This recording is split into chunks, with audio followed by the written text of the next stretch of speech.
Good evening, ladies and gentlemen. Welcome to Super Bowl Game Saturday. I am Captain D-Trag. I'm Medics. It is so good to see you, Medics. I know it's been a while, but I said I was not going to be completing Parasite Eve without you, for sure, because you're the reason that we've playing the game for the show. You're the reason that I got into this game deep. I love this game now because of you, because of everything you've told. I'm glad I'm able to spread the love. Yes, and as we also saw, as far as our audio check, the idea of maybe the possibility that we can get a remake of this going a little easier, given some of the other things like the Super Mario RPG remake that's coming out in a few months. You saw they're remaking Super Mario RPG, yes?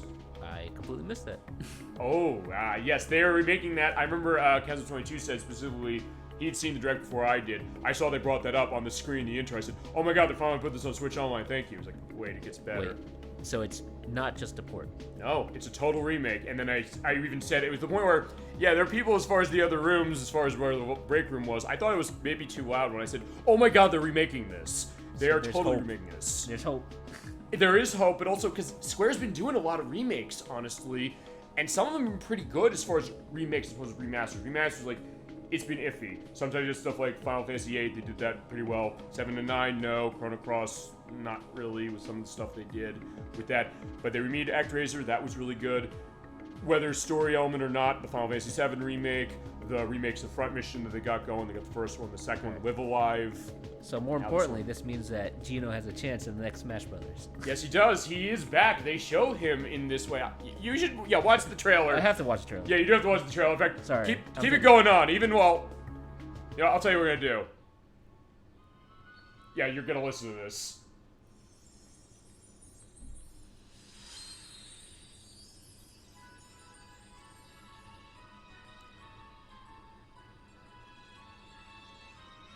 Alright, please tell me the music is still Yoko Shimomura. It is. She's coming back. Okay. Yeah. It's that her. classic strings. So far, the game looks good. I'm actually impressed. Like, it still has like the old school aesthetic, but completely fresh. Ooh, it's Mallow. There's Mallow. Here is your boy.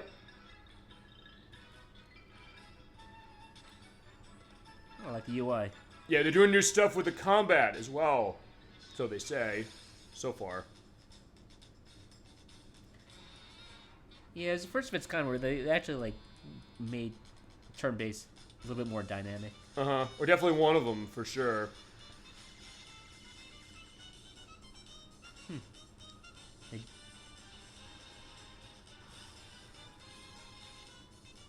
did change up some of the instruments. Yeah. The composition is still the same. And she's involved with these redos, it's worth pointing out. Like with the Live Alive remaster, or remake from last year.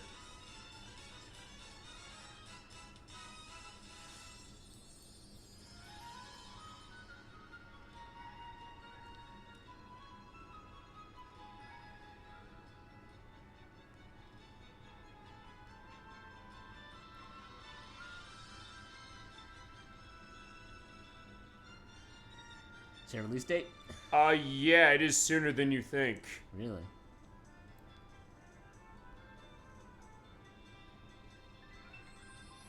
November 17th. Oh. I just hope that the author does not interfere with... Would he necessarily, Mr. Senna? Senna? Yeah, I have a name written down, going back like, Christ, this is the beginning of the book that, Hideaki Senna. Yeah, I'm going back to the beginning of the book that Crusader 64 gave me last year. I still got this running as far as our notes, but yeah, it's been a while, but as I said, that's the other thing. It was, I think, a good thing, because like, hey, we're gonna figure schedule stuff around. Like, I get it's a commitment. I appreciate you coming into Medics for sure. Bring everything you got for this game. We're gonna figure stuff out. We'll figure it out. We get here, and we're not gonna leave it hanging. Well, hopefully we'll finish it off and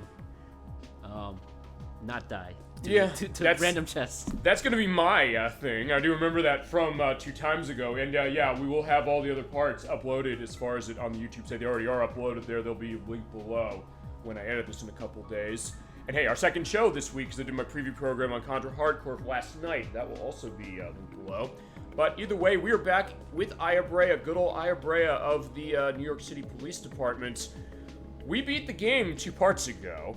But we're compiling the Chrysler Building because, yeah, we're going to be going this game complete. We want the true ending. We want the true ending. Also, I think I said to you, I might be the one who's responsible for this because I said to you, I was like, hey, should we do Chrysler Building? I was like, I don't know necessarily. I was kind of maybe leaning onto it, I guess, but I think you were like, hey, I also said it's the final decision of Emetics because he's the one who's on for this game for sure. So I said, all right, we doing it? He's like, yeah, we are. I was like, or maybe I'm thinking like the Simpsons case, like if it's like a peer pressure case of the other critics told me to be mean, and you should always give in to peer pressure. Well, all the best stuff is in the Chrysler Building, so you that's kind true. of have to go there for the loot. That's true. Speaking of which, the loot, fine. Or I'm thinking like Carmen Sandiego, like the old game show of the loot. Like, fine. Right how we have the loot of the cricket and the bubble wrap as far as our upgraded weapon and armor and Midas gun, which is nice as far as the idea of finishing the main game, but I don't think we need that much anymore right now. And club in case we need it, because yeah, we gotta hold it.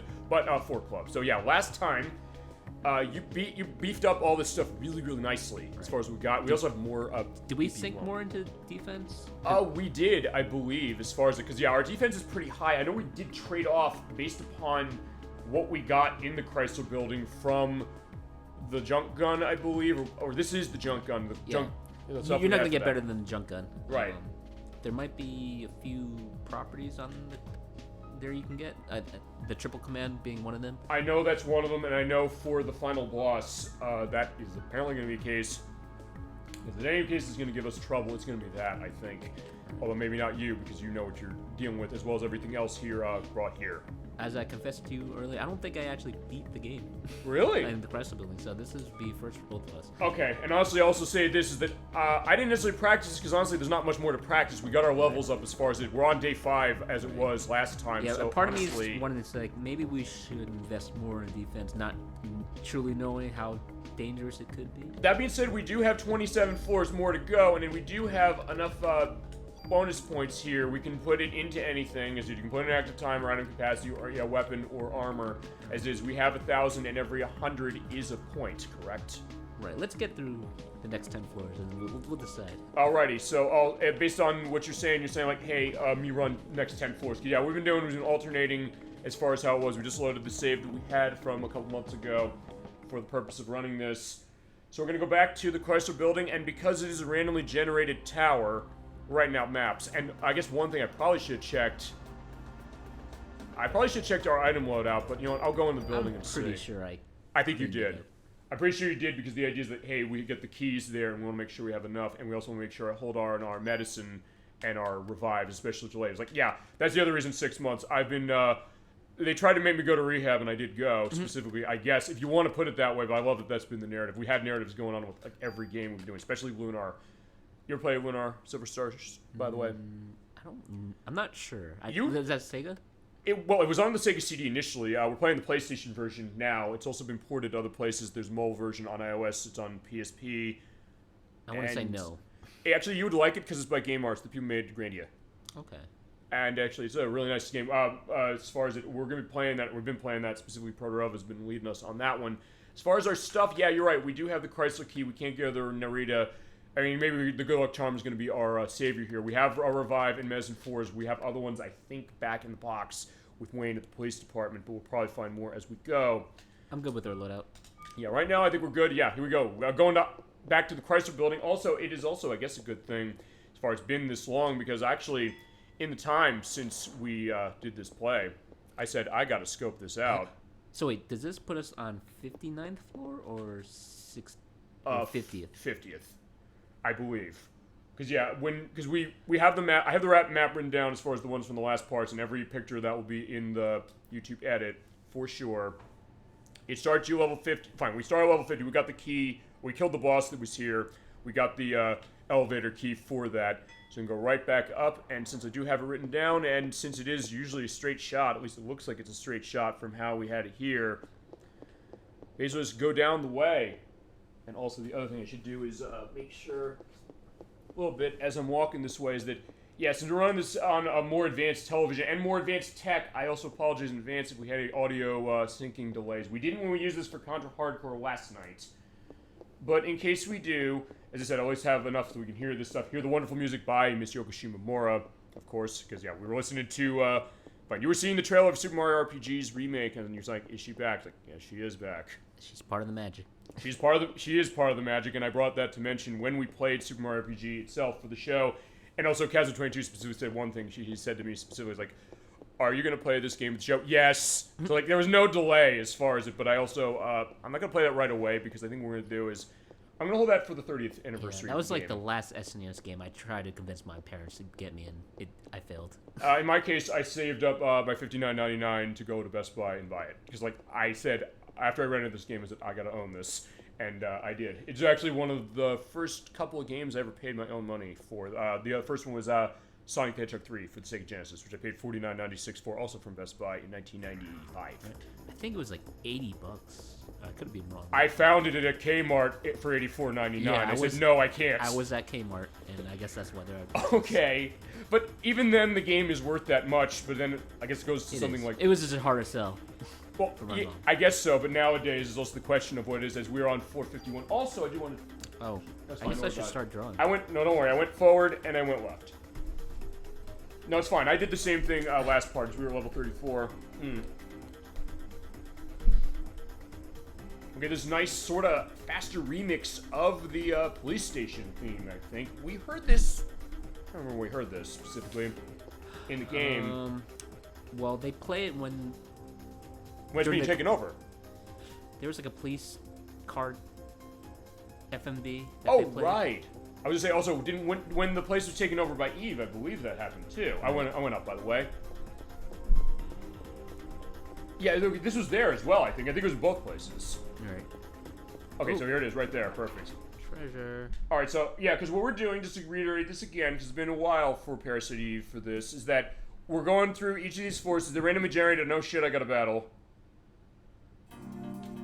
And I hope the hell I remember what the hell I'm doing. Okay, thankfully I got that set. Yeah, I'm just gonna pump him full of lead and hope he dies. I think we did. And yeah, well, I don't know. Do we want to take all our medicine or just leave it? We're better than that. You're right. Oh shit! I was like, no, wow. I agree with you. I was like, no, I actually took it, but remember. That was, I want to say Freudian slip, but... Oh, fine. We play this show, I swear to God, that's one of the themes. Let's see what's in the boxes. Okay, the M712, which has... I don't know what that is. Let's find out what that is, and then also we'll see. Hopefully there's not a mimic in this one. God damn it, I had to open my mouth. Alright, let's see if you can dodge the first hit. Yo, hey, if I die here, at least it's... I'm hitting that X... Okay, I just kept hitting X. Like, fine, I'm gonna get it first strike. No, I can't. Still hurts, but... So maybe I should have ran out of the way. Maybe I should... Fine, this I'm taking. Take the revive. I'm gonna say, apparently from what I understood on the final boss, we can use your Parasite energy just to top ourselves off, though. I think maybe we should probably do that now. Yes. Yeah. Okay, let's do that. Is it sure. 280, okay. Alright, fine, let's find out what was on that weapon. It was the M712. It does show you here what it is, correct? Yeah.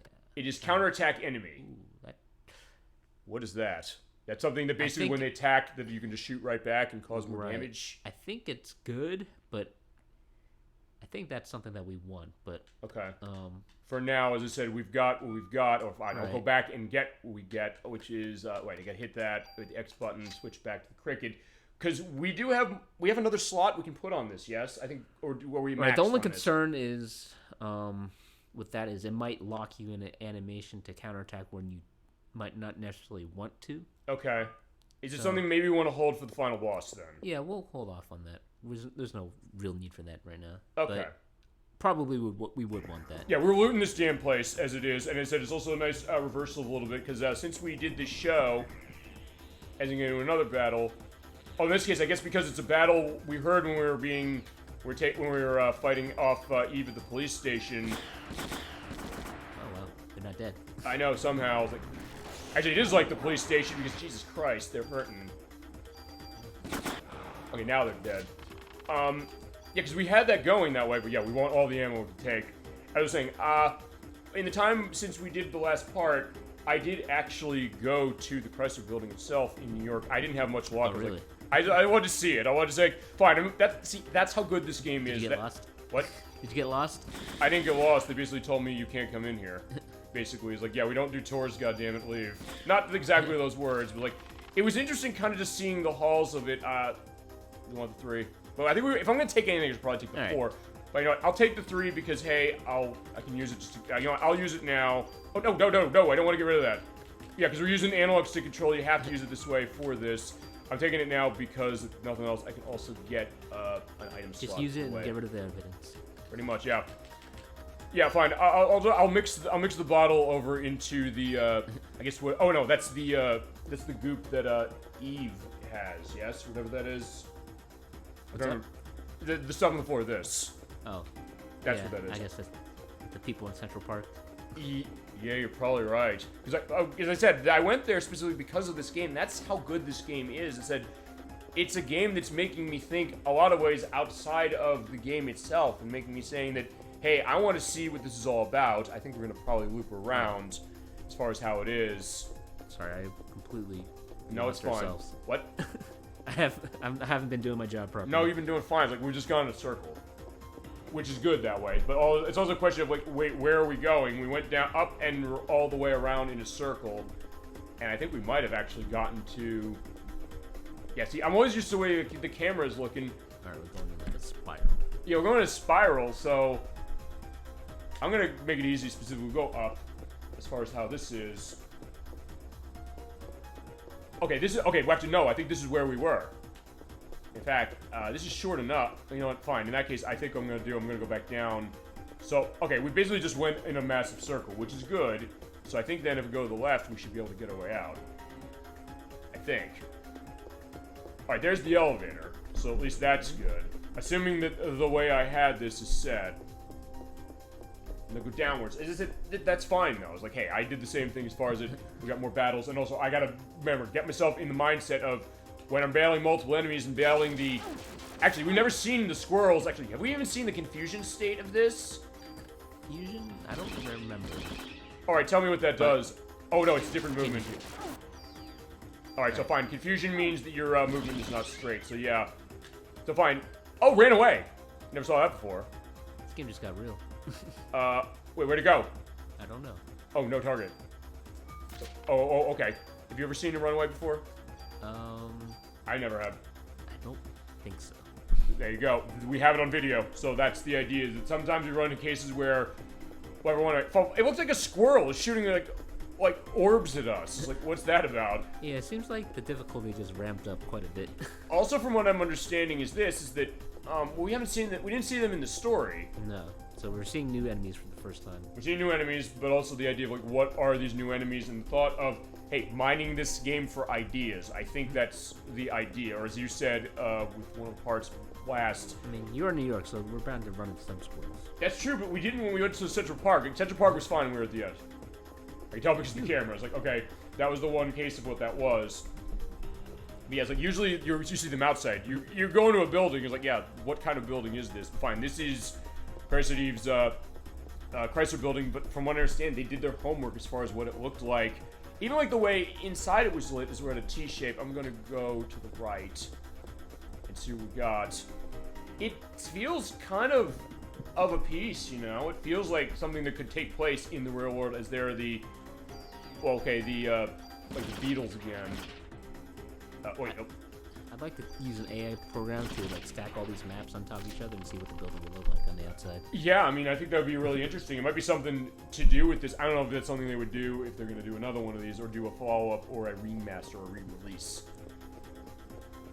Okay, that's dead end, but at least it's close enough. Dead ends are good. Right, as long as you haven't gone too far. Well, dead end that close is good, although, I mean, I guess here's the thing. Because it is randomly set up, is a case, I guess it is a case, we've seen this before. You basically just kind of go all around, and there's like multiple dead ends, and the idea, like, where is it? So I don't know, maybe we're getting lucky with what it is so far. There's the elevator. So it's pretty simple as far as how we've run this so far. And then there is a way up. We're going just all the way to the left, so just keep going straight. And go down in a curve. Okay. I said, so until we get to that point, I said it's going to be, as it always is, open mic night, other stuff you've been playing, other things you got on your mind, other stuff maybe about this game that, you know, we didn't go into, enemies, whatever you got. You were chat as well, as we've seen the damn squirrels again.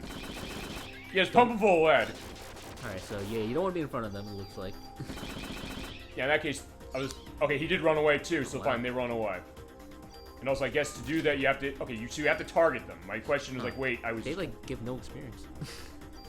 Yeah, what you know what? I think I remember seeing that some give a lot more BP for killing. Oh. So maybe that's what the reward is. Well, here's the treasure room. In fact, let's take a look at that. Oh, wait, it's BP well, on yeah, level up, you'll right? see when the... It's on level up, right. I keep forgetting that. So it's like a hidden value. Okay. All right, so in treasure room, what do we got? I also want to see something, which is, what am I on health? Probably heal. I was going to say, yeah. Or... Heal 3. Yeah, we'll heal 3. Actually, yeah, we haven't leveled up enough for 4. Now we need it. We got the S12, which looks like a shotgun with a burst. Irrelevant. That we want. Yes. Like right now. Where is that?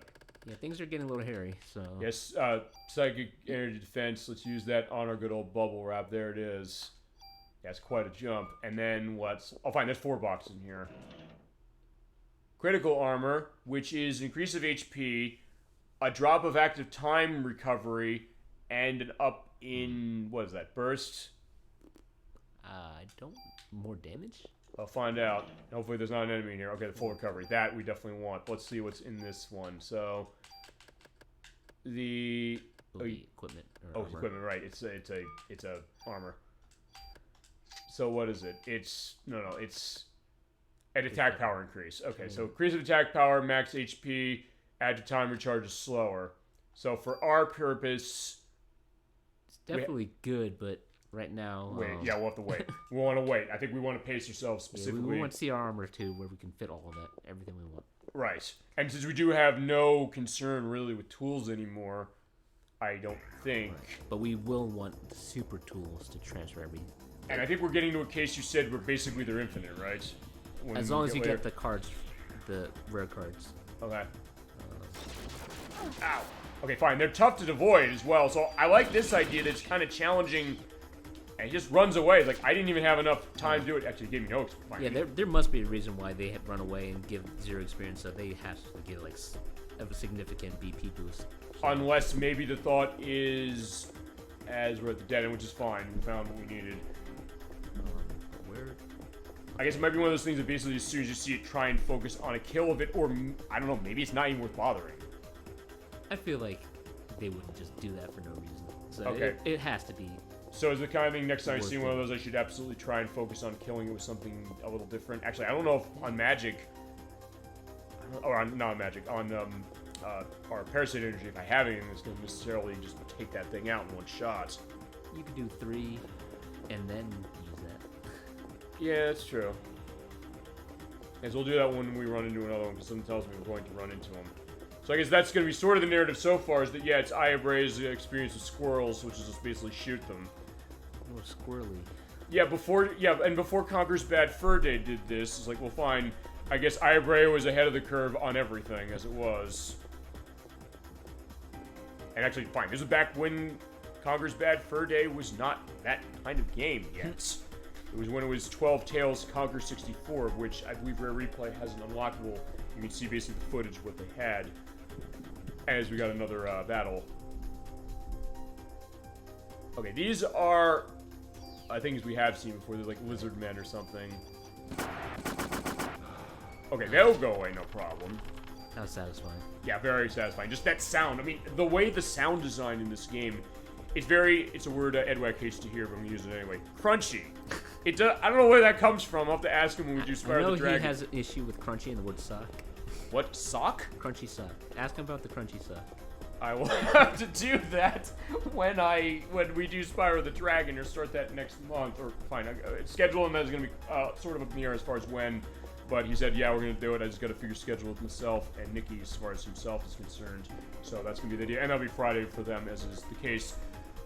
Fine, when you say crunchy sock, I'm thinking like, I don't know if that's like a SpongeBob thing, because like, I don't know if that's it, or fine, I guess it's going to be the case that the crunchy sock is as traumatizing to you as either 3D Sonic games, the Red Hot Chili Peppers, Kingdom Hearts games that aren't Chain of Memories because of the card thing, and also, I guess, as I'll take some more meds for old time's sake, or also what we were talking about off screen before we started, which is the redone voices for Metal Gear Solid Twin Snakes.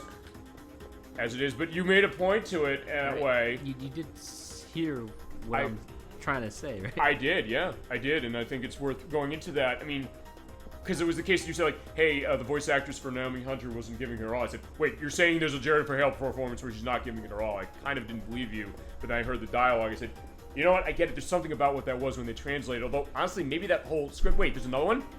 This is a new floor. Oh, right, we got to do it before. Shit. I'm not just saying I'm lost to this. We're getting in a groove. Don't worry about it. Oh, yeah, that's the idea. We've been in a groove this way as we find another enemy that's not going to be something that's going to kill me quickly. Unless it's another one of those. Okay, fine. Squirrely. So, what should we do with him? Blast 3 and then use your Parasite power. Okay, so... No. Yeah. 1, 2, 3. And then use this. What should we kill him with? Liberate. Liberate? Yeah, we're going to liberate the squirrel. Yeah, mitochondrial control is like, yeah, squirrely, you're going down. Alright, maybe flash a light on this, but you do love how it looks. Yeah, it's like, yeah, the squirrel's not getting away. And also, because we didn't take damage, it means any case of BP we'd be getting off of this is going to be increased. Good evening, everybody. Good evening, DollyFinn. So good to see you. Medix is back with me for the finale, we think, most likely, of Parasite Eve. If it's not, it's fine. We'll figure schedule as far as going into that before finishing. But yeah, we got dizzy as we killed a squirrel. Good to see you. It's been a while since we've done Parasite Eve, but yeah, if you have any insights on what you got, or other stuff you want to go into with this as we climb the Chrysler Building again, which I've since been to since we played this game. Oh shit! Yeah, go on. We're treating squirrels with very prejudice. Yeah, basically, it's like we have a gun, we have to shoot it. Oh shit! Yeah, the one time I don't have, we don't have the first strike running, but either way, it's like, okay, that wasn't too bad. But we get some ammo. Alright, so that's good. And, yeah, so, yeah, that's gonna be the idea, is like, because we're running into squirrels in here in another box. Okay. Right, maybe take a... Can you try to outrun it? I'm gonna try. Or maybe I should... Oh, wait, can I... Okay, it's not running. I said, like... Oh, I can escape. Like, alright, we can escape. I'll hit it, circle. Oh, no. Run! Oh, okay, no, it was in place. Well, alright, fine. That's what I got my medicine for. Shoot him! Okay, so fine. Yeah, I've got... Actually, wait. I used the medicine 3 already, so I think in that case what we should do is see... We can get a heal 2. Should we do a heal 2? That or wait? Fine, you know, we'll not wait. Yeah. Maybe I'm a little too gung-ho about killing these squirrels. Well, maybe you have a point, though. Fine, we did a good thing as far as killing. Yeah, we went from the right, go to the left. As we're doing our climb this way. But interesting point, as we also have the elevator right next door. And that is that with the squirrels, we didn't see them anywhere in the game. So this is another reason to do the Chrysler Building. They give you unique enemies here, and I did not know they did. Or I guess, in your case, you played this. Was the case that it's been so long, I guess, for this specifically? And when's the last time you ran Chrysler Building? Long time. Okay. Probably at least 5 years. 5 years, okay. And that's just a guess. Okay. Well, that being said, the idea, like, hey, maybe certain things coming back, fine. The thing that is coming back mostly is the fact that map placed out, find where those treasure rooms are, get everything set, see what's going on with the mimics, and also, so far, things have been going smooth. So far, as I said, we're going to need some health upgrade, but that's going to be fine. Maybe keep one alive, so just to get our Parasite power back.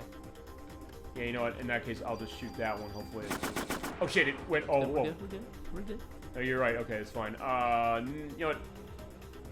I'll tell you what I'm going to do. Just run around him a little bit.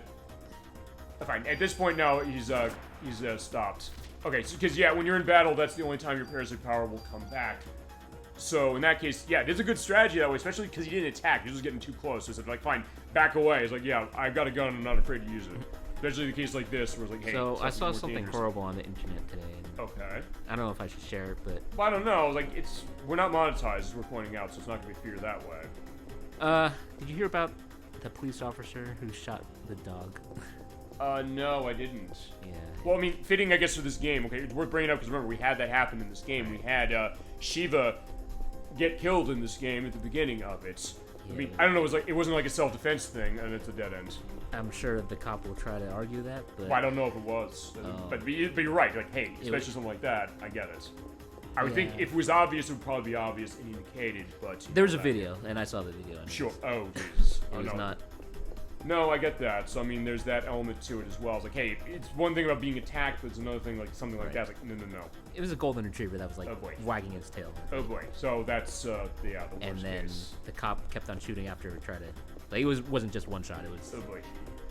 He emptied the clip. Oh yeah, I get that. So like, there's that idea as far as what that is. I mean, and I think it is fitting for this game, I guess, because of that. Because hey, we said when we played this game, we got to that part. Fine. Nikki said in part 2, she said, "quote It sounds sad. I'm so sad." Or now I'm sad. I was like, yeah, I get that. Like you hear something like that, it's like, yeah, especially for a case like that, it's that thought of it, or like what that's about. Like, fine, we may be saying like, hey, we have gun for the purpose of our enemies. Like, fine, they're trying to kill us. Something like that. It's like, no, especially like, hey, if you have an element as far as animals that way, especially, and just in general, it's like, yeah, it's an awful thing, There's a reason why they idea of like a cruelty to animal case as well. And I guess it goes to something, I guess, in your case, which I guess you're passionate about thinking about this, because I remember you came into work one day, at one point, you were wearing an SPCA jacket. Oh, that's like my go-to jacket. But it was also the case that when I saw that, I made a mistake. I said, I know you're a big fan of Resident Evil. I said, like, wait a second, is this supposed to be Stars, please? But no, it's not. It's like, okay, that was my mistake as we're getting the elevator. So, in that case, hey, it does kind of fit that way, I think we're gonna run into dead end, and, yeah, dead end, okay. We haven't found the treasure room here yet. But, I mean, as I said, that's sometimes that idea for it. So, it's like, I get that idea, like, hey, going into something like that. Because sometimes we'll go into stuff. We'll go into guts of it, especially something that makes sense, I guess sometimes it's easier to relate to an animal. No, I mean, that's been that idea. As we see, I don't know, Speaking of, kill the squirrels. Okay, first thing I'm gonna do is... Oh, no. Nope, I guess that works. Yeah, I'll do that to cover them all, and then I will... I don't know if I have something to liberate them, or I guess, should I just do the energy shot? The energy shot's the same thing, because it's going to drain my whole bar. Try it. Yeah, let's give it a shot. On you. Yeah, 'cause I used this earlier when I was doing my 805. Alright, that... Oh, it killed them all? Oh. Wait, it covered the whole distance. Wait, does the energy shot then cover... That's a good question, because I don't think those 2 shots alone would have killed. It didn't. I don't think it did. Oh, yeah, I'll look back at the video on that and I'll have an answer, because we have the power that... Okay, because the gun has burst, down. right? Oh. Yeah, go down, but I don't know if... You know what? Maybe I learned something. Okay, because as far as... And sometimes that can happen, when you play... Even when you play the game like crazy, Right. I thought you'll know. So, I mean... Right, so next time, we'll see if 3 shots is enough to kill those guys, and if not, then that means... Okay, wait, did we go this way already? No, this is... Okay, this is new. Okay, never mind.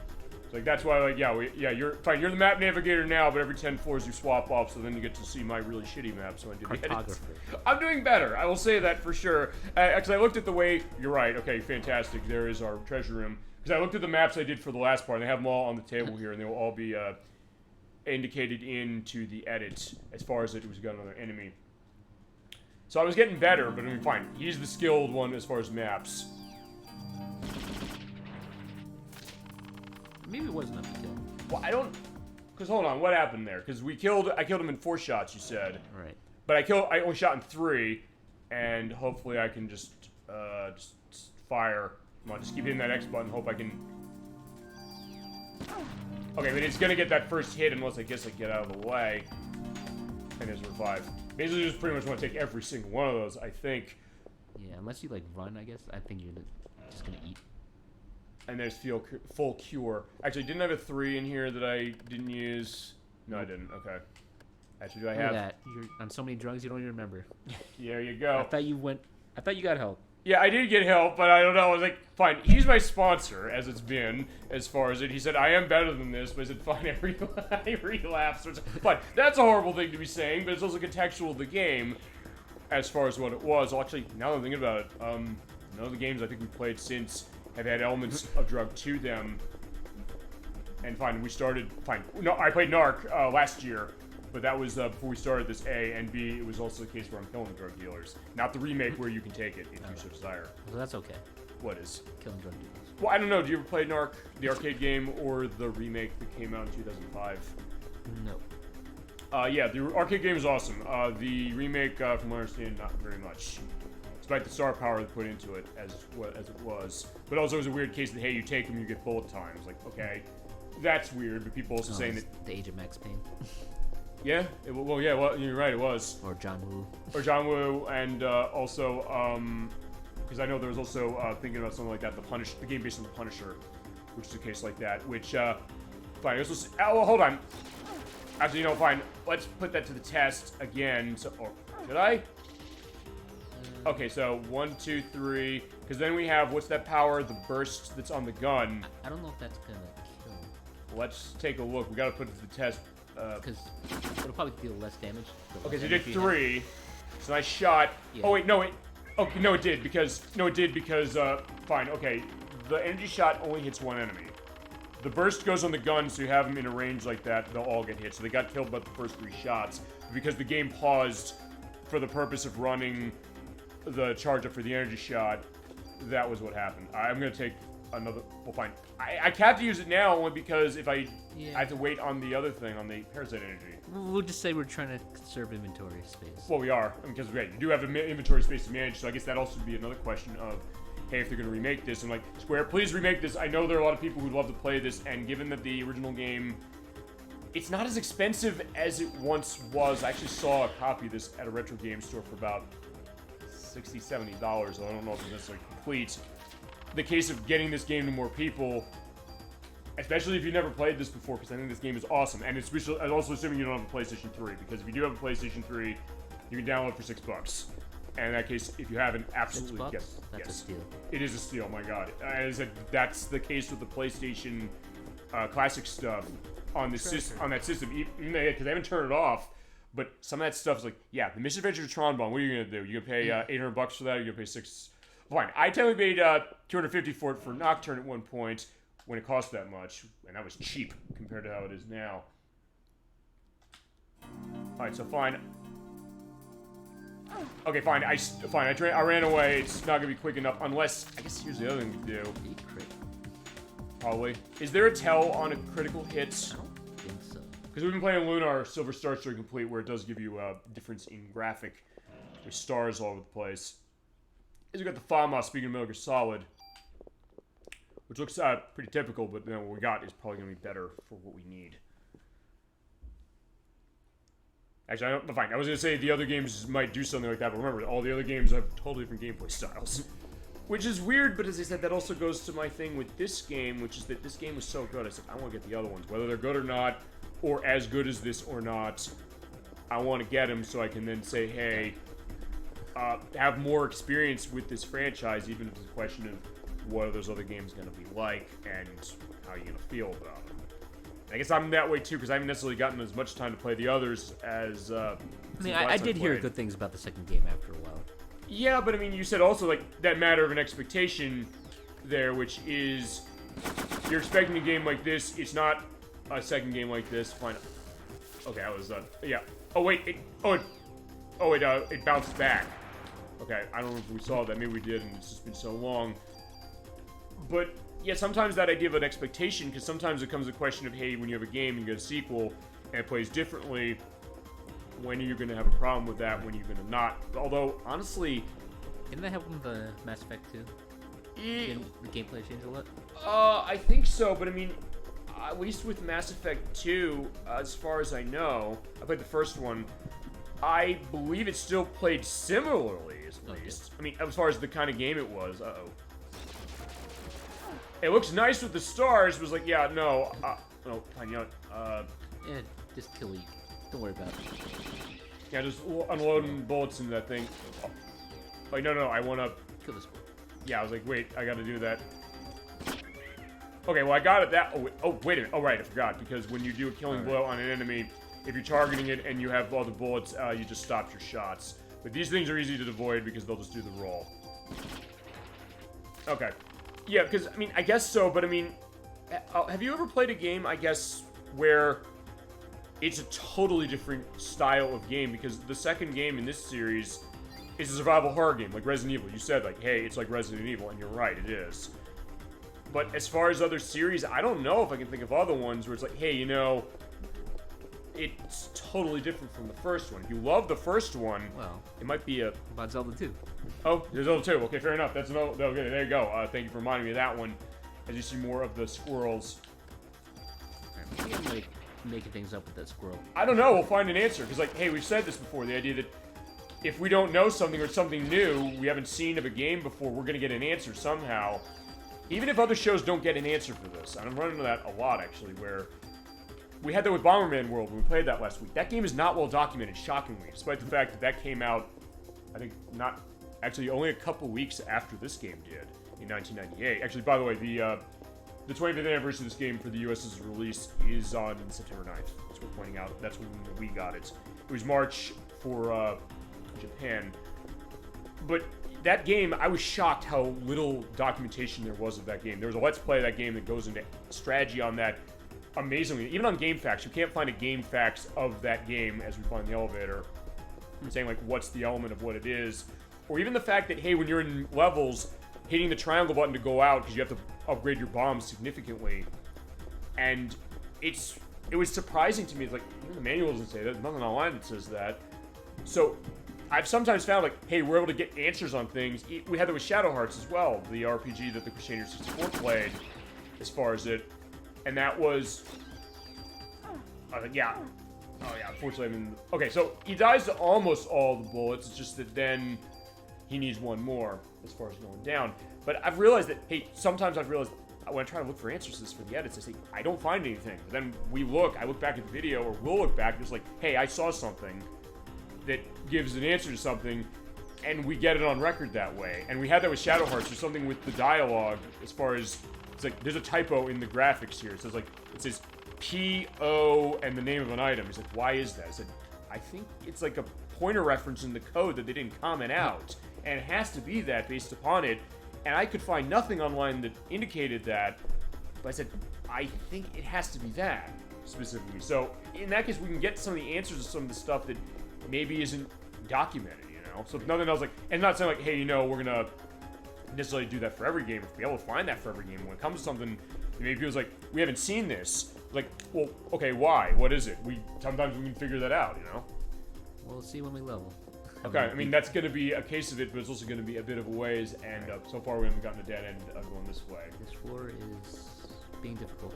It's being large, I think, specifically. What we're seeing.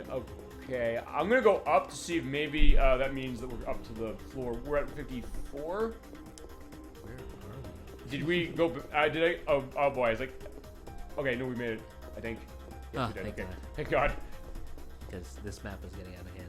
It was probably going into circles. It was 455. This is 456, yep. I think. We're on 56 now. Okay. Okay. Not yet. We don't have to worry about Actually, you should probably just reload your weapon. Well, reload. Wait, what? Hold on. I'm trying to remember. I haven't reloaded. Oh right, reloading with the weapon. What is it? Arrow crate. Okay, there we go. Yeah, so that's the case of what this is. So yeah, put the bullets in. We're never gonna run out of cases of bullets. As Jesus Christ, I forgot we had 90 bullets in this damn thing. And then we'll do a heal of 3. Okay. I mean, that being said, as I said, when it comes to this final go right, I mean, with this game, as we said, there really wasn't much more to do. It was like, I guess I could have gone and done grinding, but as we're seeing, the enemy levels are, well, they're still kind of low. And in other places of the game, I'm at day 5, which is like right before you have to go through that door to fight Eve, which is the point of no return. But even then, the enemies probably wouldn't have given me much if I was going to do that. And like, fine, I played this game enough now that I think I know. Fine, you definitely know how it's going to go and how to do it. So I'm going to do. Oh shit! It was a direct hit. Battleship. Yeah, battleship sunk. Which I'm trying to think. Yeah, well, okay. There is the Hasbro Game Night. The Hasbro Family Game Nights have a battleship case in it. Actually, I think there was a game based on the movie. I think.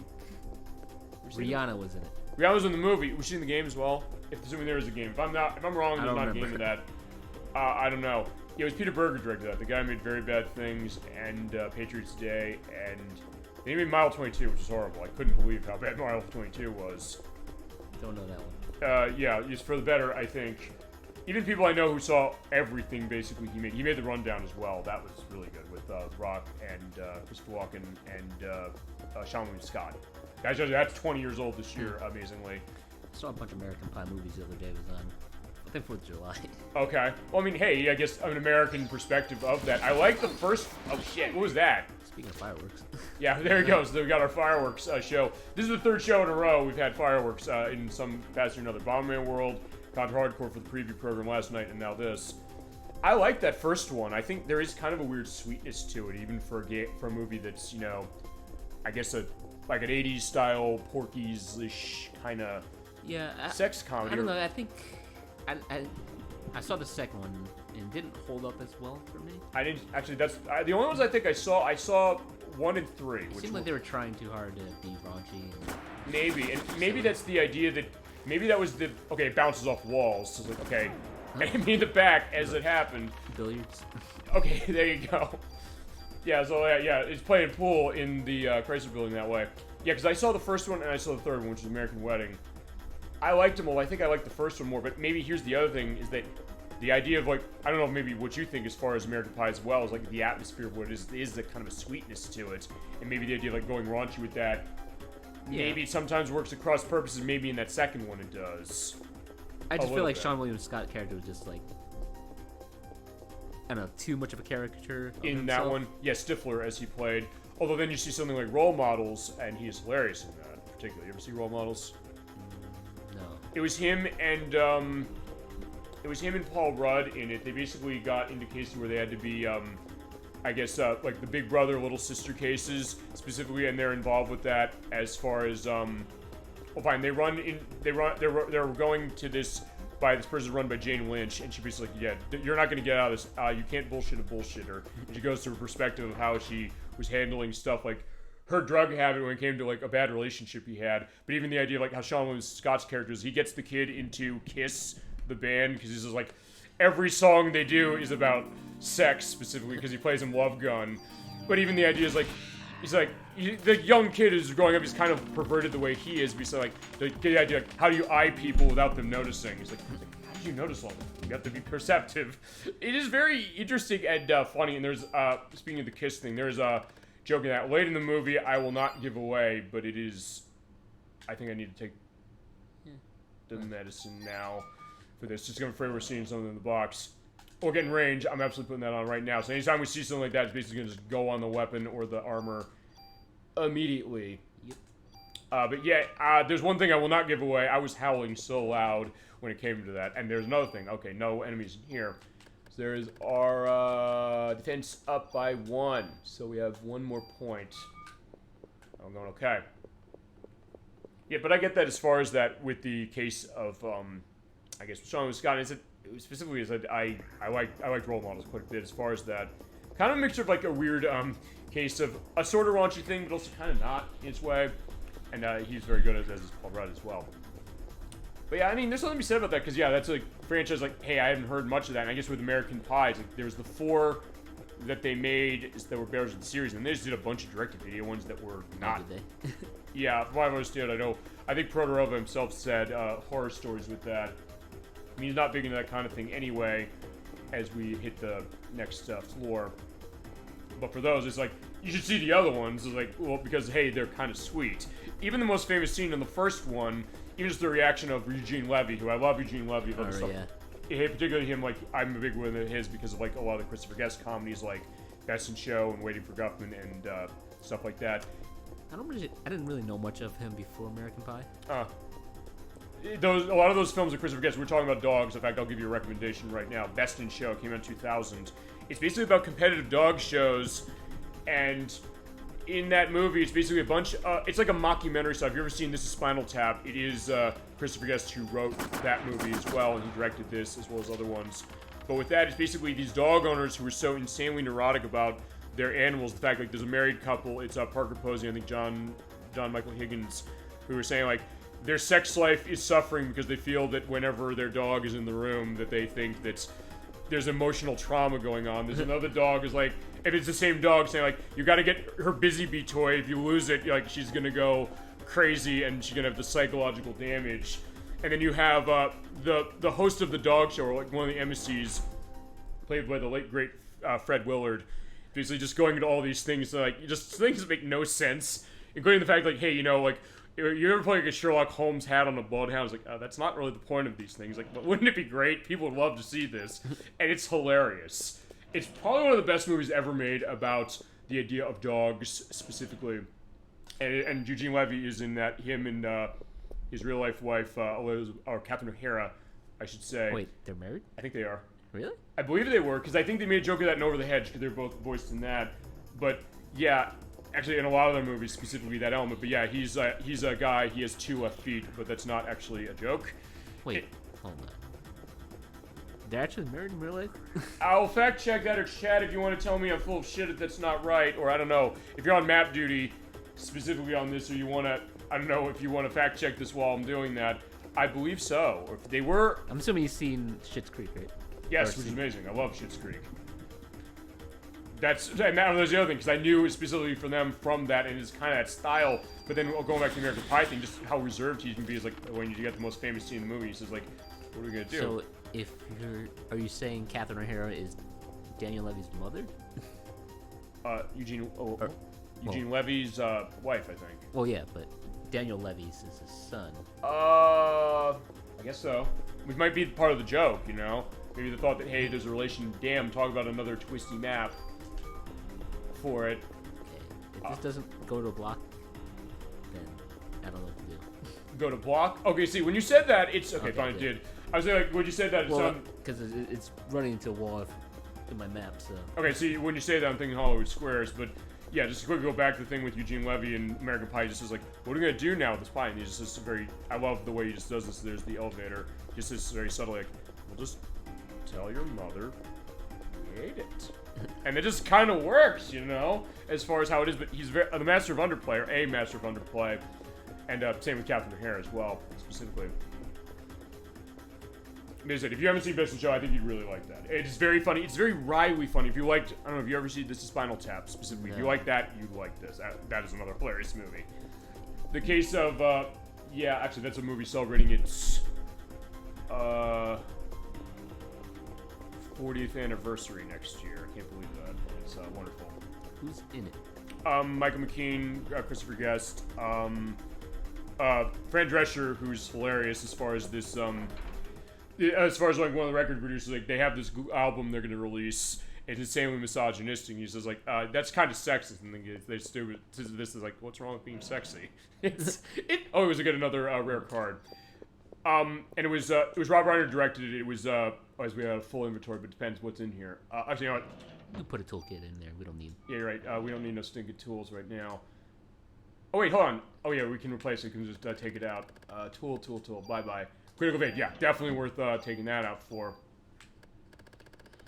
Or I don't know, I guess with Spinal Tap though, because they do the music stuff specifically, or their actual music. Maybe you've heard the songs like "Tonight I'm Gonna Rock You Tonight" or "Hellhole" or "Stonehenge." I referenced Stonehenge on this program multiple times, and we'll do that again when we play. Oh, I didn't use that yet. Hold on, what was in the box? Wait, did I not use that? Okay, I guess I didn't use it. I thought I did. Okay, or maybe I got another one. All right, special armor. That's with an up of attack. No, in that case, we should probably. In fact, I'll bin a couple things. Let's bin the tools then. So yeah, we'll leave them for nobody to come and find. Oh wait, you said the toolkit is what? Well, do we want to hold the toolkit? Or do we want to get? Well, they're the same as. Is it the same as the tool? Wait, that's a good question. Moves equip parameter effect for tool. Moves equip parameter effect for toolkit. Although, didn't you say that one of them? Toolkit should be the limited.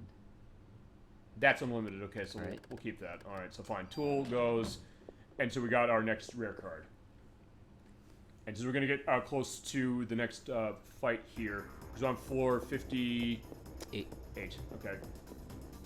So we got 2 more floors to go before we get to a fight. And I hope I don't fuck it up and get us killed. But like, that means we have revives, so we have revives. You're right. That's true. But it's also the case that when we get to that last form. Fine, we'll get to the top of this thing. I don't want to necessarily be out of those. Because from what I've understood, that boss is insanely hard. Do you remember how many floors are supposed to be? 70? 77. It is like in real life, it is 77. That's the beauty of this game. Yeah, that it's, I guess what? How so? What specifically?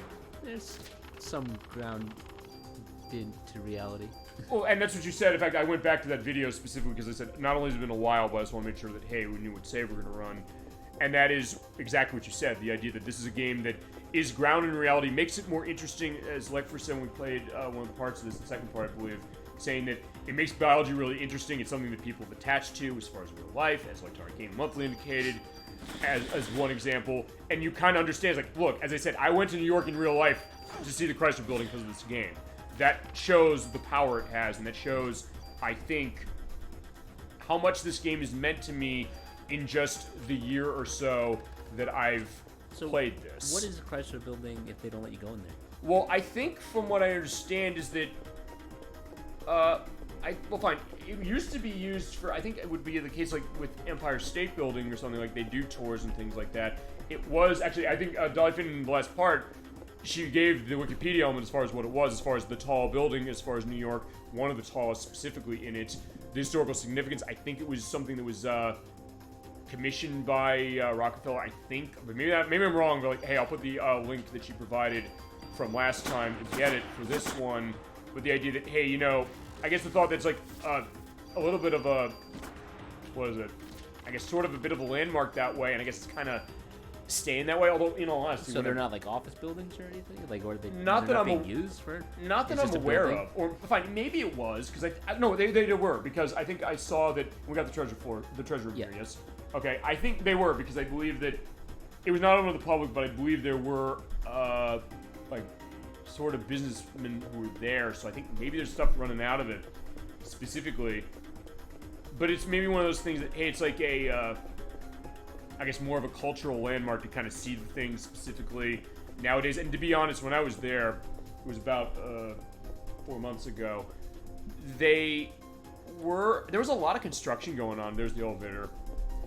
So around the entire city, not necessarily just there, but maybe, I don't know, maybe the thought of something to that. I think like maybe they do something, but I didn't know necessarily if they were doing something to it. As we'll just keep going to the right. So I mean, maybe just more for the element of it. Fine, like, hey, give this game credit. That's fine. We're not seeing. Fine, I guess actually no. I guess we are seeing like old offices when we go into the treasure rooms, and there is the end. Nope. We're gonna make a U-turn. At least we know where the end is. So like, hey, this is also I think the first time tonight we've had a case of running to end. We're gonna have to use a map to backtrack. Okay, fair enough. That's where we're doing it. Yeah, so I mean that's I guess kind of an interesting thing as far as what it is as we got another fight. So what else were you doing in the city? Basically what I was doing above anything else, like, hey, I had time taken off, actually going to game things specifically. I did actually go to the Nintendo store because I hadn't been there. It was right before the Super Mario Bros. Movie had come out. Actually, you know what, I wanna... Take the 4, leave the 3. Yeah, take the 4, leave the 3, very smart, specific to that. And I also want to see, how's my health going? Yeah, use the 3 just to make more space. Yeah, exactly. Okay. And fine, you're signing off on it. It's like, fine, it must be medicinal. Yeah, medicinal. I mean, without it, I might go even blinder. Or maybe I'm getting paid in the back pocket. Yeah, that's true. You're right. I'm not asking questions. I'm not judging specifically. You just want me to tell you to drink. Take it. Drink. Okay. Okay, fine. That's something I sort of went. I actually went to a nice karaoke bar as far as like they did live piano stuff. It was very nice there. I went to the Nintendo store. I went to FU Schwartz. They moved FU Schwartz. Oh shit. I'm getting confused by the damn squirrels. Actually, if I'm confused by them, does that mean that I still... I think just your movement. Okay. Well, fine. He ran away or he spun away. Maybe he just doesn't want you killing his friends. Yeah, probably not. Fine. We'll do the same case again. But yeah, I went there. I went to FU Schwartz. They moved it. It used to be at 58th and 5th. They moved it down to actually where Rockefeller Center was actually where the Nintendo store is. Yeah. It was smaller as far as how it used to be, but it was actually really nice to kind of go in there. Was that the one in Home Alone 2? The one in Home Alone 2 was the one in, fine, where they used to have it, but fine, F.U. Schwartz was the toy store, yes, it was. It is a New York staple. In fact, I mentioned that we played Crazy Taxi 2 for the racing showcase last year because F.U. Schwartz is, I didn't take damage on it, awesome. Yeah, I'm not sure if you still lose BP or not, but... Oh, right, when you take hits. Well, I think it goes down. You said basically it goes to that. But yeah, you're right. I think a hit, regardless of how much damage it does take away BP. Yeah. But yeah, going back to that, yeah, Evie Schwartz, it was someone too, as far as that, and it was also the case that, yeah, it is a New York staple as far as it, and, I mean, it was in Crazy Taxi too, which is, I guess, interesting, like, because they set that in, Go up. I think we're back from the start. Okay, wait, yeah, we didn't get the room yet. I was like, hey, wait a second, no. Yeah, but they did put it that way as far as what it was, but yeah, it was pretty nice. It was kind of an interesting thing to kind of see some of the stuff they had. They did have Zoltar from Big in the corner that way. So like, okay, it was kind of a nice thing to see, and also just basically jogging the whole damn way across the town as far as it's like, hey, I walked multiple blocks, talking about getting my steps in for the day, and there we go, got it. Well, I guess here's the question. I guess we'll see if I have to backtrack going back You around. might be able to Go to the right. go to the right and go down. All right, we'll give it a shot. Rockets. Not that it's going to matter for this. Well, yeah, we're probably not going to use the rockets again. Unfortunately, oh, it's a rocket. So it's like, no. Damn, look at all the medicine. Do we need all of it? No. Yeah, you're right. As we get the MP5 SD6. Nothing important. Maybe we should put that back. Just take it. Fine, okay. For collection purposes. We're almost out of this. Actually, maybe I should take the net. Fine. I guess we don't need that much yet. But we'll see. It's more fine. In my case, I actually do have a reason to actually be this way as far as the medicine because you guys dead on. We gotta go back. Well, that's fine. Maybe my reason for this is because I've never fought this final boss before, so in that case, I don't know what I'm necessarily getting into. Although then again, I guess it's fitting because that was how it was for the last game, the last RPG we played with Yogi Shimomura's music, which was Kingdom Hearts. Because Kingdom Hearts, I did a boss in that was not something I'd fought ever myself before anyway. So fine, we'll do it again. Although then, fine, I guess it's going to be in a way kind of you that way leading us to like you're leading us this way because you know this game way more than I do. So I guess in that way it kind of fits. And I guess that's come up as well. It's like, hey, when do I do blind stuff for show? And also, what is it necessarily? But sometimes, like, hey, I want to at least, I guess, get a sense of what it's going to look like. But in this case, like, yeah, since you have the experience with this game, ow. I would say, yeah, it would be too much if the fire were to... Well, hold on. Yeah, I was trying to get out of the way. I would say, yeah, if the fire would be able to bounce off the walls and hit the enemies. Ah, crap. Yeah, I'm not doing hot on this battle. In that case, yeah, fine, shoot him in the face. More ammo, and I think at this point, I'm gonna... Might as well use medicine, I guess. Yeah. Or just heal. Yeah, you're right. Yeah, you're right. I have enough of this, so fine. In this case, I don't need it. So yeah, that is... Well, fine. It's like, go right. Right, okay. So, fantastic. We just need to retrace the steps. Just keep on going right. Yep, basically so. Actually, trying to think, like, right, I don't know, did you want to fact-check the idea of Catherine O'Hara and, Eugene Levy? I mean, you can if you want to, we can do it later, we can put it edit. I need to know. Away. I thought they were, but maybe I'm wrong. I'm not gonna say no, I'm right, necessarily.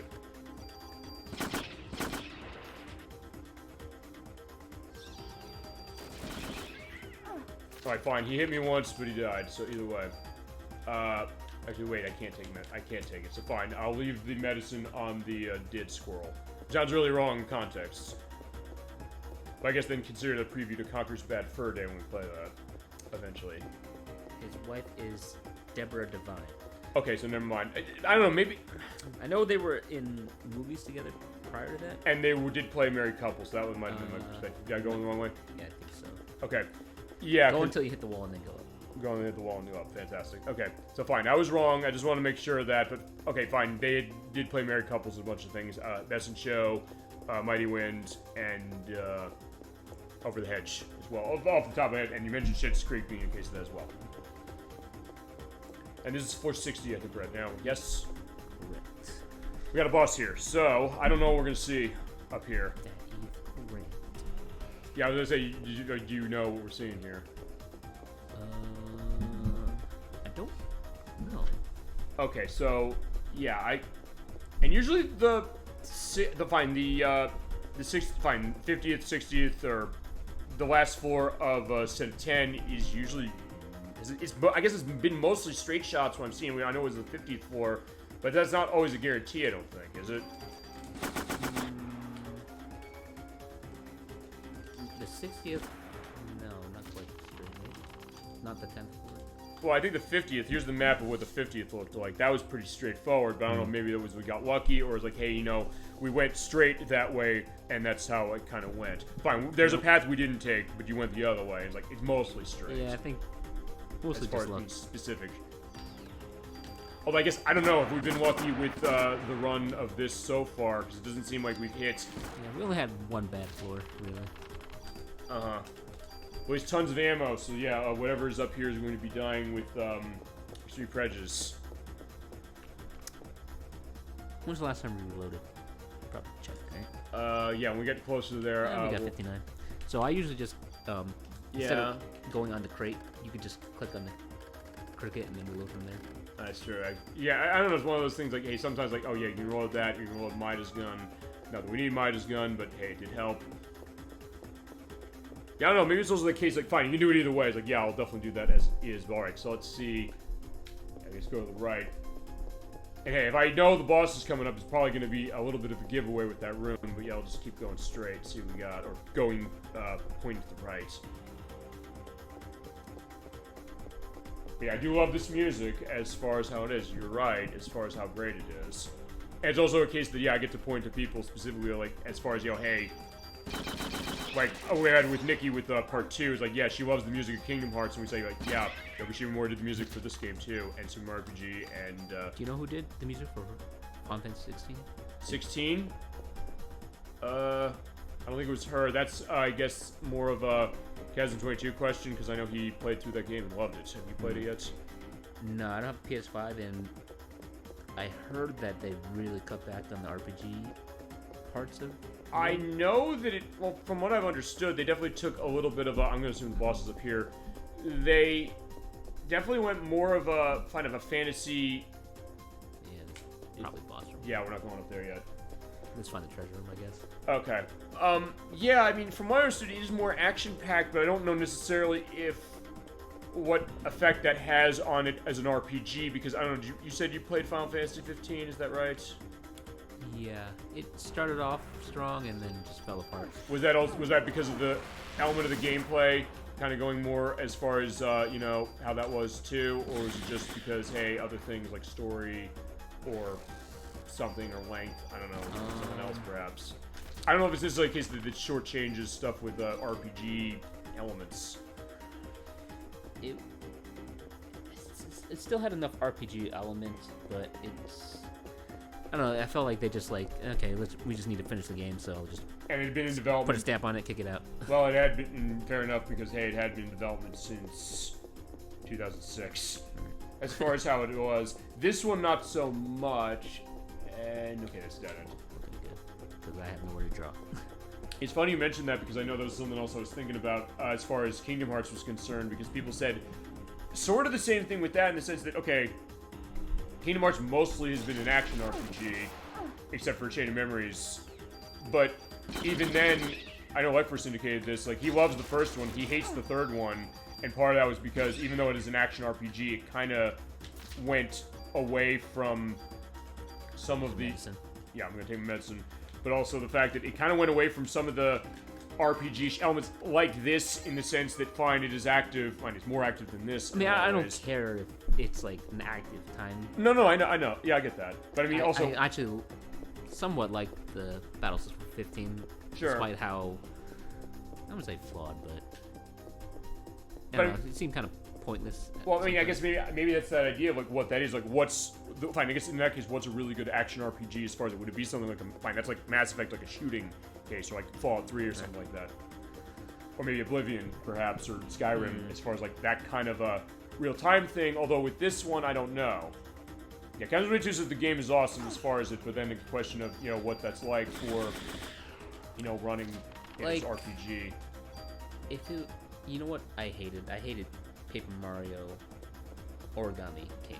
Yeah. It just completely stripped away all the RPG elements. And people said that actually with every game in that series since after the 1000-Year Door came out. So, like, once I heard that 16 kind of dumbed down on it, like, it was, like, kind of a huge turn-off for me. Gotcha. We went that way, Tried alright. going up. Did we go up? I don't... Sorry. No, it's fine. Don't worry about it. Well, fine. We didn't go up here. You're right. We went up another way. Oh, no, we didn't go this way. So it actually might be on the path here. No, but I get that idea. It's like, hey, if you like that mechanical depth, there's also been that question of, with Paper Mario, the question of chasing that dragon again. Because people, you said not liking Origami King, but remember, of course, the one that people really didn't like was, I don't know if you played this, Paper Mario Sticker Star. That was the 3DS game.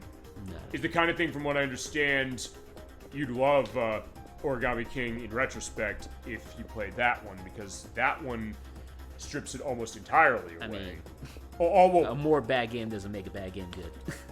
No, but I mean, even the case with Sticker Star is the fact that Sticker Star is a case where you're not, I mean, at least with Origami King, because I've played it, of what I played of it, there is sort of an RPG-ish element, even though it's not, you're right, as the same as the other ones, or as mechanically, maybe as in depth. Although, fine, I'm the person who says necessarily it's not as mechanically in depth as Super Mario RPG, which is now getting remade. But with that one, it strips it down even more, and it was kind of a surprise, I think, when they said, yeah, it's going to this direction. I was like, I didn't play Sticker Star specifically, but something like that, it's like, it almost is a question of what's the point, whereas at least with Origami King, it's like, they're doing something sort of, kind of, but with Sticker Star, it's like, it doesn't even seem like it's an RPG anymore, which, that's also the Super Paper Mario. I mean, did they ever claim it to be, or simplistic, or kind of going after? I guess if they use the name Paper Mario, you just kind of have expectations of it being an RPG. I guess so. I mean, fine. Super Paper Mario was not that way. You ever play that one? No. That was the game was on the Wii. It actually started development on the GameCube, though.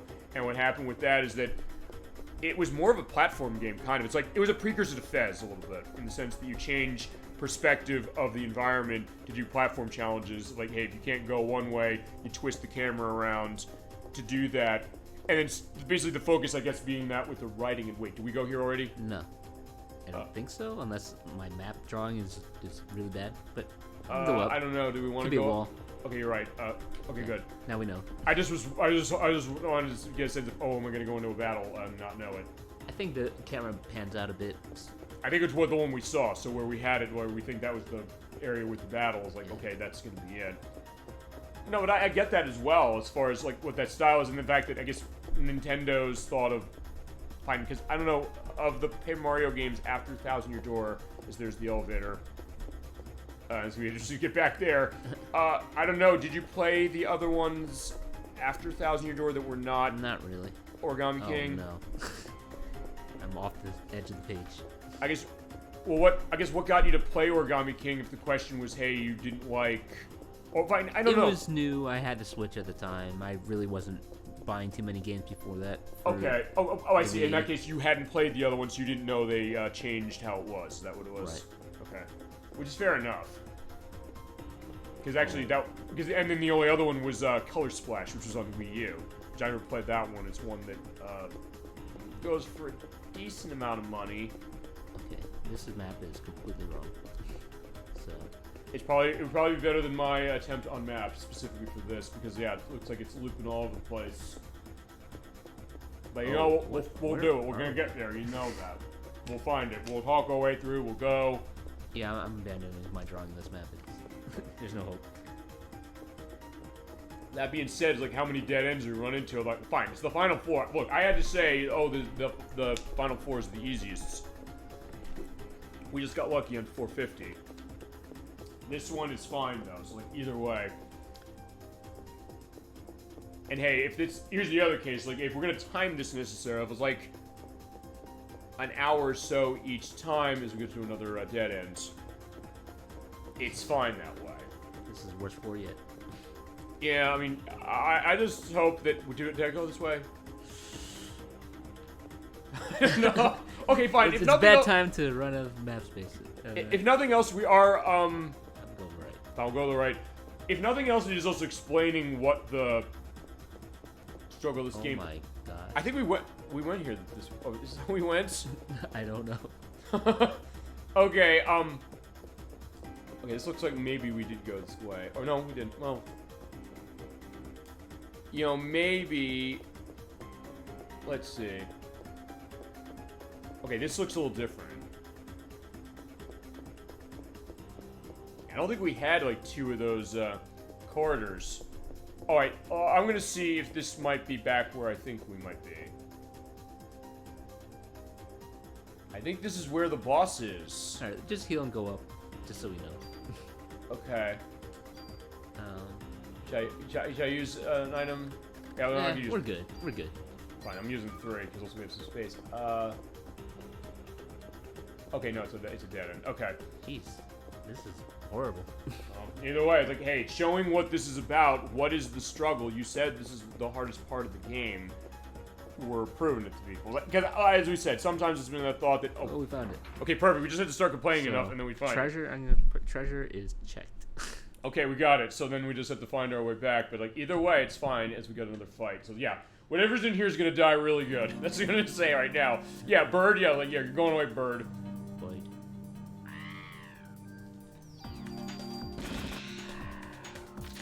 Yeah, so there it goes. Yeah. Yeah, I don't think we need the 2. We can leave. Yeah, we leave it on the bird. Like, fine. Take the medicine in the afterlife, or with you to the afterlife. As we got the B suit, which has, I guess, a prevention of critical, or no, of confusion and drop of attack power. Hang on, I think only the squirrels have been confusing us, but damn, we got a monster. Actually, I want to see something. If we get, I don't think, did it work? Try to liberate, but we're going to boss fight soon, so I don't know. Here's my other thing. Do you want to try haste to see if we can run away from it, or just try and shoot this thing? Sure, you can try. What the hell? For science. I mean, it's gonna. You have to stop. Oh, no, almost. Oh shit. Okay, it sort of did. So feasibly, I guess if I hadn't shot, I could have probably ran away. Maybe. Perhaps. Okay, so as I said, if nothing else, right. We'll recover before we go to the boss. So we just have to find our way back to the boss. But yeah, I get what you're saying as far as the idea of, I guess, a mechanical depth thing, and is that even something with Kingdom Hearts, as I mentioned, which is that you'd think, and there's dead end that way. Okay, so we have to go all the way back. With that game, is that for an action RPG, you think, okay, fine, where's that RPG connection? But it was Alec for saying this, and when we played the first one, I realized that, yeah, there's a lot of mechanics to keep in touch there, and he said, like, I like 2, but I think it simplifies it too much in the sense that it's kind of going more for like a Ninja Gaiden, God of War, Devil May Cry kind of play. 3, he said it goes too much in that direction. It's like, I like the RPG stuff of it in terms of it along with an action game. That seemed like it kind of stripped that away.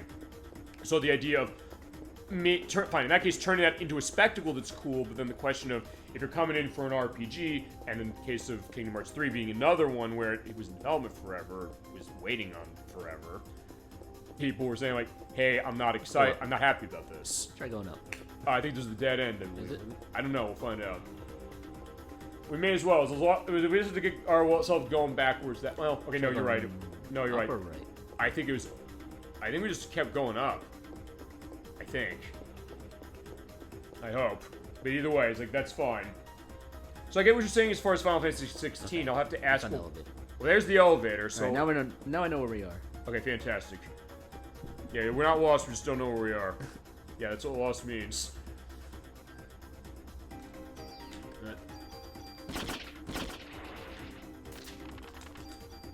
But yeah, I get that idea. So I was like, I'll ask Castlevania 2 to that because I know he's gonna be on for stuff eventually again. He was on for Guardian Heroes 2 months ago, but I think we went this way. Go up. Go up. Okay. Okay, not yet. When we get to that room, I will do that. But yeah, so I'll put that to him. See, like, what does he think that way, as far as what it is? I mean, I guess maybe that's the question. The thought of like, hey, you know, if you're going into an RPG, or the other thing feasibly is that if you're in that mindset, there was the Final Fantasy Pixel remasters that came out for. I'm gonna try dodge first and then shoot. Yeah, I think I want to haste and run away. First triangle looking? Oh, what? Or how do you? I forgot how to only use one. Oh, let's try that. So it's haste.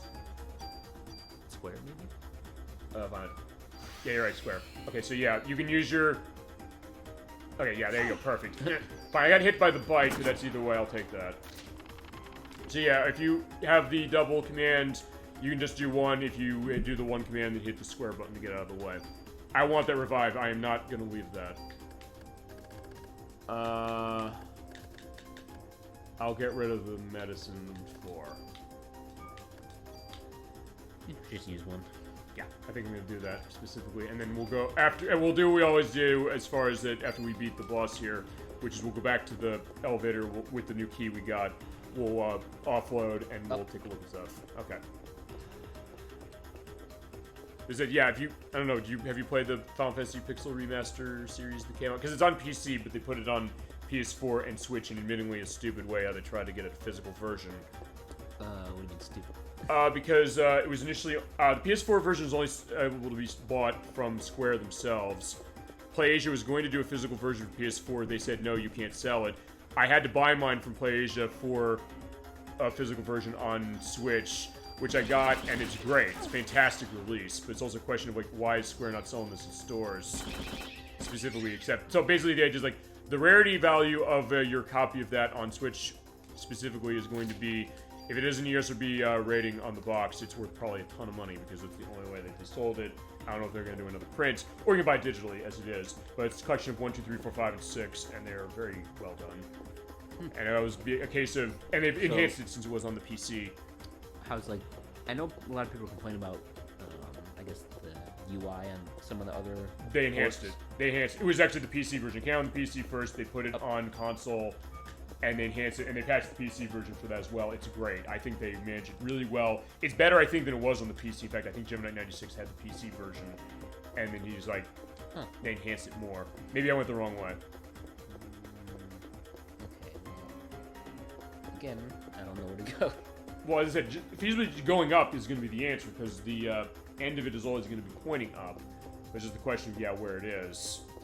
Yeah, but that's where I thought we should have went. That's what I was But thinking, now- I think, too. Now But that we don't... did we go up here? Yeah, I think that turns into a dead end. Is that... Jake, keep walking. Yeah, we can double check, but Okay. I'm pretty sure this ends in a dead end.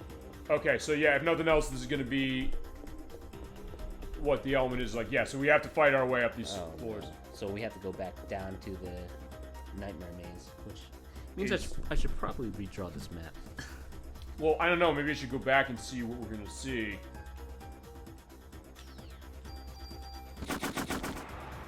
Oh, there we go. Now, they're taking him down. Yeah, well, I guess we'll see as far as what it was. But yeah, honestly, I think they did do well, and I think it goes to, I think something I was sort of saying, which is that when it comes to remasters of stuff with Square, it's sometimes been very iffy, but that's one they did really well, eventually did well on PC and on console, they definitely did it well. And then the idea like remakes and things, so like, hey, for something like this, I said, I'd love to see this just because I think more people would want to play this and from what I've understood, it's always been the case. People say like, hey, I found this game for whatever reason from whoever, and it just really kind of got my attention. And it is so, you're right, this is something very special. This is something that you don't tend to see a lot out of game, and as I said, after just over the past couple months that it's been percolating, even just thinking about, we started this a little under a year ago, I still remember this. Actually, I want to see something. Is this where the beginning is? Because if so, maybe we can retrace our steps this way.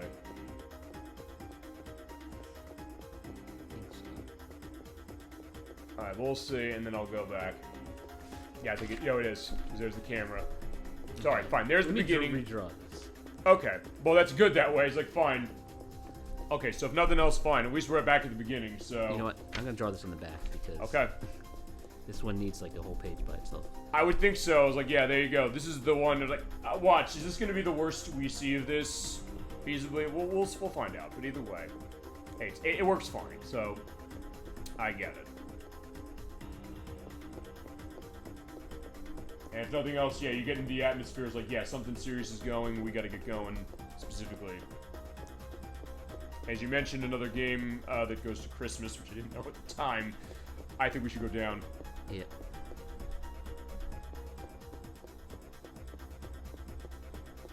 Okay, fine, that's a dead end. So yeah, everything is going to be a dead end here to start, so... It's also going to be interesting, what's the topography of this map about? Also, I'll do what I did for the last part, which is, when it came to the edits, as I'll go down again, I basically put a picture of what did the maps look like for the 10 floors we ran. But in this case, I'll basically just probably put one massively in the center on this one, just saying that, okay, this was the map, okay, and we got the thing for this. I'm going to go to the right. Sure. Because I guess the question of what is this necessarily going to look like?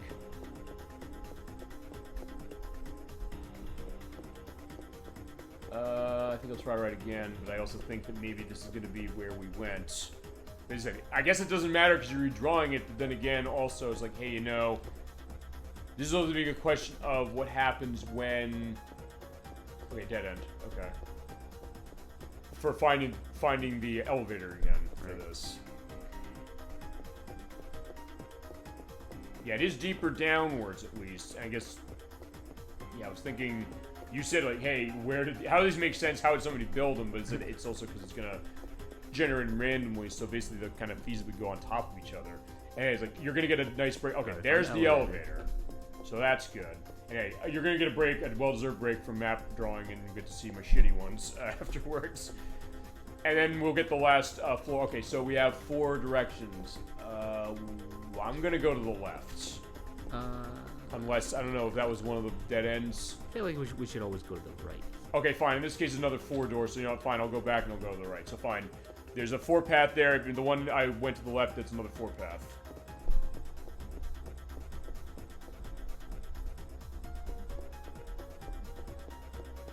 Okay, so now we close that off. Okay. So if nothing else, it's also basically a process of elimination, I think. And I guess let's go down. So we found where the elevator is, which is fine. Why is there more 4 paths? Oh, fine. In this case, a 3 path, but still, like, it's a lot. 3? That was a 3. That was a 3 as well. Now I'll keep going right. Actually, in that case, also, I'll stop a little bit. Alright, yeah. Sorry, I need to catch up. No, it's fine. I get that as well. It's like, hey, because you're basically pretty much writing it live as I go, and same as far as how I've been. Actually, this seems familiar. In fact, I think... Yeah, this was the same place where we went those 2 there, and I said, hey, wait, what was this? Although I think this led to a dead end too. Right. Because I think it did. Well, fine. Going up, I think, led to a dead end. So I'm going to go up again just to rule that out, and then we'll go to the left. Yep, so it did. Okay, so then I'll go to the left. This is horrible. Actually, I'll ask you this. Do you remember when you've played this prior, what was the worst case of a map, if you remember what it was? Was it something like this? Oh, wait, there's the... We got the treasure. Oh, shit, and my controller turned off. Alright, so by the way, when that happens, we have to go into the controller settings with the PlayStation button, go into analog mode. It just turned off on its own, alright? We're still running to it. And I have these things fully charged. We don't need to go back in there again. Wait, we didn't get... Was that the first one? I think we got it. Unless, oh, we did, right? Well, did we? Fine. Let's check it. We may as well be sure, because, like, hey, we're running this whole map again. Let's just make sure.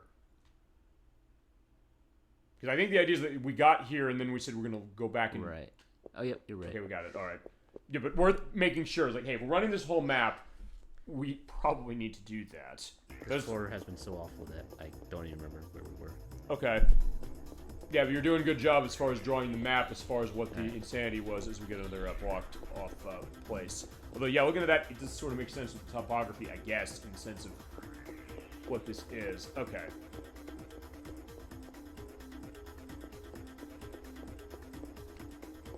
Yeah, imagine doing this by yourself without a map. Yeah, I mean, I guess, oh, you did it. Oh, fine, you did a good amount of this if you didn't do it completely. I might have rage quit at one point. It's like, screw this. Even the good music, as far as it's the kind of thing that eventually, you know, is enough to say, like, no, I mean, look, I said that when we did Donkey Kong Country 2, I said Animal Antics was that way, and I beat it on my first try somehow. So. Right, we can try going down. We didn't go down, so fair enough. But I get that. Like, hey, you know, you're like, I can't do this anymore. It comes to that case of, like, hey, you know, you need to maybe sit back and, you know, decompress a little as we get another dead end. So I guess then the answer to the question, I guess what you're saying, or what we were saying, I was asking, I guess, about the worst map. It would probably be something like this. Like, where do I go? Where are the rooms? Fine. We found the rooms. We just need to find our way out and find where the boss is and make sure my energy is in a good place. I'll go left. We'll go left. Okay. I think up was that's where we came from. Yeah, we came from up, so fine. We'll go left. That's another 4. I should probably go up for this one just to see if maybe it's right there. Wouldn't that be great if it was right there? Okay, no, that's another 4. Actually, I think... is this connecting to those 4 there? I think it is. The way I drew this, it looks weird. But you said sometimes maybe it doesn't make sense. Alright, so I'm back to the one down there. My brain just scrambled. Okay, I'm gonna go left. I don't know, if you want me to stop as far as like a certain catch-up on it as we'll go in a curve. Yeah, I wasn't expecting to get 2 4s in a row. Or 3. Well, if it's connected to the one I thought it was, it would be 3. But I think we're getting a dead end here. Which is good, because like, okay, fine, then we'll go to those, the 4 paths again. I'm lost again.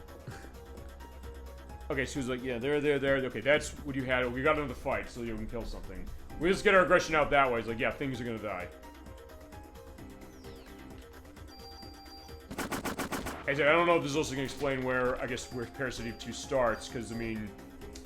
Yeah, or if this game explains it, because she's not in New York in the next one. So, I don't know, maybe she's like, yeah, I've had enough of this Chrysler Building nonsense. I'm gonna be going... Did we go down?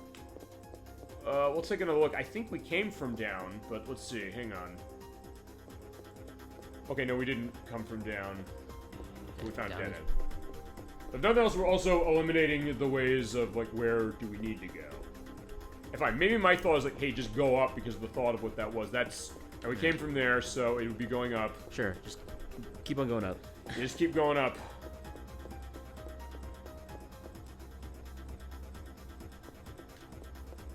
Alright, there it is, I think. Oh, no, we have enemy.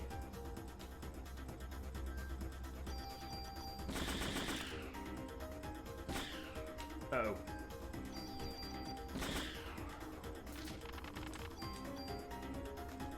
Yeah, okay, fine. We don't need any more of that. Oh, actually, wait. I want to get rid of space.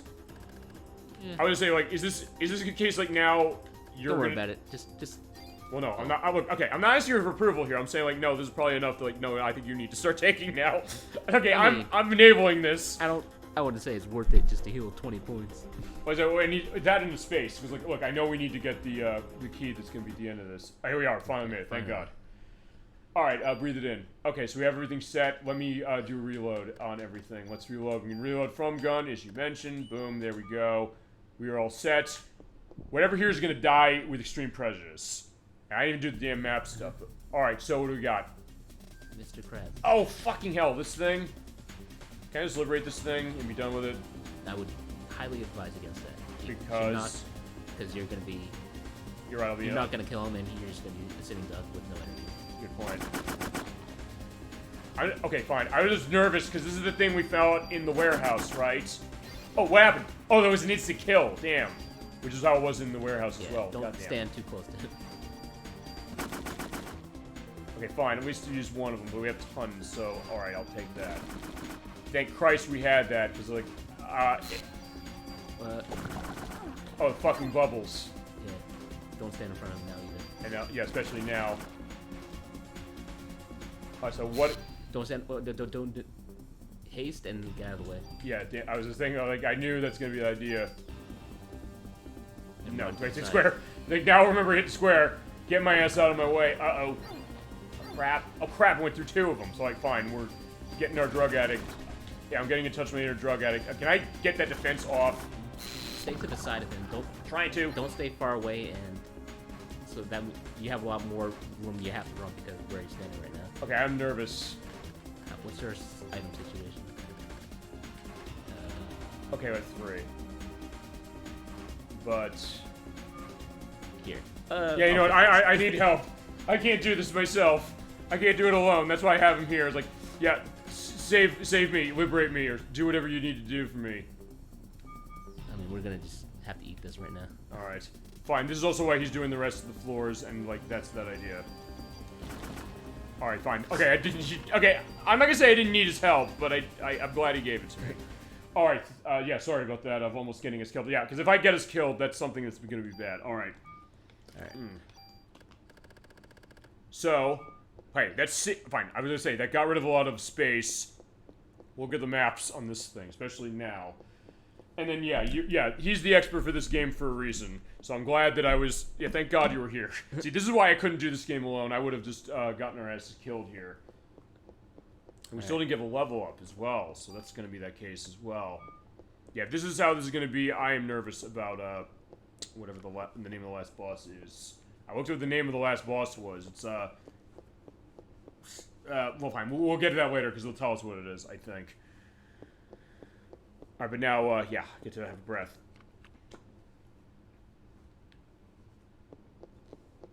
Alright, so yeah, let's take the elevator down, please. Yeah, that floor was hell, you're right, for multiple reasons. The twisting the map, and then me getting nervous about the crab again. It was like, yeah. There's no... Yeah, no quick, drop down. Idea for remake is that... Here's the thing, the front mission games are getting remade. Maybe if those are doing well, and I think they are, because they're doing 2 and 3 next. 2 got delayed, because I think out at the end of the year, and then they're doing 3. I was like, wait, does it make a sound when you... Okay, it does now. Yeah, it looks like the game freezes up. Okay, I was afraid of that, because, like, I don't want that to happen, because if that does happen... Oh, fine, that does happen, and it's something we can reset from in the game, we're fine. If not, we have to feasibly, the feed will cut, but I don't think we're gonna run into that. Alright, fine. Let's go back and see Wayne. We haven't seen him tonight, so let's, go and get that set. Alright. Alright, I think, well, we have 2, attack ups, so I think we can reasonably move one to the armor that we're using now. Awesome. Okay, so I'm gonna get the other piece of paper, because I brought a massive stack over. So, yeah, I'll get in the case of getting started with map eventually. So, like, yeah, there we go. So we'll see what's gonna happen here.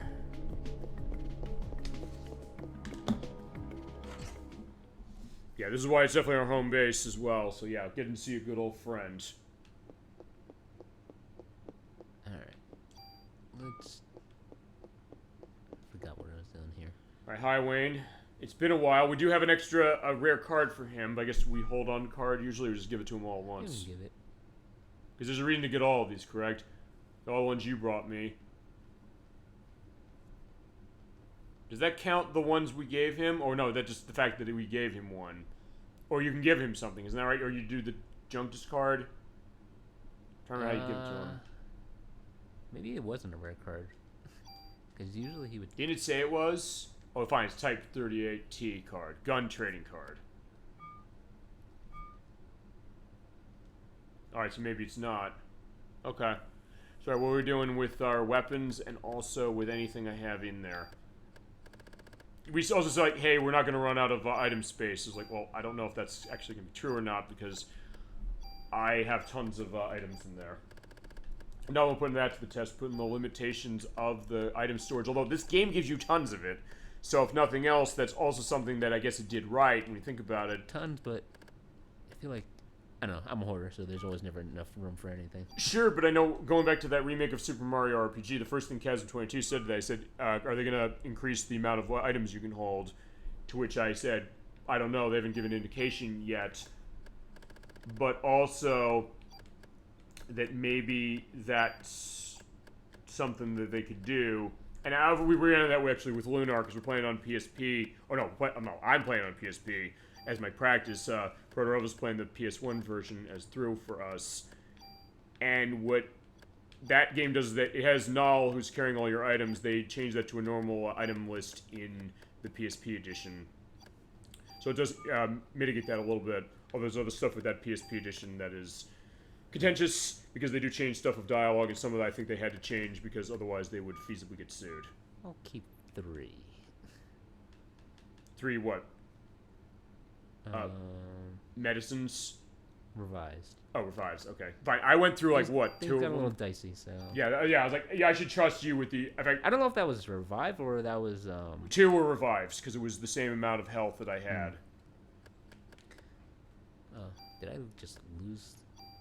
Okay, attack. No, I think you just put it in the box. Right, is it this one?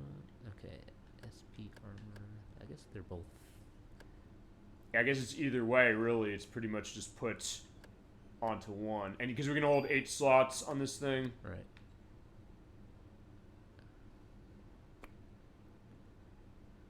Okay, I'm gonna do it.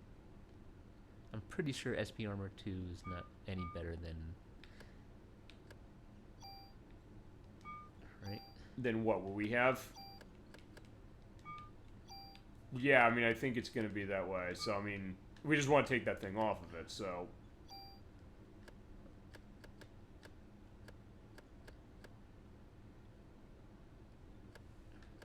There's no way this can be the end game item, right? Yeah. Okay. Well, I mean, I think you said this specifically. There's stuff in there that is not going to necessarily be end game items, but they have stuff that's going to be of use. Yeah, I'm just trying to make sure that like it's that one that's not that's disposable. Okay, or do we want to save first before we do this?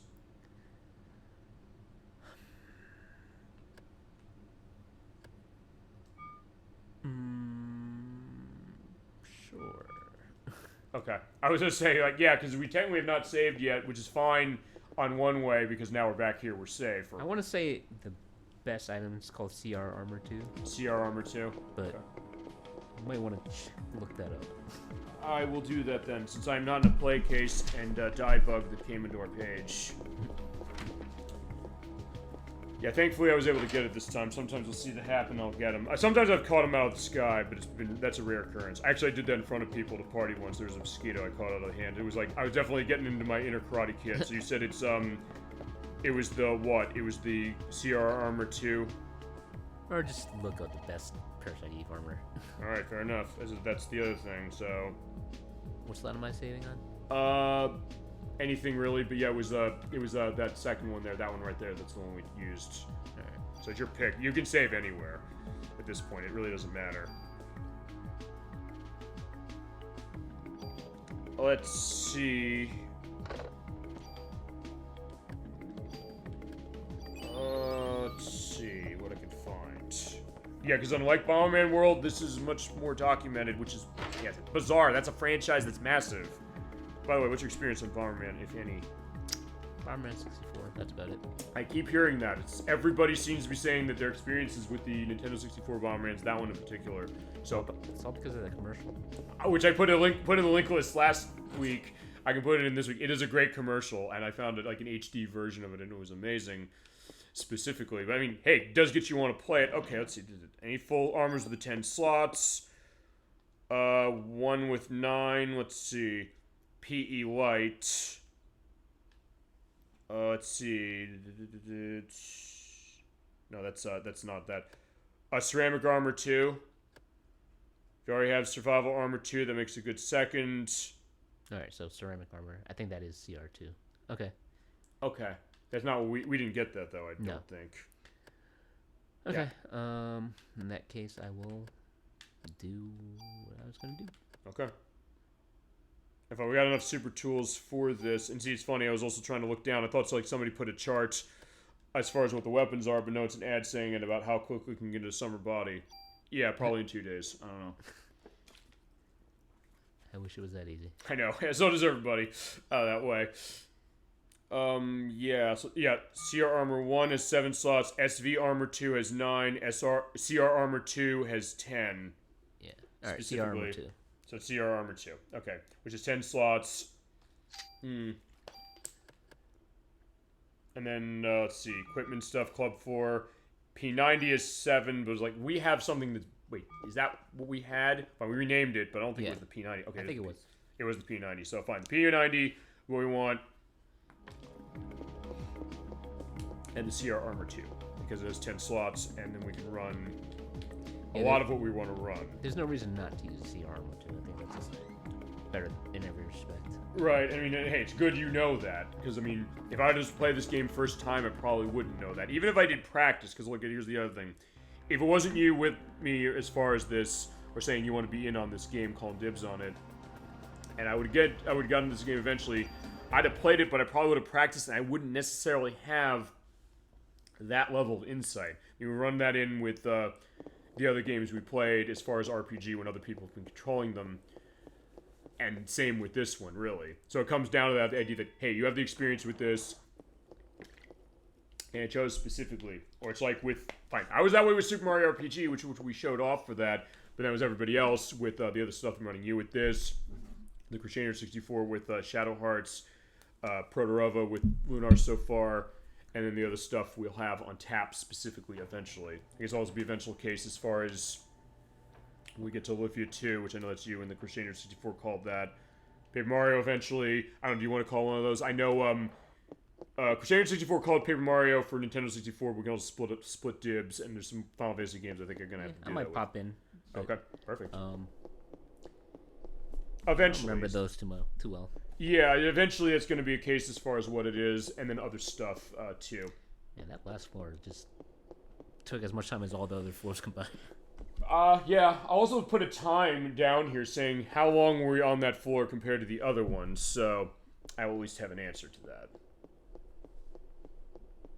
Yeah, thank God I didn't get us killed. Like, but that's also like, yeah, if I'd have gotten us killed, that would have been horrible, and then I would have been a case of that. So yeah, since I'm gonna have to do, I guess, the 70 through 77th floors specifically, yeah, I'll have to be more careful that way, and then we get to the final boss. Yeah, I just want to level and then see how much BP we have and distribute probably more to defense.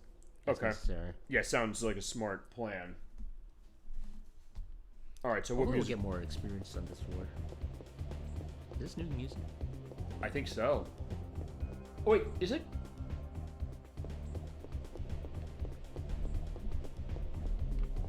I don't. Yeah, we didn't hear this at the museum, and we didn't hear this at Central Park. Yeah, I like the sound of it. It sounds very kind of techno-y. What? It's got some bass to it. Oh yeah, yeah, it definitely sounds really nice.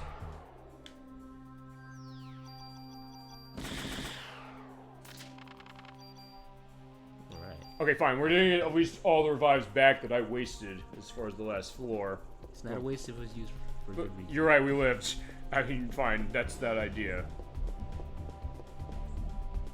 Alright, so far, nice and straight.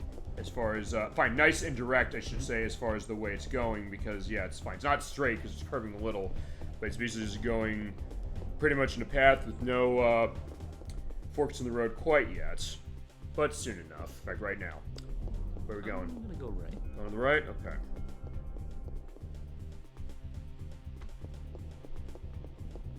Curve down a little bit.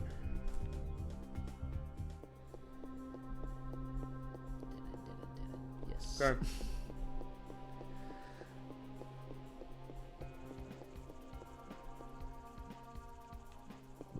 Yeah, I definitely don't recognize this music, so Yeah. this must be one of the newer ones. Which is good to see or good to hear that way. So if that's the other case, that it gives you reason to come here, because if you thought you saw everything in the game or heard everything in the game, it's good to see it. And think about, hey, you know, a piece of music of junk that we don't need anymore. Like, we loved you, junk, but we don't need you now. Right. That it is interesting to see that hey, sometimes really good pieces of music or things in games that in cases you wouldn't necessarily expect to see it, or seeing there being a limited capacity, and people's like, oh, I love the music of something that seems like it comes out of nowhere, really. I know that was the case with, I don't know if you ever played Castlevania Chronicles on the PlayStation. No. It was a remake, fine, it's a remake of a remake. It's a remake of the Sharp X68000 take of Castlevania, the original. I did listen to, like, a best of Castlevania mix lately. That's one of them, I think, as far as what did you hear? Did you hear anything from that? I was in my car at the time, so I didn't really see where the music came from. Well, one of them, there's like this music for the loading screen, or find the load game screen. They actually remixed it in a game that unfortunately is not available anymore. I played it for the show already, and I've been begging Konami for a re-release of that for a while. Castlevania The Adventure Rebirth, which is a remake of a really bad game from Game Boy, but they actually took a lot of music. They took it out of that. It was in it, like, you just hear it when you're loading your game. I said it was something else wrongly when we played it, but it sounds terrific, and it's something that the thought, like, hey, turning that into, like, level music that you hear more in the case of playing in that game than you did and you heard it in the other cases. I think I also remixed that into Castlevania Dracula X Chronicles on PSP. Which we are going to be playing, we're going to be using that in October as we celebrate the 30th anniversary of Castlevania Rondo of Blood. What's your favorite soundtrack? Of Castlevania? It's easy to say maybe Symphony of the Night, because I love Symphony of the Night. I do love the soundtrack, though, of Run of Blood. And, actually, I like Bloodlines, which we played Bloodlines on the show already, and I have a reason to go back to that. And also, actually, I would say that Castlevania Rebirth, because what they do with that that's very interesting is they take tracks that were in other Castlevania games, including... So it's like kind of remixed. They remix them, but they remix them in a way that's very interesting, as you go into the dead end, because what they do is that It was M2 who developed that, who actually did the re-releases or the remasters, or find the ports of the the old Castlevania games for the Castlevania Advanced Collection and Anniversary Collection. They made a totally new game, but they basically took the sound fonts of that Konami used on the Super Nintendo and the Sega Genesis specifically. So you hear some of those sound effects or sounds to them that sound almost like stuff of Super Nintendo. So it sounds like the Turtles in Time soundtrack a little bit, or some of the stuff you hear on Genesis out of them, of stuff like Bloodlines or Contra Hard Corps, something like that. It sounds so good. It sounds terrific. So they're remixes of those old songs, but they kind of twist them around so they don't sound the same. And they're wonderful. I mean, because they take... You ever play Castlevania Bloodlines, by the way? No.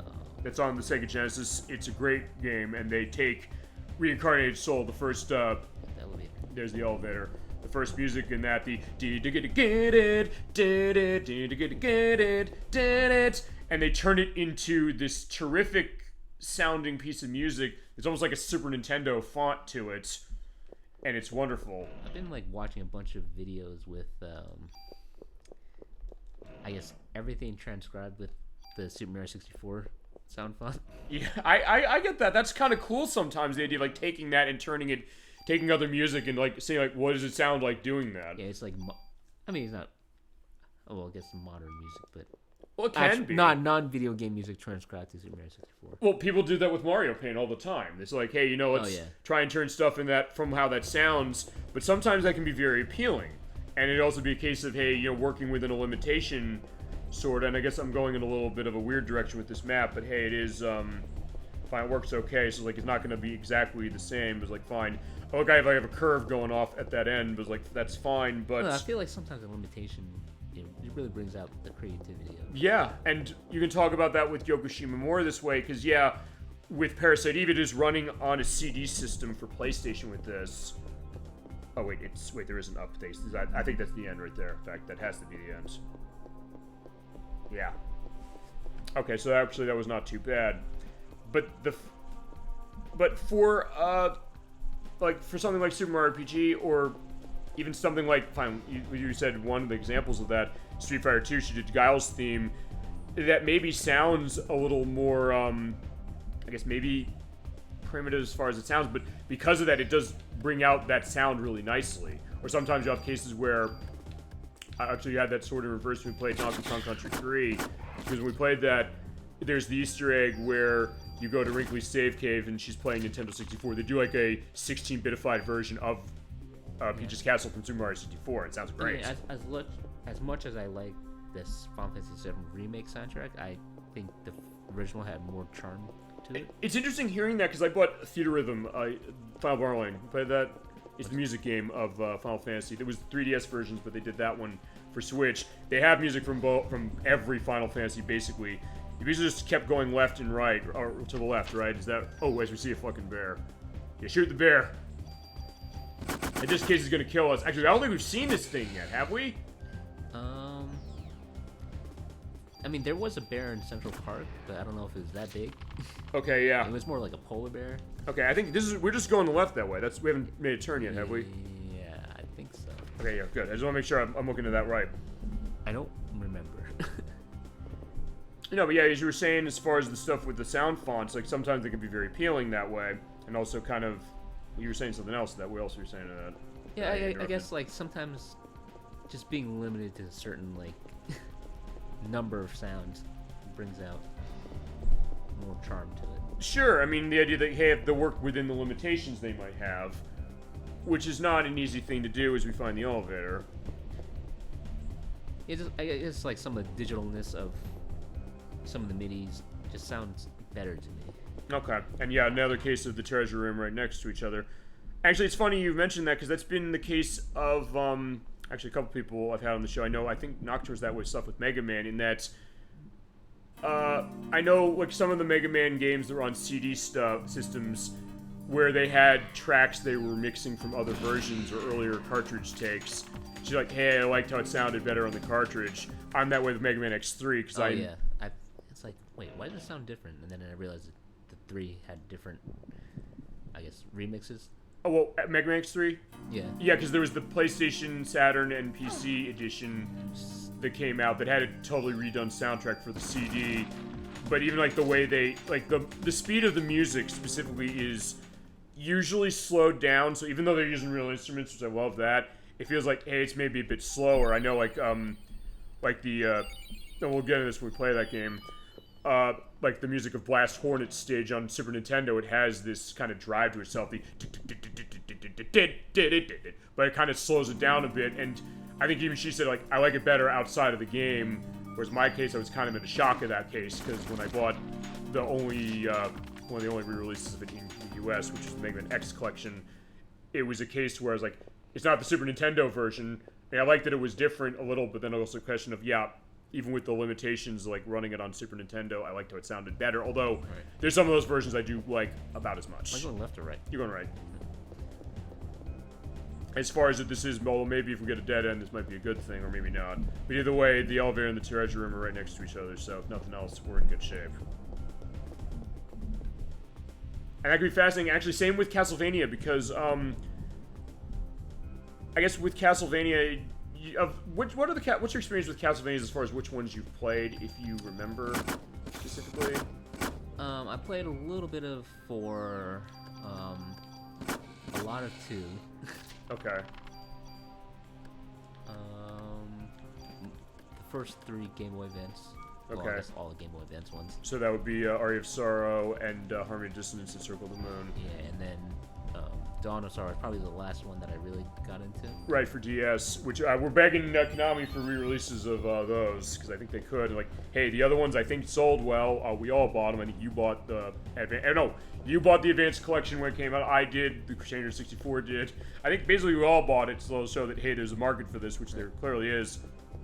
But I think one of the things is that, actually, the Advanced Collection, the one other game they had along with those 3, they had Dracula X, which was the Super Nintendo remake or rethink of Rondo of Blood before we got Rondo of Blood and costs a fortune now. But it's also one of those cases where I love how it sounds on the CD. Actually, I guess I kind of like it better on the CD than the cartridge, but still that question of, running with a limitation that way. But it still sounds good. Some of the remixes, the Bloodlines track, I love that track on the original version, which is a CD-based edition. But then even the way they do it on Super Nintendo sounds really good. So what's the name of that track? Bloodlines. Bloodlines. Yeah, my favorite tracks is probably, well, obviously, Bloody Tears. That's a classic. Probably the best thing that came out of the second game. Mm-hmm. I love Castle Corridor in... Oh no. Danger. They're fine. They'll die. I thought. Yeah, Castle Corridor was in Area of Sorrow. Area of Sorrow. Oh yeah, that's a good one. And I really, even though it's like not like oh my god, I'm so bad. I liked the theme in Hell, or it's called The Abyss, and it was in Dawn of Sorrow. Okay. It's very like Halloween-y, very weird, and dissonant, and I don't know. I loved it. Yeah, I mean, I can also put links as far as the music for some of these things we're talking about, just because, like, hey, it's worth going in this. And as I said, we'll also do more stuff as far as we've been doing with Castlevania. But it's also been a case like, yeah, any of those Castlevanias you want to call. As far as the DS ones, I'll say this: I have to figure tech stuff because I need a capture device for DS in order to get that going, unless they re-release them, in which case then we'll use whatever that re-release is. Oh shit. Okay, we haven't seen these things before. Shit. Actually, they look like something out of Castlevania, specifically, potentially.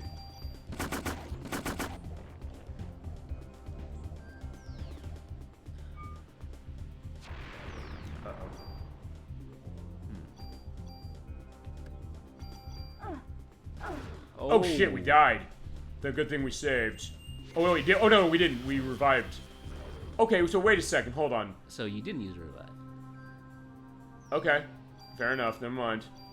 Okay, so fine. It looked like to me when I got hit that one time. I'll look back at the video on that one. Maybe that's just it used a full cure. It might. Yeah, I get. Oh, you're probably right. It probably did use that. You're right. We had that, so it recovered my full health. That's why. Well, that was a little nerve-wracking. No, I get that for sure.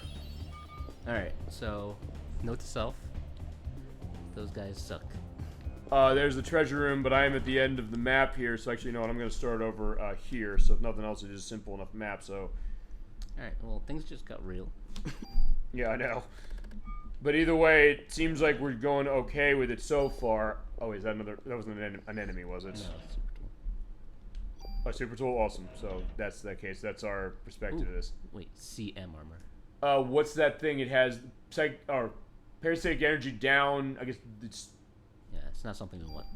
Yeah, I was like, that looks bad, but I was like, wait, what is it? Or unless it is something we want. Let me just double check. Yeah, because I don't know necessarily what it is. Okay, it's, PE, oh, that is a good thing, actually. okay, what is that?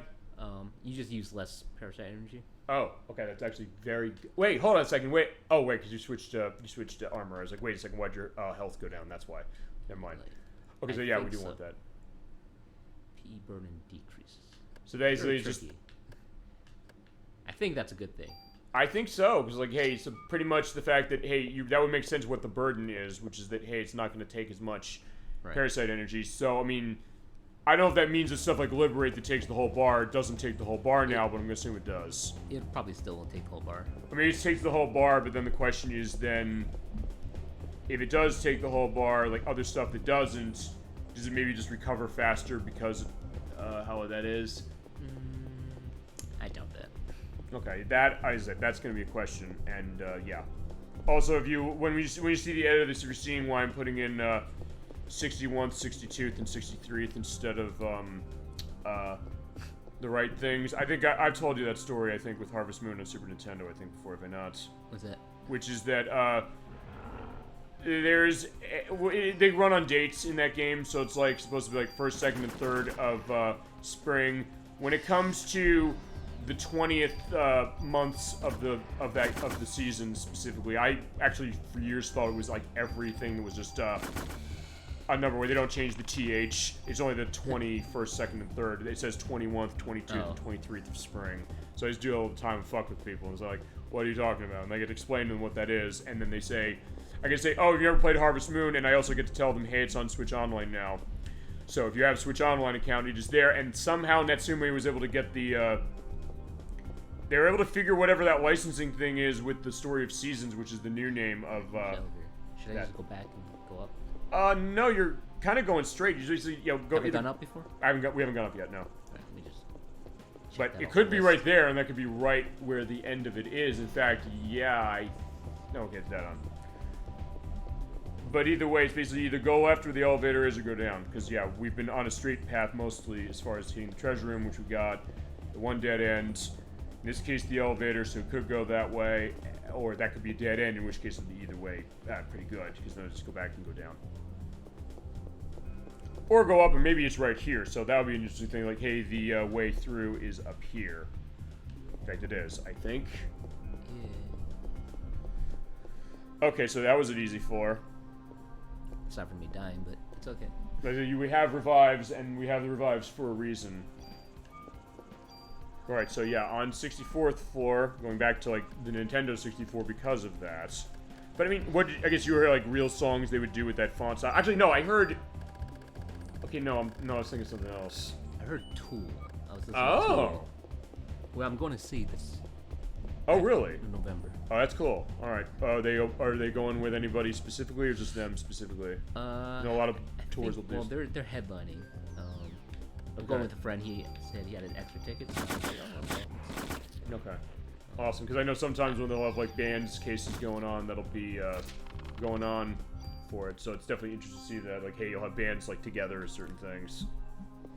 So I guess that sounded pretty cool. I guess what they did as far as like, or unique if nothing else. The idea is like, why would you necessarily take Tool and put it into Super Mario 64 sound font? But hey, it sounds like an interesting some songs idea. fit better than others. I was listening to Schism, and that was perfect for that. I was gonna say that sounds like a neat one. Yeah, use a lot of the, I guess, you know, like the Dire Docs. Oh yeah, which definitely I can get that sounding pretty cool. And fine, I do know Schism specifically as far as my Tool stuff because of Guitar Hero World Tour. And there is our B armor and ooh, we got the triple. Oh, you said that's what we're basically waiting. It's triple command, yes. And tool to move said triple command, and a super tool, which is even better. I'm gonna use a super tool and move it just because. Okay. Alrighty. And I guess here's the other thing: can you override that one? Yes. I'm just gonna use super tool just because. For no good reason. Okay. The only reason I want to do that is just because I don't know if we're gonna get anything like this again. And yeah, no, I mean, at this point, considering where we're at, and since we're getting closer to the top, yeah, because we only have about. I don't want to lose the value of having that weapon in our stash. Sure, no, it makes sense. Yeah, because we only have about counting this one, 13 floors left. Yeah, it seems like, we're getting much closer to the end. Also, if we do have time more to the end, and it's not 5 hours, I'm going to also bring up the digital instruction manual, because I think I owe you the look of that. Because when you do get anything from PlayStation 3, or any PS1 or PS2 game, download off the PSN this way, there is a digital manual. Which is very nice to see, and as far as what that is. And it was also, that's why I was like, wait, what was Daniel's last name? Daniel Dallas. So I looked at the digital manual, I was like, oh, it's here. It's like, perfect. And yeah, I do too, but I also miss the idea. I like the idea that for this one, actually, that's something Sony did unique. It was like, hey, you download this, you still have the instruction manual to look through. Even when it comes to stuff like, hey, looking, because I have a bunch of Capcom stuff on here. Because I have all the Mega Man Legends games, the 3 of them that were there, and then also going up or down? Down. Yeah, the 2 favorite manuals off the top of my head is Super Metroid and Secret Mana. Okay, actually, I don't know if I've actually read the manuals for those, but I'm going to assume they're probably really, really cool. One of the funniest, the 2 funniest, honestly, I think to me, I remember are Donkey Kong Country and Donkey Kong 64 specifically, because they're written from the perspective of Cranky. Oh, right. Yeah, it was clever. For me, it was like, just like, oh, here's the items that you get in the game. And sure. But even Batman Forever was probably a good one, too. I guess so, though, as I mentioned when we did Batman Forever for the show, I said I tried to look as far as all the combinations as far as doing the moves, because I took that to heart specifically when you told me that, hey, you used to play this game and you liked the combinations. I said, I'm going to show off every combination of this game that I can as we get to the top again, so I start doing really good. I said, speaking of combinations, I just all of a sudden thought about Vigilante 8. Ooh, right, from Luxoflux. That was on PlayStation, and it was also on N64, and there's a sequel. Yeah, talk about... We have not played Vigilante 8. If you want to call it Vigilante 8, go ahead. I'm going to put it out there and I think say it's better than Twisted Metal. Okay, actually, I do owe Elect vs. Twisted Metal at some point. We'll start with the first one. I know I think Castlevania 22 and Crusader 64 wanted to see or be in on Twisted Metal Black. Actually, I did play... the last one? Twisted Metal... Actually, the last Twisted Metal game was... the one that came out in 2012 for PS3, which I heard is actually really, really good.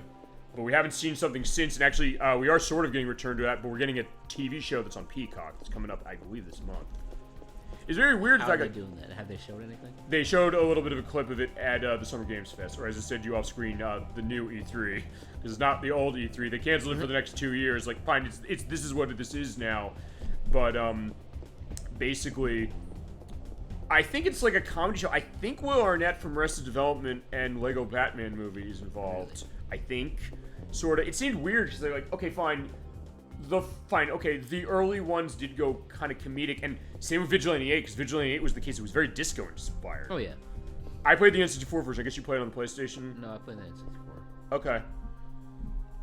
Because at that point, actually, I had not played Twisted Metal at that point. And actually, at that point, Twisted Metal was under the direction of 989 Studios. In fact, I know that people say, like, hey, they don't like those Twisted Metals for that reason, specifically Twisted Metal 3 and 4. And then we single track, and then they turned to Incog, who did Twisted Metal Black, and also they did Twisted Metal Small Brawl, which is the last one PlayStation got. And then there was Head On, which was on PSP. They did Enhanced of Head On PSP, which took footage from, or they had elements of the sequel to Black they never did, as we got to level up. Fun. Okay, we got, let's see what we got. Okay. Okay, we got like a little over 8,000 total. Awesome. I don't know if that's a lot, but Yeah, but either way, it's like it's a lot as far as the fact that hey, we got a bunch of things we can allocate eventually, unless you want to do it now. I'm a little nervous. Yeah, I get it. So yeah, do what you gotta do. And then we talk more on Vigilante 8 because like yeah, I think that's an interesting one. It's one I haven't played in years, and it's one I definitely would like to go back to and play its sequel. Summon here because I didn't know. Well, definitely summon here. I'm gonna what 91. All right, so I'm gonna put 30 in there. Okay. I'm gonna put 20 in here.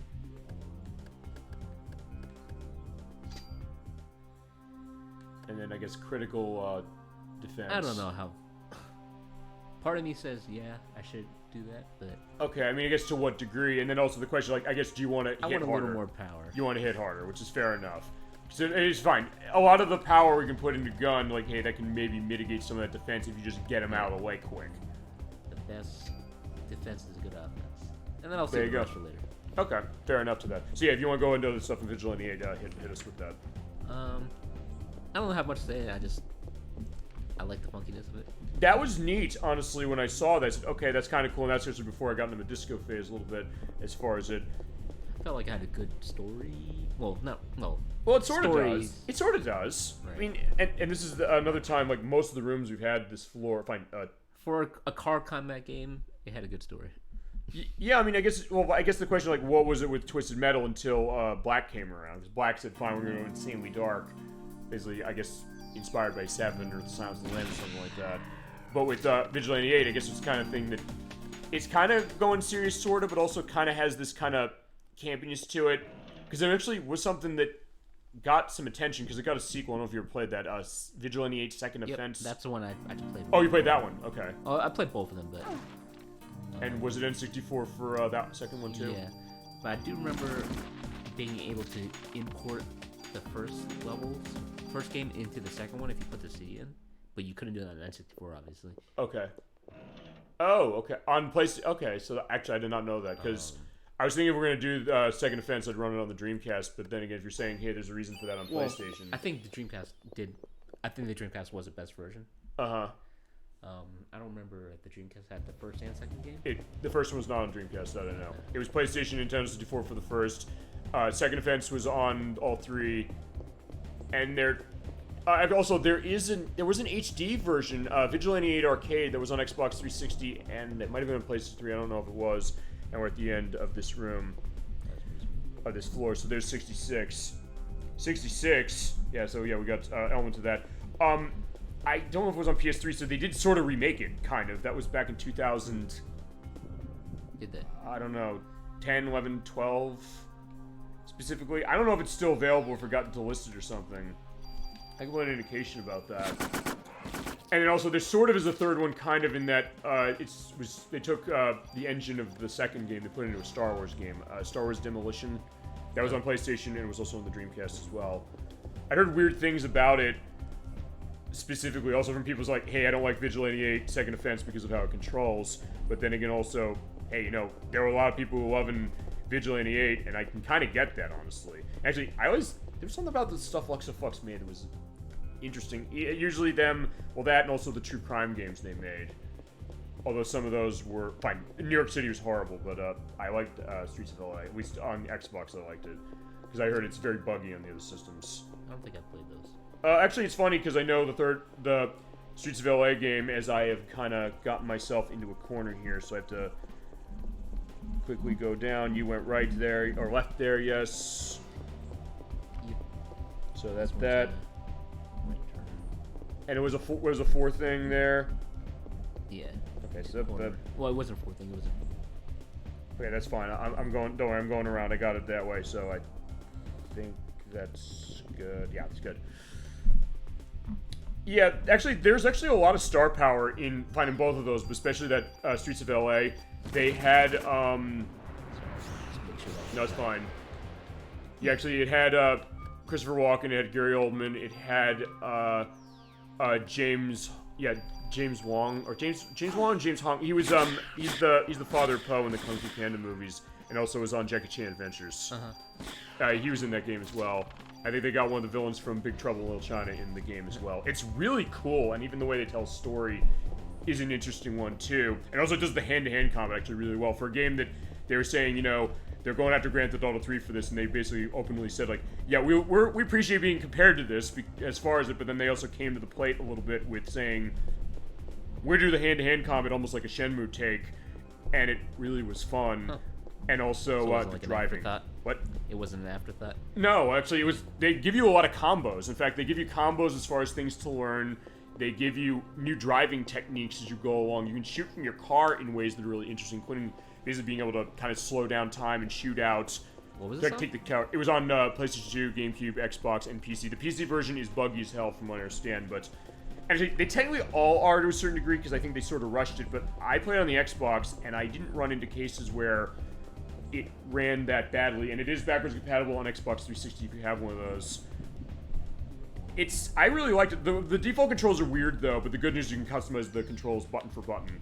So if like, hey, you don't like what it's playing like, you can do it. And on Xbox specifically, you have custom soundtrack supports, because if you don't like the soundtrack in that game, which is all mostly rap stuff, there's a lot of stuff with Snoop Dogg as is on the soundtrack. Even like an unlockable mode, Dog Patrol, where he runs around killing people, specifically, and he sounds like, this is the Snoop Dizzle. I'm in pursuit of another dumbass motherfucker. I can appreciate Snoop Dogg, even though wouldn't necessarily listen to his music. No, I get that idea.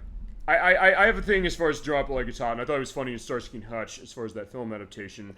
But as I said, it's an interesting game, but if you don't like that music, you can put in your own soundtrack, and I swear to God, this is going to sound like the most bizarre thing ever, but it's, of course, the most on-point for Captain D-Track thing ever for this program. When I played True Crime Streets of LA on Xbox, I did put in the Kiki's Delivery Service soundtrack and just play it. Yeah, and I float your boat. What? But there was, although unlike Grand Theft Auto, you can't necessarily change stuff in the radio stations for that, so you go and, although it does play even like when you're doing stealth missions specifically. So it's the idea, you're hearing the soundtrack movie, and like I'm going to kill somebody just snapping their neck, and it's amazing. That actually, yeah, True Crime Streets of LA, that is underrated as anything. I will definitely say that. So in that case, fitting that way. Do people like the game? Yeah, generally speaking, I got the sense, although it was also a case that, hey, you know, kind of, they had the perspective of its bugginess, although, as I said, on Xbox, it's fine. Fine, I'll say this. I ran it on original Xbox, and I don't know how the software emulation of it goes if you play it on an Xbox 360, because as we've shown on this show before, and I showed you, Marvel vs. Capcom 2, there's that disc version that's on original Xbox, which is fine. It's straight port of the Dreamcast version if you run it on the Xbox itself. 360 mutilates it. And it also mutilated Crash to Insanity as an example, so I don't know necessarily how True Crime Streets of LA runs that way. And New York City is not backwards compatible, and I played on the PS2. That game is horrible. That one is like, what happened? I love the other one so much. That one is not good at all, but if you're going to play one, I think you would like True Crime Streets of LA, honestly. It's a unique one, and as far as the stuff for the show... I remember the name, I just don't remember what the game looks like.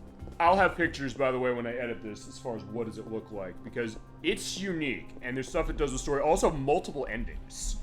So you can kind of go different ways. There admittingly is an ending that they intend you to have, but you can kind of go different paths through story, and it is really interesting, and they put a lot of effort into it as far as story, as far as gameplay, and also some of the stuff they did with it. It's interesting stuff, and it's when you think about that kind of game, like the open world kind of thing that was everywhere in that generation of consoles, that is one that does stand out as far as the ones that are not Grand Theft Auto. Although then again, when I talk about the bugginess, here's the other thing. You would also make the case of, like, wasn't Grand Theft Auto 3 and Vice City, especially Vice City, buggy as hell too? And the answer is yes, they were. It's not a bug, it's a feature. No.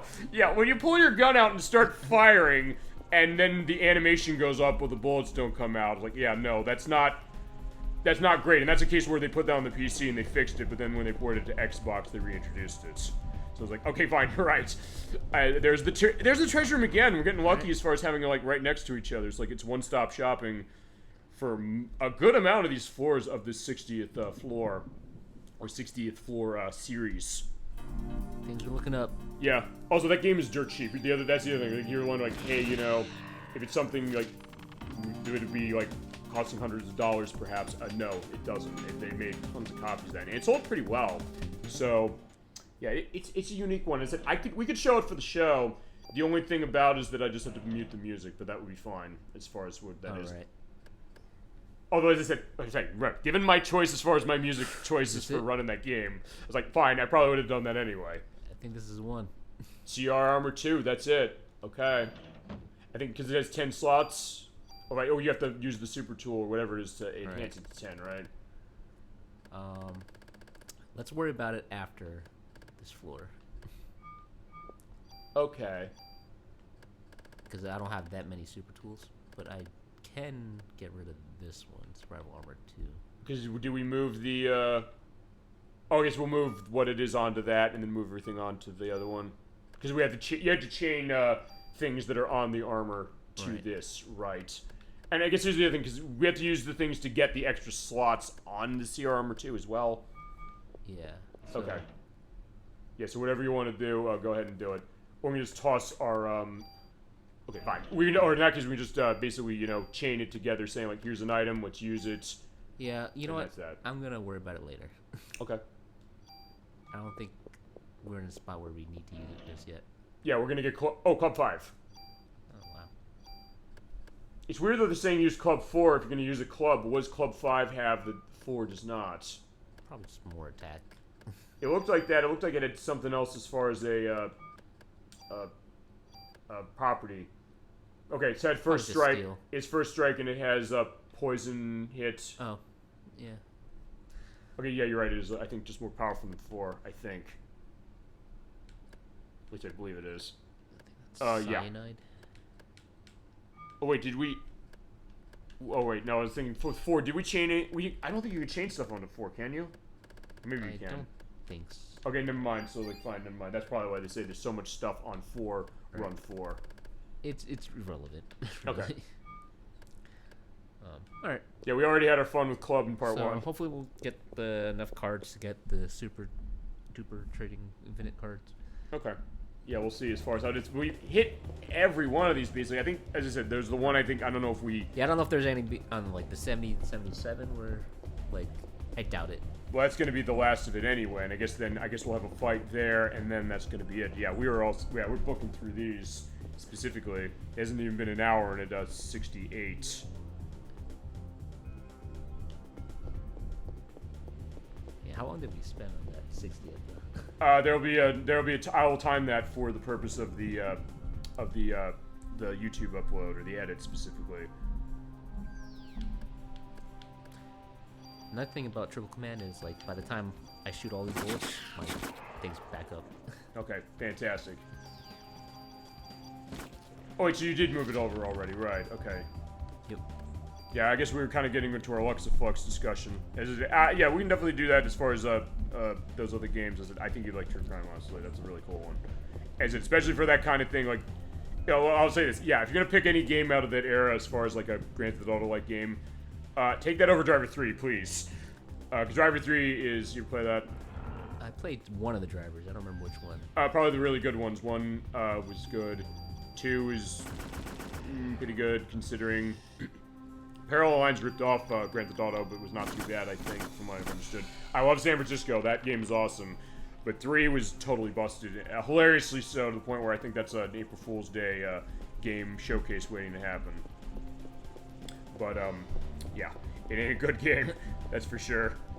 But True Crime is. Fine. True Crime Streets of LA is. New York City, no. That game is not. And actually, also, the other thing, I guess, about Luxaflux, it's interesting as a company, is where at the end, we didn't get the treasure chest, but we do have our way out, so that's perfect. They also made the game based on Kung Fu Panda, which actually plays a lot like Bayonetta, weirdly enough. But it's, from what I've understood, it's not too bad as far as that plays. Like, yeah, Bayonetta is not a mature rated game. Yeah, there you go. Kung Fu Panda on, well, 360 version, I guess the PS3 version, and I think it was on the Wii as well, but I don't know if Luxaflux made the Wii version. They might have. Actually, I don't know necessarily if I know anything of them before Vigilante 8. Maybe that was their first game, but I don't know. I didn't even remember who made it until you mentioned it. But it's always a company, I never hear people actually say that as far as the names. Like, fine, we'll say the name Luxoflux. I mean, now that you say it, I recognize it. You'll see that logo specifically, and I'll probably have the logo at some point, and there's the elevator. Yeah, I don't think they're in business anymore, but I know that, yeah, there was some interesting stuff they had, and Vigilante 8 was another one, especially when there were a lot of cases where a lot of games wanted to take over. I mean, I guess when you think about it this way, fine, what those 3 games of theirs that they made that we mentioned all have in common is they're taking on another game franchise or style of game, but they're kind of differentiating themselves despite the fact you look at them and say, like, oh, they're a lot like the other ones. And they kind of create a niche in something that I think people remember. Yeah, I like the level design and the special combination inputs in that game. Oh, yeah. That's why I like that better than Twisted Metal. I mean, there's something to be said about that. I love the thing with the disco ball. When he does that, he goes into, like, a little bit of a bar of Staying Alive by the Bee Gees that way. And, like, it can chain enemies massively. I used that a lot when I played that game. So it's like that small thing. I haven't necessarily played that game in, actually, like, 25 years, actually, which is when it came out. So you never played Second Offense? I didn't play Second Offense. I'm surprised I didn't play it. I would have thought, oh, I would have wanted to. Because I liked what I played of Vigilante 8, the first one. But yeah, I was like, yeah, we could do that. Like, hey, if you also want me to hold that for you, so like, I want to call dibs on Vigilante 8, any of them, yeah, do it. It's all yours. Yeah, I'll pop in. Yeah, is it also, I know Streets of Rage 3 is yours eventually, as far as what that is, it is worth pointing out, March is its 30th anniversary. So that's something else to keep in mind. It's like, yeah, that's all yours. We don't touch that without you, because you said you wanted it. As long as you don't expect me to beat it. Well, I'll be helping as far as how it is. Because, like, we're both going to play it. We'll co-op it the way, actually, that Chasm22 and I did with Guardian Heroes. Now, with Guardian Heroes, we went through every single path of that game within, like, a 7-hour period. We had a great time running that. Specifically, although, unfortunately, that was one where I mentioned the... Ooh. What happened? I killed him before, so he shot it off, but it stops when they die? Yeah, apparently. Okay, I did not know that. Alright, that's pretty cool. Yeah, I was going to say that was another one we had the audio delay because it used this, but I mean, either way, we still had a great time showing that. And basically, that was amazing as far as... I don't know if you ever played Guardian Heroes. Have you? As we got the treasure room. I think I saw you play it? I don't remember. Was that... That's a treasure game, right? Oh, yeah, it was from Treasure for the Sega Saturn. It's the beat-em-up game. Oh, yeah. I saw you play it. Okay. Oh, okay. Fair enough to that. It's a cool one, actually. And he also had, because he had on Saturn, so we were able to run Saturn for that one specifically. It is also on 360, so it is available that way. But there are some benefits that Saturn Edition has that are not on the other version. Specifically the fact that they give you, versus multiplayer for up to 6 players, which it only has 4 on 360.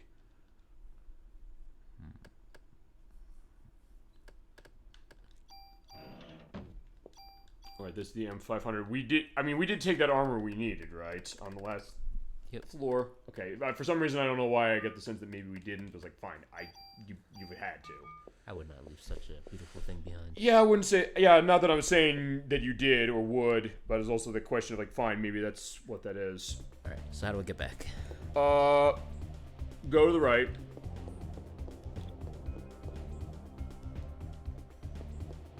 And, okay, curved. Alright, so fine. Just keep going. Okay, and right. Yeah, go up. Yeah, right there. And then the next fort, go up 2, and then make a left. This is 68? Yes.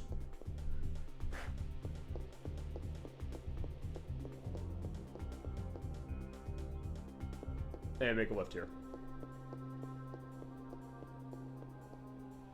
And this will take you right there. So yeah, honestly, nothing like... Yeah, 60th floor has honestly been the worst of it. That's been really where it's been the most crazy. So far, yeah, we're at 69, dude, to go to all of you Build-This Adventure fans. And they have a game, and that got a fucking re-release. By the way, did I ever mention that they actually re-released the Build-Ted's Excellent Adventure games from Game Boy and NES somehow? But like, hey, you know, there's no limits on bringing Parasite Eve back then. That or the that are still, this still hasn't come out. The plumbers didn't wear ties, and he mentioned that, but like, they said it's coming out. Like, I'm waiting for them to come out with it so I can buy the damn thing, because I know I have to buy it, because, fine, it's an important part of gaming history, even though it's not a good game. I know it's not a good game, from what I've understood. And it ain't Parasite Eve. But either way, it's like, fine, we can get that, we can get Parasite Eve, but, hey, we're getting Suikoden back, eventually, so, yeah. It's a start. Yeah, it's a start, and, hey, that's also why whenever there's, like, weird retro stuff, I'll pick it up. In fact, even to the point where there's even, like, stuff with import, because I know, they recently announced this with it. Okay, this is done and perfect. They recently announced they're doing a Taito Laserdisc collection, which is going to be re-releases of a couple arcade games they made. One, called Time Gal, which is on Sega CD, but this is going to be based on the arcade version, and then another one that I think is based on the anime Space Battleship Yamato, and something else they got as well. They just announced it's coming out on the Switch at the end of the year for Japan. I don't know if we're going to get it, but either way, like, it's one of those cases where I think I should import that for the purpose of classic gaming thing. And I also mentioned this last week. They're doing a reprint of Genesis for a couple games of the Wolf Team, the people who made, who go on to make the Tales games for Namco. They made a couple games. They made Soldice, which I have, it's Sega CD edition, and they made El Viento, which is a game that costs like $300, and I've heard it's really, really good. But yeah, we're just going I heard of that one. I remember hearing it because of Nick Arcade. That was one of the games when they go to Video Challenge. It's over there, and you had Phil more specific. Yeah, now you can choose to play, like, King of the Monsters. I think you had, like, Legend of the Mystical Ninja up there at one point. Sonic the Hedgehog 2, which had its beta version that way. Alpha Mission 2, Robo Army, El Viento. Wait, was Nick Arcade the one where they were playing video games? Yes, it was. I vaguely, is that, like, on really early in the morning?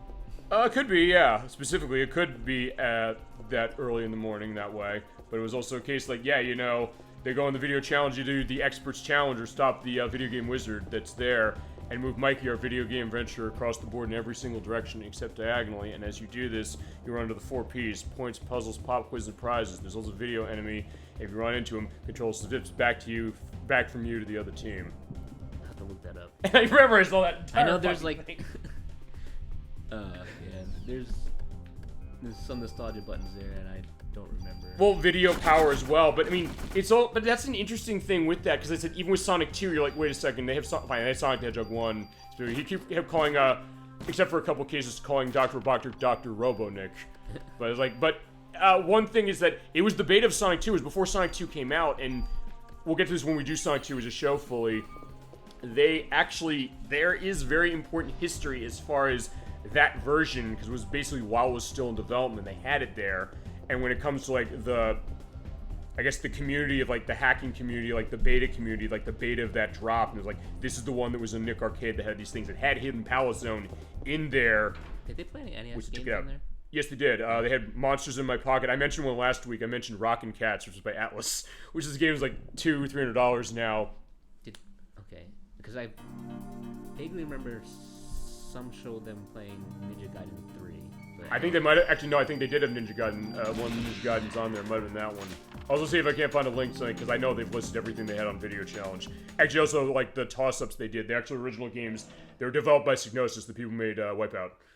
And, I'm trying to think of other stuff Psygnosis made back in Genesis Super Nintendo era. Alright, they made, I think they did a couple, they published the Lemmings games, which the initial ones were made by the people who made Grand Theft Auto as far as the developers. But I think you're right. I think they did mention Ninja Gaiden. There was like some really hard stuff they had. I think they had they had Super R-Type from Irem from Super Nintendo. I think they might have had Gradius 3 as well. And it's also how I know of SNK. So like all these weird things of SNK, like King of the Monsters and Robo Army and Last Resort and Alpha Mission 2, which if you try and look for those on Neo Geo themselves, they're like $1,000, some of those. Which is why, like, hey, thank God they did re-releases of those on the Arcade Archive releases on Switch and things like that for it. Okay, so that's that edge, and unfortunately I'm at the edge of the page again, so I guess I have to curve it around. So fine, I'm gonna do a very creative drawing case, which is fine. I'm gonna go up this way. This map is not to scale. It's not necessarily looking 100%, but the directions upon which he's gonna be going in it will be right. Don't worry, eventually. Although this case is also the case, like, I gotta write the map smaller, so in that case, I can do this, like... That'll be that. But yeah, you're right, as far as that. And sometimes that can be an interesting thing to see it. It was Lemons by DMA Design of Rockstar. Yes, it was. Doesn't mean anything design, actually. Because back in that day, they used to make games that were, yeah, very kind of cartoonish. They made Lemmings. They also made, I don't know if you played this, and I have this, Uniracers, which was on Super Nintendo. Kind of like... I did play that. It's pretty interesting. It's kind of like Sonic the Hedgehog in the sense of how it runs with speed on Super Nintendo. They're a Scottish developer. Yes, they are, or were. Fine. They were DMA Design, then they changed it into Rockstar North, starting with Grand Theft Auto Vice City, actually. So, yeah, there you go. The history of companies. Like, yeah, DMA Design and Luxaflux and other ones as well. And, yeah, they'll get the snakes. Yeah, we're not worried about them. They're actually out of Edinburgh. Actually, yeah, I didn't remember where they were. Thank you, DollyFinn, for indicating that. As far as it's... Yeah, if you want to go into memories about that company or other games of them you might have played. Actually, they were going to make a Kirby game. They were going to make a game, Kirby Bowl, I believe, was on the Super Nintendo. But I don't think they prototyped it. I think they had the idea running around. They were developing it because because Uniracers is something they developed for Nintendo themselves. And I have that game. I think we should show that because it is a unique one. And one that's pretty fun.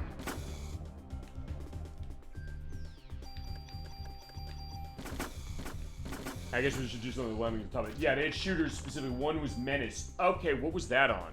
I don't think I've ever heard of that one.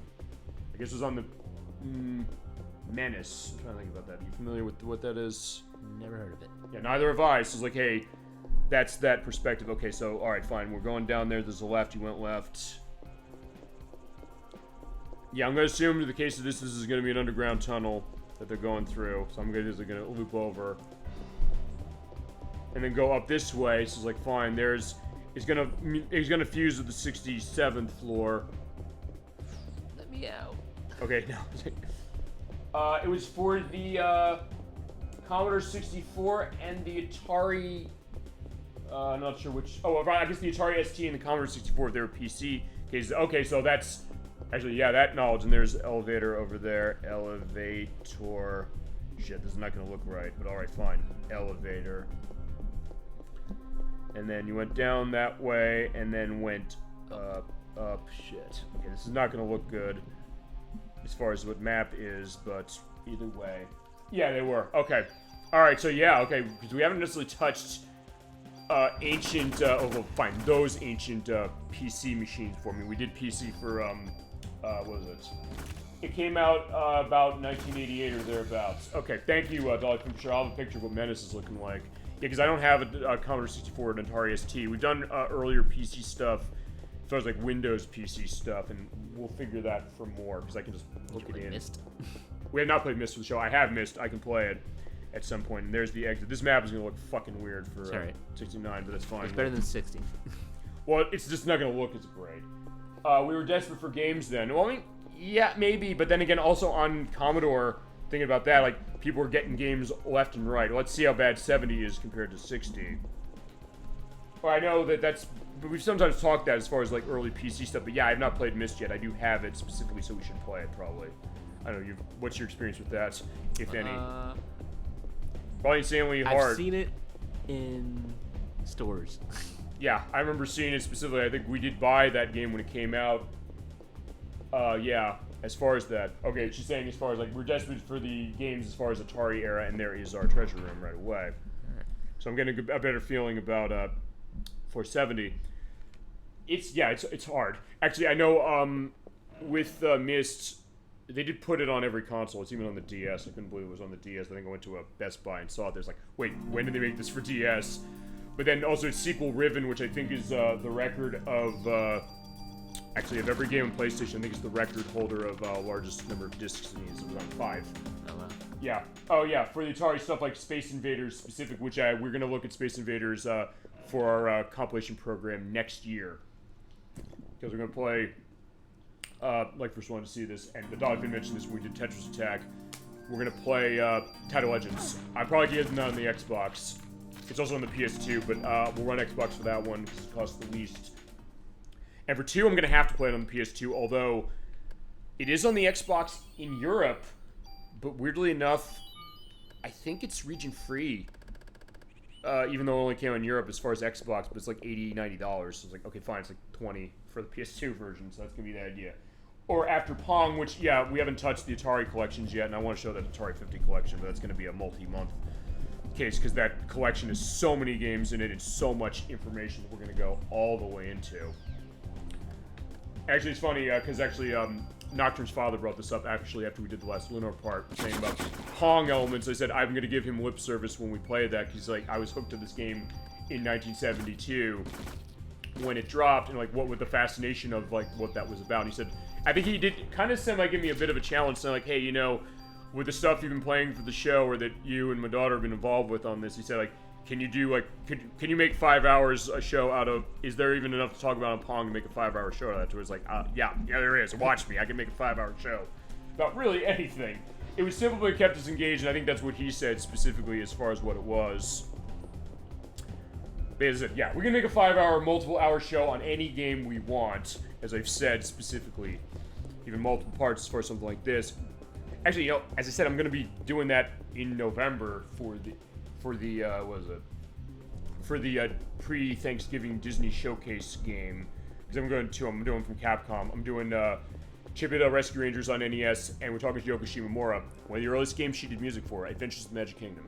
Oh, really? Yes. It was a game that actually my brother rented. My brother Inherent Noct, who was on the show back in December, he rented it with NES at one point when we were growing up. He got into a case of being stuck with it with certain things, and parts of that game were really hard, but it's also insanely short. But yeah, Yoko Shimomura did the music for that. So yeah, before she did the Mickey Mouse theme for Kingdom Hearts, as far as the music for that, she was doing music in that Adventures in the Magic Kingdom game, which is an interesting one. And since those ones are really, really short, I can at least show, okay, fine, let me do this, and then that's that way, going up. God, another one? Damn it, 470. And then, okay, fine, that's, I guess, better. So it's a question of, alright, let's see. That's another T. Another T, wait. Which gives the question of what's that going to look like now on the top of the page. Yeah, that's a path. We're going down that way. Yeah, they are short enough, like, also, we don't have enough NES games on the show, and I know part of the reason has been because I sometimes get nervous doing swap-off of games on that thing, but also the question of, hey, we've got to do NES stuff, and that's going to be how that goes. So at least I can do 2 of those at once. Because those are the only 2 of the Capcom Disney games I own physically. But I have that Disney Afternoon collection that has some of the really rare ones in them. Specifically, Chip 'n Dale Rescue Rangers 2 and DuckTales 2, those are like $300-$400 games now. So I was like, yeah. When they dropped that for $20, I said, yeah, I'm sold, I want that. Okay, so yeah, it doesn't look too bad. It's the question of, like, what's that second path there? Fine, there are 2 paths going down that way of what we're going to see. And then also getting our way back. Because we didn't go down, and then there's also the way other, or we can also go the furthest to the left and see if there's an element that, oh my god, spooky game time. Hi, Vloopy Art, so good to see you tonight. I got Emetics and myself here for Parasite Eve. We were doing our finale. We've been playing this game for the past couple months, and it's not a dead end, as we're running Chrysler Building. So good to see you tonight. Feel free to go into elements on Parasite Eve of yourself. We can definitely go into that as well, because we are a discussion program for it, for going into what we got and other stuff, and also just random things, which can definitely be a lot of fun. Alright, so you went down that way. Also, we're drawing out the maps as we're at a dead end, which is kind of a good thing for the purpose of that. So yeah, we're running this fully old school, baby, as far as how that is. And having a great time, for sure. And also, if you do like spooky games now, we do have our full Halloween block that's coming up in October. We've got a bunch of different stuff we got going through. Castlevania, Man of Medan. I've been playing a lot of Diablo 4 lately. That's been your focus? How is that, by the way? It's good, but there are other ones. There's definitely a lot of room for improvement. It has good bones, but not a lot of meat on it just yet. I guess here's the thing. Your experience with Diablo, I don't know. Okay, we're going this way. With Diablo, where's your experience? Is it with 1, 2, the early ones, or what specific? I played Diablo 1 a little bit. It was very hard. Uh-huh. So I've but heard. I really didn't get into the franchise until Diablo 2. Okay. And that's when that's really what got me into PC gaming. Okay. But, oh no. Well, that's good in my case, too. Like, look, I'm basically running on a damn edge here on this map. Right. As it is. Yeah, because I played 2. 2's my experience with this, but I've heard people saying, like, whether they liked 4 or not. Specifically, I like 2, and they remade 2, and okay, good that there's a dead end, so fine, that's dead end, it's, okay. Dead end. Oh yeah, I like the Pink Panther that way, so alright. And there's a game based on that I would like to play, but when I get my Genesis fixed, I can show that Pink Goes to Hollywood game. That's the way we're gonna show that. We're not showing it on Super Nintendo, it's insanely hard on the Super Nintendo. At least on Genesis gives you a fighting chance. Which way should it go? Probably up. Yeah, I mean, I like it better than 3. Should I go right? You can go right up here, or you can go to the next path and go right. It's either way. Yeah, okay, so you liked 3, but you did like, you liked 3, yes. I liked some things in 3, but overall I thought 3 was very shallow, and a lot of things I didn't like in 3, some of it carried over to 4. Yeah, and I've heard that specifically, I think. Should I go up or? Yeah, you can, although based on how this map is looking, it looks like I don't know if this is going to even make sense. It's up unexplored. Okay, maybe it is, and okay, actually go to the right, I want to see something. If this is a dead end, I'll know exactly what this is. Did it loop back? I hope it is the dead end, I hope it is, I think it is. Based on how that blood splatter is, I think. No, okay. Okay, no, it is. So fine, it looped. So basically, I don't think it's even here. So basically, I think we gotta go back to where the elevator is and go upwards. So okay, fine. The way to know that is that the next thing go down and go left. Go down and left. Yeah, because in that case, I think it's basically just gonna be massive loop right here. It just the way the map looked, it didn't look like it was, but it seems like it might be. So if you go left here, and then we get the other path downwards that way, and then go down 1. Yeah, so go down 1. And this will roll this out. Yes. So go down the next one, and it'll be the curve back, and then we can go back to where the elevator is. Or, yes, no, that's right. Yeah, keep going. No, keep going down. Okay, and yeah, to the right's where the elevator was. We didn't go down yet, though. So if you want to go down, you can go down. Okay, so fine. I guess the okay, there's right. Okay, yeah, this is 470. Look at this thing. It's like, Jesus Christ, I'm losing the bearings on this one. It's always got to be the pain floor. Oh no. No, indeed. Although I think if you go left here and it's the elevator, that might be being able to tell. Yeah, fine. We'll see that. If the elevator's there, it's worth a peek. Elevator. Okay, perfect. Yeah, all right, fine. Then it all connected. Thank God. All right, so where should we go? Either upwards or go to the right and up, or Why did the controller turn off again? Yeah, I don't know why this is doing it. We're running the PS3 version, by the way. So yeah, when it does turn off, we have to go back to analog mode or use digital, but like, we're not. Okay, it's not dying. We're not using Sony's controller, because that was also the other impetus for our play of this game. Right. Him loving it, but also other things about that. So you can go up. Yeah, we can go up from here, or we can go to the right next to the I'll go up whenever possible. Yeah, actually, they're both up, so it's like either up this way or up another way.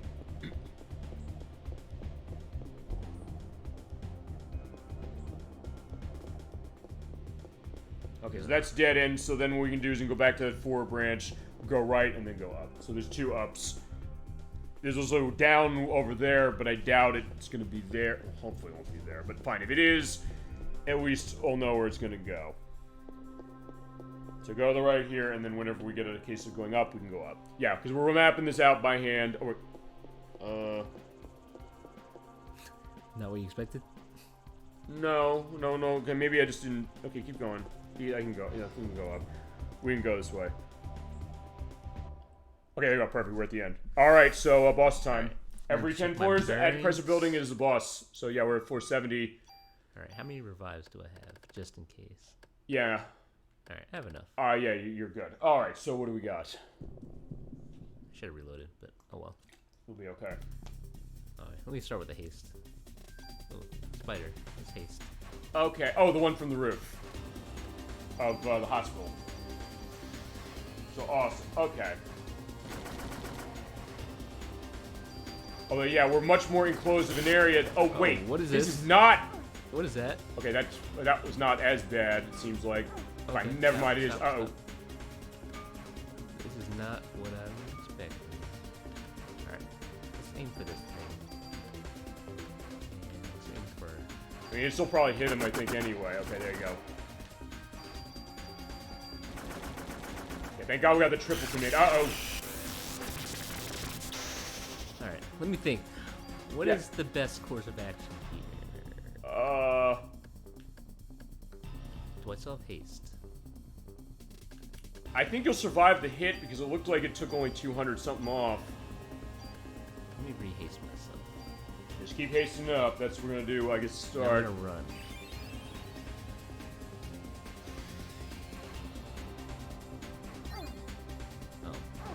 Okay, never mind. Fine.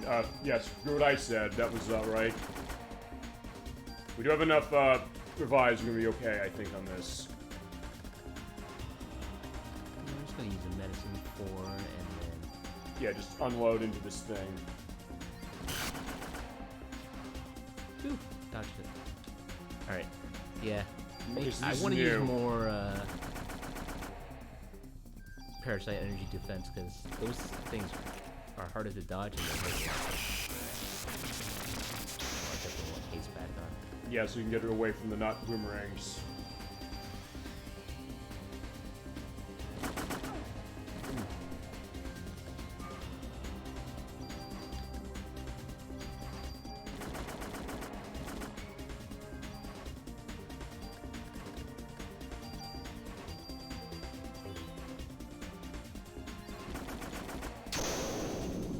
What happened? That's a good question. They used to use like. Oh, that's an attack? Shit. Yeah, I can only imagine the Crusader 64 was here now. He was screaming his head like, oh my god, the spider. But, okay, so you've never seen this before. Okay, wow, okay. Ooh, the defense. Oh, I don't does remember. not look good.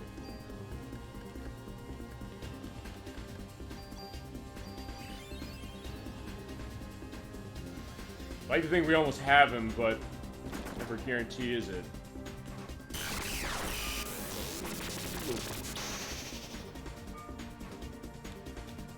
We should, yeah, dodge that. Okay. Got him. Good job. All right. So that's 470, ladies and gentlemen. All right. So we have 7 more floors. But before we do, we got to go downstairs and save. Oh, by the way, yeah. Where's the exit? Yeah, go down. And then left, basically, the hallway. Jesus Christ. Okay. Yeah, because just to reiterate this, I am comparatively speaking the newbie of this game and franchise to Medix here. He loves this game in particular, but also even then, as you said, it's been a while or maybe never when you completed this. Right.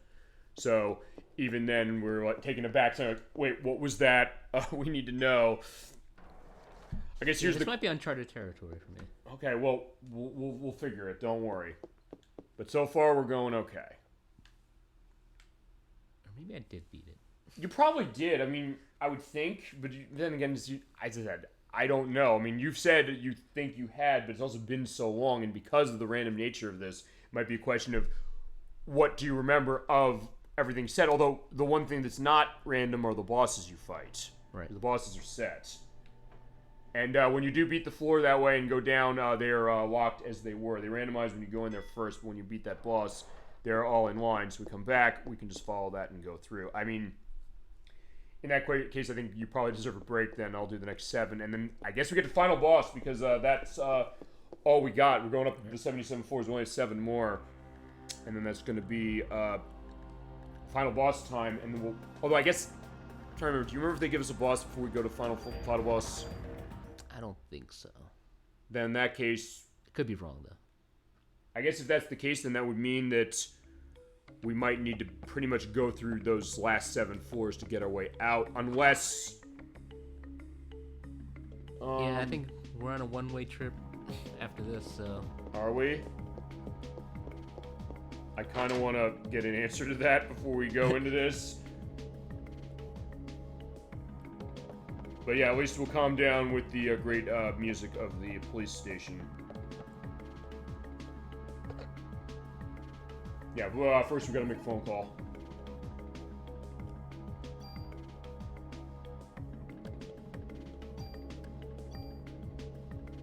Alright. Okay, actually, yeah, go on, you did save. It doesn't matter which one we did. Okay, actually, yeah, you're right, we are on a one-way trip. There's no chests or Oh. Yeah, there's nothing. That's the last boss before we go there. It says there's no chest. It says no chests, no battles, never increasing amount of mitochondrian goop. Let's see here. It says here, Like, let's see. If you have all 14 rare trading cards, you get the super toolkit, which is an infinite super tool. I hope he gives it to us. I don't. We got one on this floor, didn't we? Yeah, show me. I got the ones you brought me. 1, 2, 3, 4, 5, 6, 7, 8, 9, 10, 11, 12, 13. What about that last one?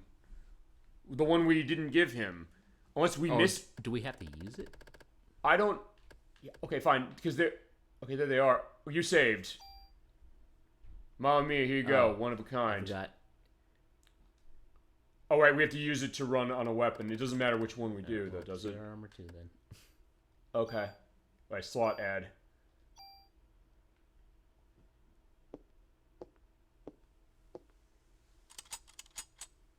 Alright, so yeah, tune it up, Wayne. Yeah, just Wayne and Aya all here. Here you go, nothing to it. Nah. Another tweak. We don't need to use another tweak. And I guess, do we need to use that last one then?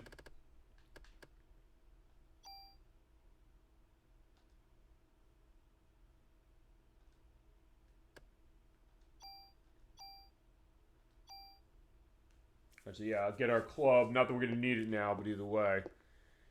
And that should be it, unless we missed something. I think we stored one. Okay, you stored that one we didn't think was anything. Is that right? Yep.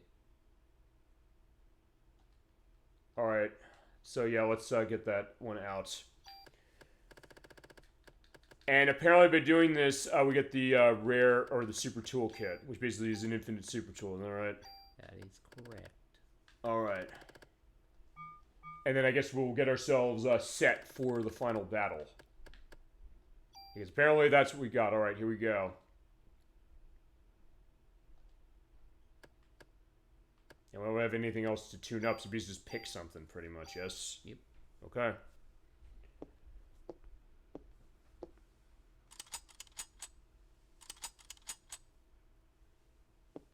Please give it to us. Right.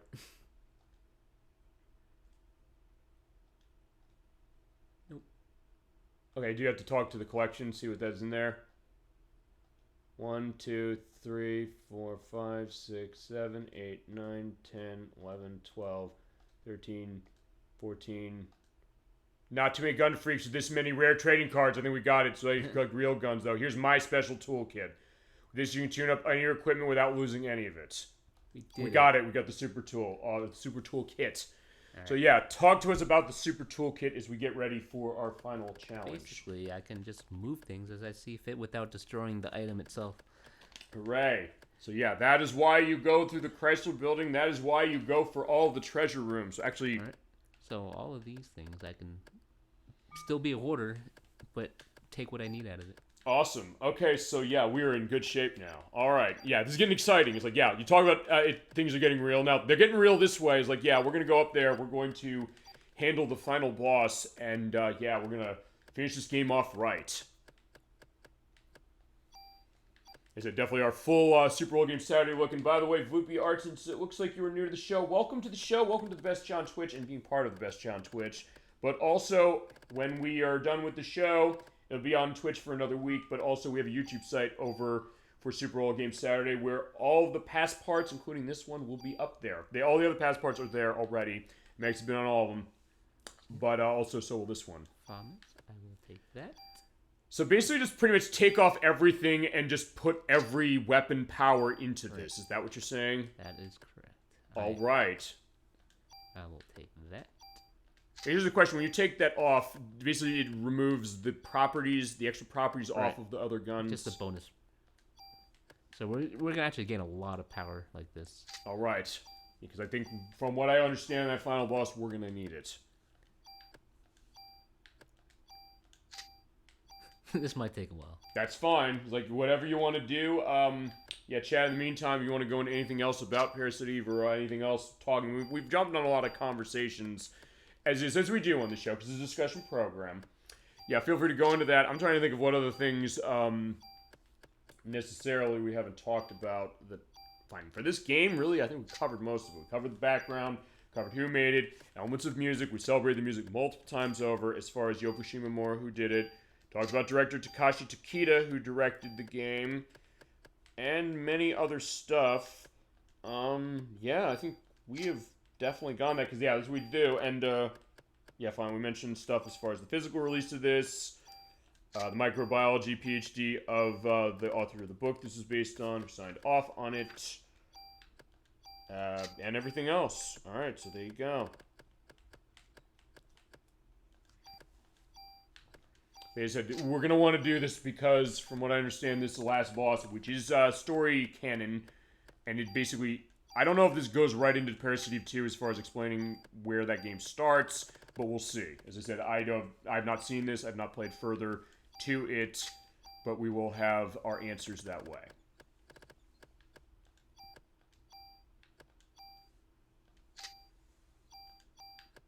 I guess there's also everything that's in storage. Yeah, because look at all those weapons that we've collected. Also, because we played the game multiple times for the purpose of getting stats ready, getting the build up on all that, and yeah, there we go. Look how far we've come. I'm more excited to move all that defensive stuff over. I can imagine that, because, like, yeah, you know, just so going to be all set. Things got a little scary on the last boss. Well, fine. Like, I had the scary case of the other boss. Then I said, fine. Then you said, you take over, and then you shot him once, and he was dead. So, like, okay, fine. Yeah, I just swooped in and stole the credit. That's fine. It's okay. I don't mind that. I'm trying to think. Wasn't there a game where that happened, where either something we played or something recent where...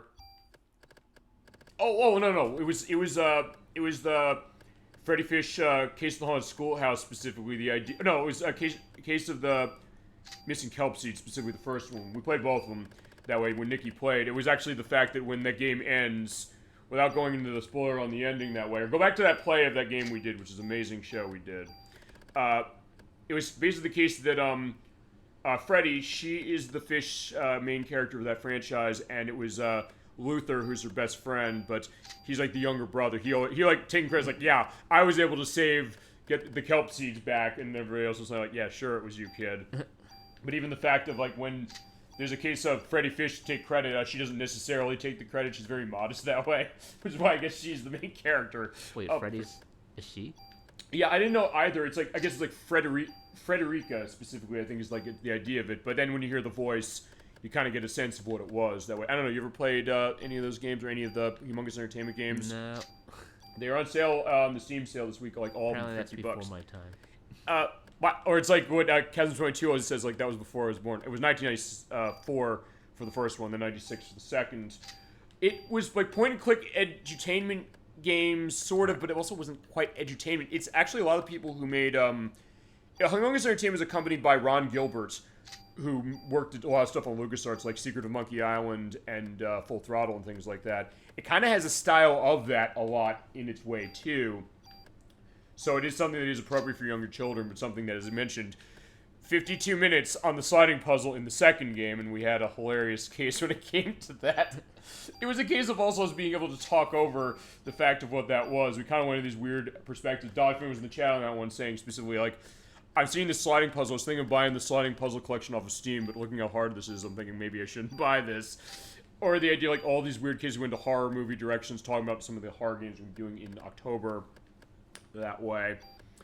But it was interesting that, as far as what it was, and yeah, as far as that game is concerned, yeah, she is a female as far as it. I didn't know either, because I had never really played them myself, but as I want to know more, and I know Nikki will lead us through a bunch of those other ones at some point. I know she said, as far as the next game, I think she's going to control, I think she's going to do another Humongous Entertainment 2 for, I think it's going to be Pajama Sam, No Reason to Be Afraid When It's Dark Outside. I think that's the full name. And I think she also want to do Putt Putt Goes to the Moon, which is basically the driving car. Or he's a purple car, and like he's going a lot of places. And they were saying like, where is Putt Putt not gone? He's like, yeah. He said like his Putt Putt gone to space. Like, yeah, he did go there. That perspective, like Putt Putt never went to Wawa. Putt Putt never went to South Central or Compton. But it's that idea. Actually, also I mentioned this, and I don't know if Nikki was happy about this, but I think the voice of Putt Putt was someone who was on a late-night Cinemax adult series called Zane's Sex Chronicles I'm not joking. I took the notes on that because that's the idea. Like, hey, I'll take the notes as far as other performances because that game is fully voice acted. All those games are fully voice acted. But I found that in the perspective, like, well, no, this is a game for children, right? Like, yes, it is, but like, look, we're not judging that idea. It's like we don't kink shame on this show unless it's illegal. In which case, I'll do that all the fucking time. See also all our Mega Man Legends plays. But that being said, it was kind of that element to it, and then yeah, the idea of like getting a bunch of 30-something adults in a perspective being totally drawn into that and having that great time, like with this game, like with really anything we play. We cover the gamut on the show. Because, yeah, we'll play games like that. We'll play games like Parasite Eve. We'll go all over the place. And, yeah, anything you want to see, by the way, chat, to you, Vloopy Art, and, of course, DollyFinn knows this as well. But anybody else out there, say the word of what it is, we'll make it happen. We'll move the mountains that we need to make move if it comes to that. And we have the best chat and the best guests. And thank you again to Medics for everything in this game. I'll reiterate that when we play it, or finish the game, I should say. But just in general, it's like, yeah, I've been having a great time for tonight and every time we've been doing this game. And everything else feasibly that you might be involved in the future. But yeah, at this point, yeah, I don't know, what else do we have that we haven't pulled off? Or are we all in line? Gotta do the armor now. Alright, so yeah, basically take everything, put it in a nice bubble wrap too. Yeah, it feels like it's forever ago that, hey, we finished the main story, and then by doing that you can immortalize, or embroider, what did they say? You basically carve in your name onto a gun and armor. And then basically pull it over for multiple repeated games. Which is what we did, and that's why we're in this set case with Chrysler Building to be running this stuff. And everything over to this armor as it is, right? So yeah, bubble wrap served us well, but yeah, the CR Armor 2 is where we're going to go for the rest of the game. Actually, let me think about this. Because we do want a backup piece of armor. Do we want... Because remember how I talked about the Parasite Energy Drain? You do want a secondary one that you can switch over to? Right, I remember you saying that. That's true. So we should probably think about at least having one so we can restore Parasite Energy. Okay. So if we're running critical armor now. You took everything off of the bubble wrap. Is that right? So far. Right. Oh, fine. You took everything stat-wise. So I'm just gonna move all this other stuff just because I don't need to think about it anymore. Okay. But basically what you're saying then is that when it comes to stat move, you want to make sure that we have something with Parasite Energy, I guess, high enough. Or enough defense where, like, you're not just a sitting duck while you're wearing that armor. Okay. Well, I guess we have triple command, so it shouldn't matter. We do have triple command. We also do have the bonus points. Some of those we have not allocated. I don't know if that's going to be enough, though. Because that's going to be, I guess, the question. I mean, what do we want to do for this battle? And I guess also, yeah, since this is going to be, I guess, our last perspective saving. There are 10 slots, you said? Maybe the internet lied to me. All right. Let's be a little more selective about which order I put these on. Okay. Oh, wait. Oh, right. Also, do we want to get the burdening thing with the Parasite Energy onto that? Yeah, that's a for sure thing. I probably want to...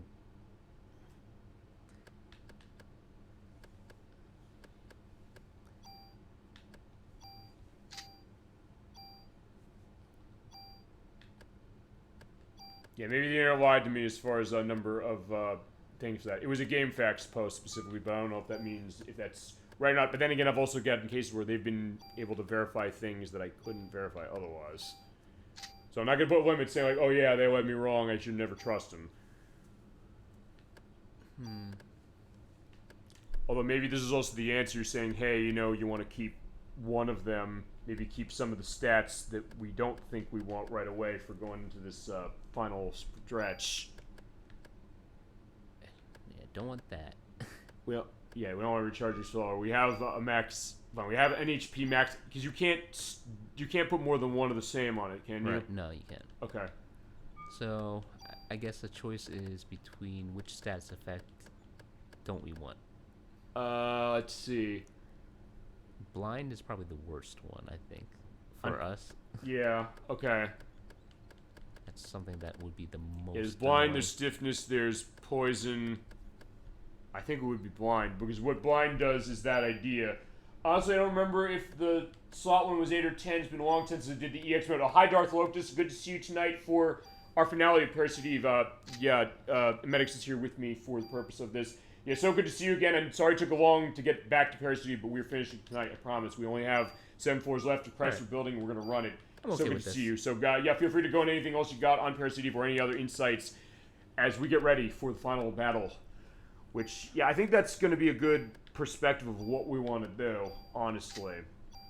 So maybe that's what it was. I think it was either 8 or 10. Well, fine, I guess 8. But we do have a good layout. Running the CR armor and running our bubble wrap. All right. Well, no, so not the bubble wrap. The whatever the gun is, the cricket. We named it. Yeah, at the end of Chrysler Building. Good luck. You're gonna need it. Yeah, we know. Well, I know that we're gonna need it. Actually, I don't know 100% what I'm getting into. I know it's gonna be hard, for sure. But that being said, that's where we went for stuff with Super Tool. We are all in good shape for setup. So if nothing else, we got time to be able to handle this, and we got items. I think we got enough items as far as what we need. Zip my lips. Okay, we'll get into that, and feel free to go into that when we get there, and also when we beat it. We're gonna do it. I feel we can do this. I know it's gonna be hard, but we can manage it. Hey, if I'm doing Contra Hard Corps in a couple of months, and I did stuff with it preview programmed last night, I think we can do this. I know we can do this. And hey, there's nobody else by my side as far as right now being in on game like this. And I would trust more specifically as far as this than a medics. He knows what he's doing. I absolutely have total faith in him. Because he's the one who led me to this game or helped lead me to this game. Well, hopefully we'll have enough stuff so we can fail a little bit and have a little leeway. I guess so. I mean, but either way, it looks like we're okay with what we got. We'll see. But hopefully you're going to enjoy what we got to have on this, and is that our full completion of this. And yeah, if you also, when we get on later, Darth Lord, just want to go into your experience with running this boss and running this final part of the game, yeah, feel free to hit us with it. You did, by the way, find the triple command, take the building. Yes, we did. We absolutely found the triple command. It is on that gun, yes? Yep, we have it. Yes, so we do have the triple command. We did get that. We went through all of the elements, founding all the treasure rooms. We got all of the rare trading cards. We got the super tool kit, which we are using with absolute relish right now. Yeah, we got everything we need, I think. But as I said, if this is going to be a case that it's going to put all of that to the test. The question, I guess, also is level, but then again, it's also a case of, not much more to be able to level up, especially because the next couple of floors are no enemies, from what I understand.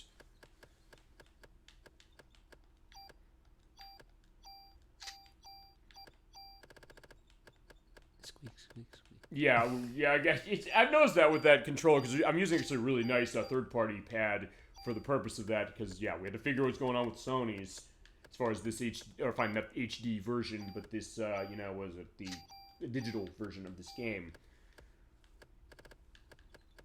Yeah, thank God it exists though, so like, hey, you don't have to pay too much money for this game, but I get the sense the market on this game is kind of fluctuating all over the place. So it's not costing as much now as it used to, but still a decent amount. I see the stat piles in your bubble wrap. I think you've got it. If you cleared Stellar 70, the only thing left to deal with is up there as the final boss. Yeah.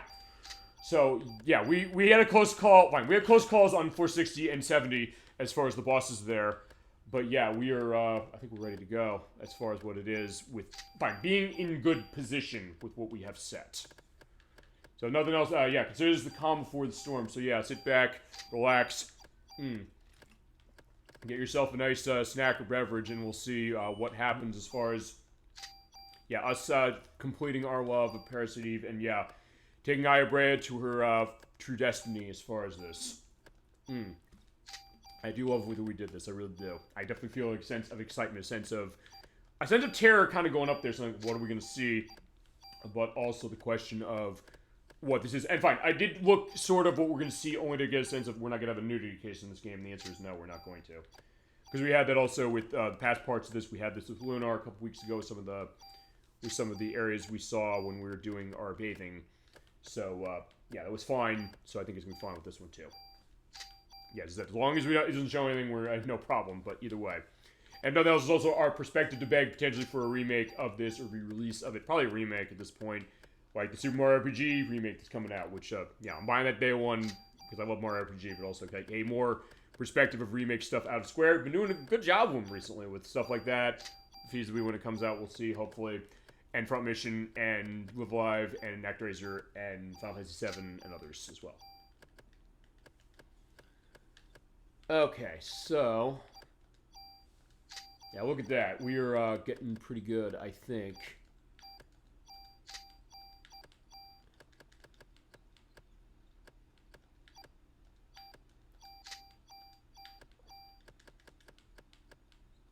We got to the end. Alright, so there we go. There are all of our stuff for our armor and also for our weapon. One last thing to do is just give this certain things. Alright. Give what specifically certain things? Let's see our backup armor, just so we have. So first things first is I want to move this off. What is it? So I want to edit this rebel armor too. Okay. So I can move this. Okay. And then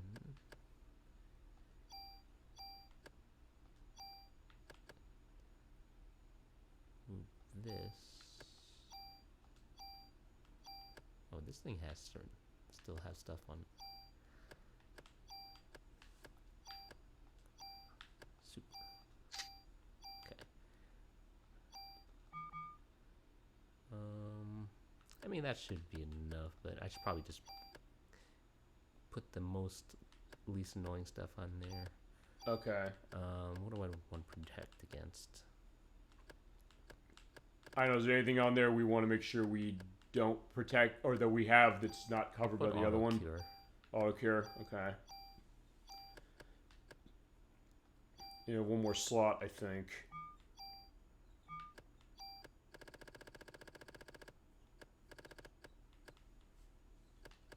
That's probably good enough. Okay. I mean, I guess we could pick. I'll just put the cures to remove status. Yeah. I guess also, what do we want on our item loadout, and also, do we want to allocate our BP right now? I guess what we have left, or do we want to save and then do that? Yeah, we could save. Okay. I think our inventory is actually completely full. Okay, so yeah, I guess then the question is, yeah, what do we basically just stock up on the medicine? I think. Yeah, I think I have some in the storage. Yeah, I'm gonna throw out these really old armors. All right, so yeah, fine. Just to make room. Okay, yeah, do what you gotta do. See, we did run this fully.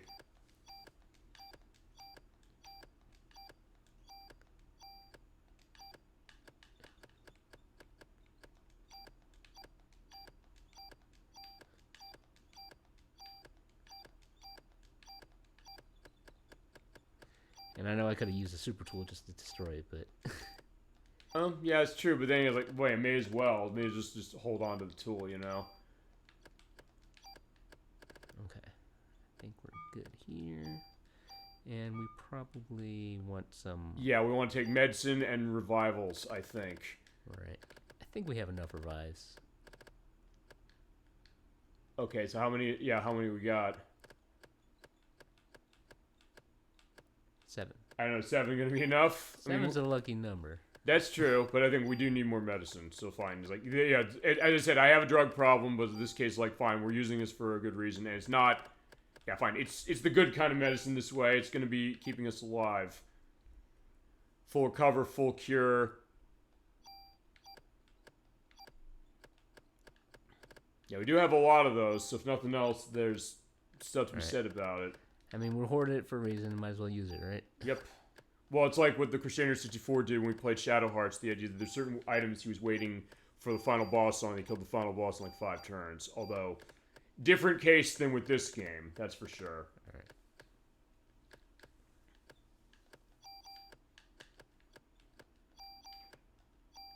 Yeah, I'm going to take everything you can, including backup armor for the parasitic energy reset, which I think we're going to do. We're doing that. So I think we got everything we have in line. Yeah, we have a backup. Alright. Yeah, how much do we have as far as space in our inventory? Probably not much. Let's see. Okay, we have two more. We have two more. Like, do we need the super toolkit now if we have everything in line here? I don't know if, is there stuff that... I think we basically used it completely. So, I mean, if nothing else, at least it'll give us another space for item.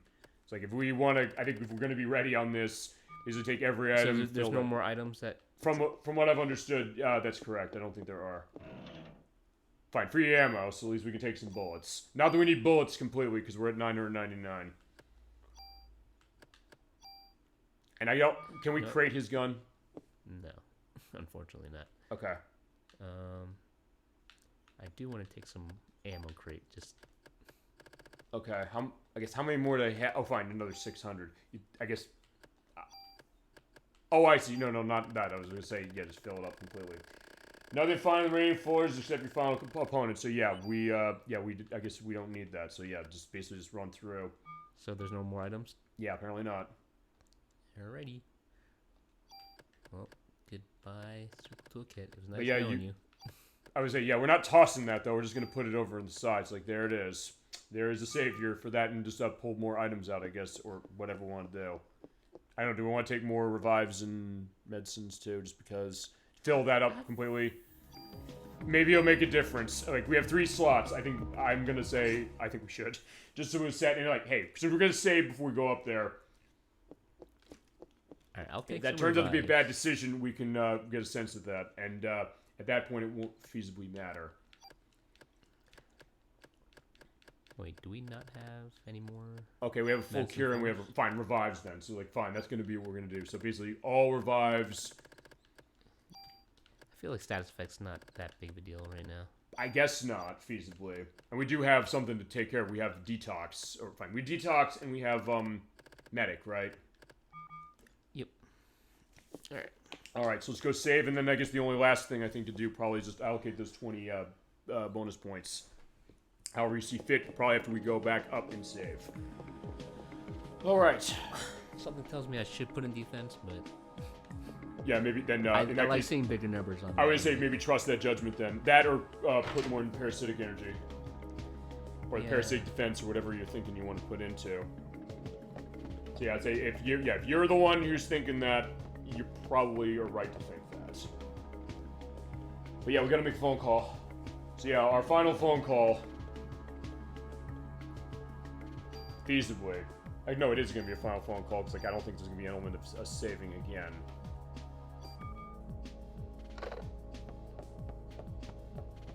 Alright, so yeah, it's your choice. We want to put in those 20.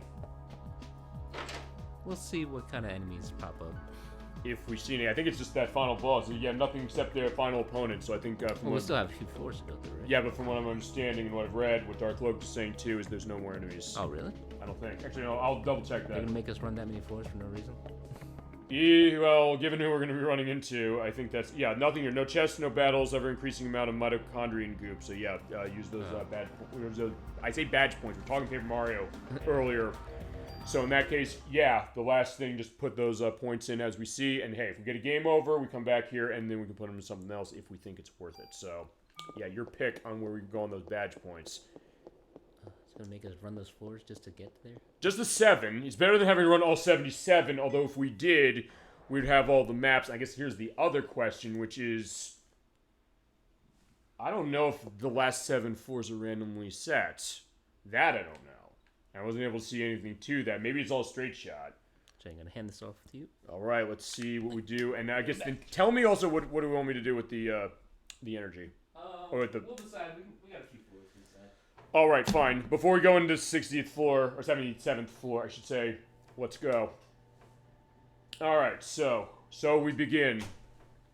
Final challenge.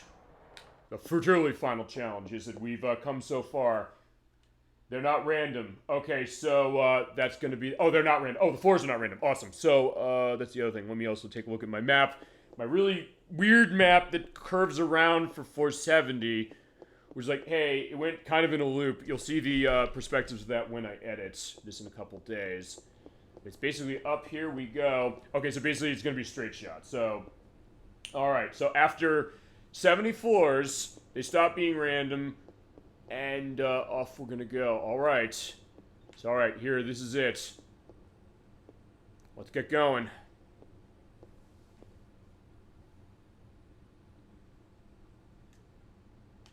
Alright, so actually it looks like we're at the, what is it? Where it was for the museum. Alright, so there we are. Oh, I see. Oh, I see what you're saying. After the 70 floors, it basically just going... Oh, okay, I see. So it's... Okay, so it's pretty quick then. Alrighty. Okay, so... Actually, no, it's pretty quick. So here's the deal. It's just going to be pretty much us going in a loop. So just to get a sense of this for it... Well, he's getting another drink specifically. And I am too. Yeah, at 70 floors... Yeah, this is what we're seeing. I don't know. Does this look familiar to you? The museum, doesn't it? Alright, so if nothing else, this also means it's going to be quick. They're not random floors, so Darth Loke is saying. I'm getting the sense of that, so there's 1, 2, and I guess when we get up to there... I must have never done this before, so... Alright, so we're making history this way. So, 3...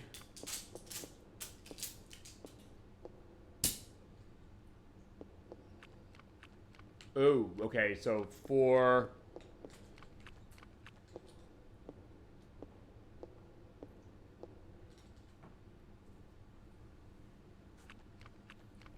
5, and then... It looks like, yeah, she's getting ready to go up. I think this is the next one. So, the next one is it. So, what are we doing on our bonus points? We have 20.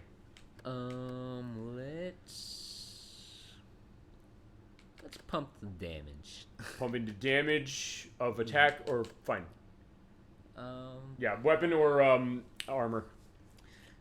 Let's just go for the damage. Damage. Okay. We so got items. So attack, basically, just put it all into that. Sure. Okay. That's the most fun thing to do. Okay. All right. And besides, if we do run into a case where we get a game over, it's fine. We just go back downstairs and come back. So actually, this is gonna be pretty easy. So actually, yeah, that was the last 4 we had to map out. So all right, perfect. Okay, I don't know what the hell I'm doing on this, so I'm gonna be nervous. Although then again, we're gonna probably switch off on this. So here we go. Now let's take a walk in and see what we got in. Oh my god. Here we go. Yeah, this is what we're building towards. Oh, because I asked you before, like, what's with the girl? Because we're going to get story stuff. You probably know the answer to this then. Because wasn't this her sister who died? Yep. And I think I asked something in part 2 that way. My eyes were the question with a apostrophe. Okay, so I guess there's a typo that way. Oh yeah, the Crusader 64 would be having a field day this way because like, hey, every game he's been on that's not been the Fairy Fish stuff, he found a typo in the dialogue. But all right, fine. My eye is okay. So this is not an illusion. So this is Maya is the sister, yes? Correct. Okay. I really am here, which seems not an illusion. Yeah, Maya? So you're Maya. So we didn't see her at the end of the main story. But no, apparently it's not her. I'm the original Eve, so... Wait, Maya is the original Eve? What are you talking about? The mitochondria of Melissa was transplanted from the young body, so Melissa, who we saw at the beginning of the game, or basically her drug addiction that way, we saw at the beginning of the game, transplanted from this young body. So basically, just to recap this, Aya and Maya were in a car crash as children. Maya died in that car crash, I believe. Is that right? Or so we thought. Or so we thought. The mitochondria of Melissa was transplanted to this, so I guess Maya, as we know it, died and her energy went to Melissa, and Is that, am I understanding this right? She got her, I guess, a liver transplant or some kind of.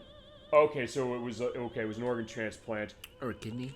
Kidney transplant. Okay, and Right. that dick, Hans Klemp, as we know, as you said on part 1, gave my cornea to you. Okay, so after the accident, Aya needed surgery, so she lost an eye. She needed a cornea transplant after giving the kidney to Melissa, as you said.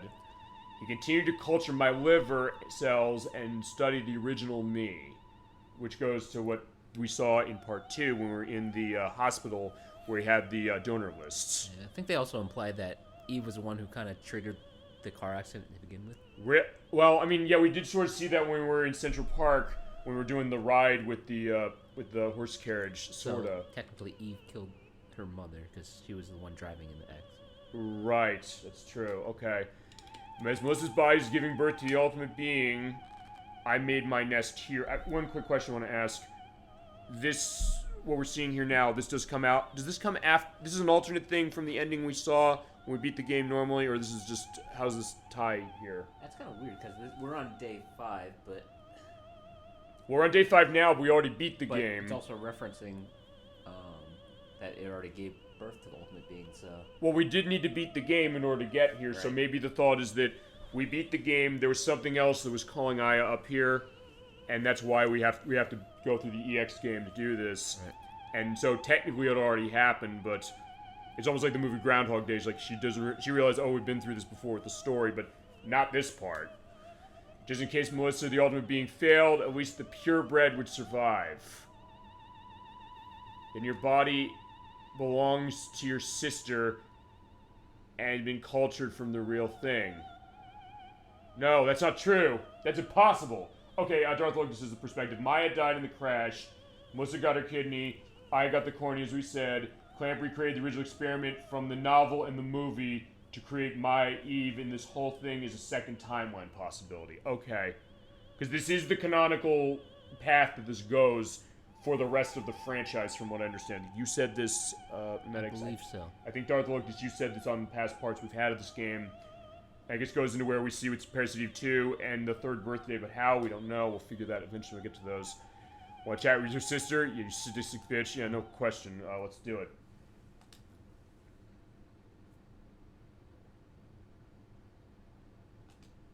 So, who are you?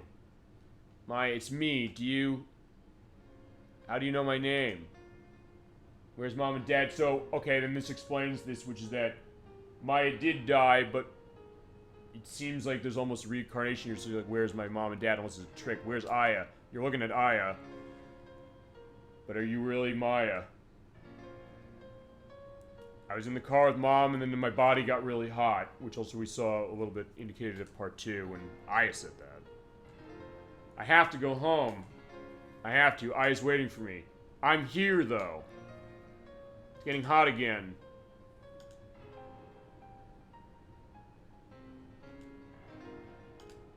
Alright, now she's not being... No, alright, fine. There's Eve again. Sorry to break up the reunion.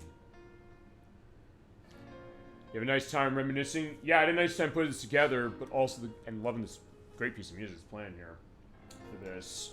Great piano. But yeah, we're ready to go. Eve, challenging me, a purebred? Yeah, just remember, the body belongs to your sister. Okay.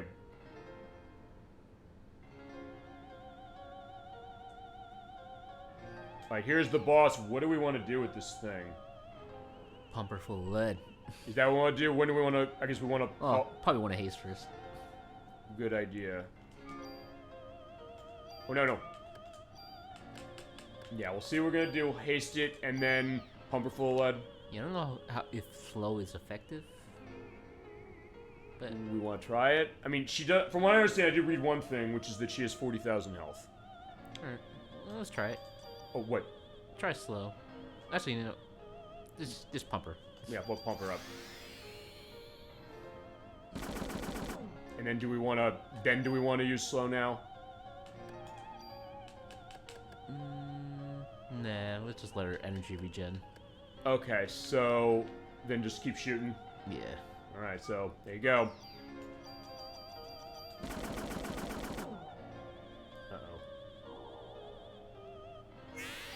Uh-oh. I probably should dodge this, I'm thinking. It was probably too late, to be honest. Yeah, fine, fuck it. We're in too deep. Ow! Maybe flashlight warning, by the way, when I edit this, but either way. Okay, that wasn't too bad. Not so far. Saw that. Oh, Hayes is chopped. Oh, yeah, great. So, turn it back on. Okay. If nothing else, the music's very relaxing, if nothing else. By the way, you want to try to prioritize damage above anything else. The longer this fight goes, the worse things get. So basically, take her out as quick as possible. So haste and fire, and then shoot, and,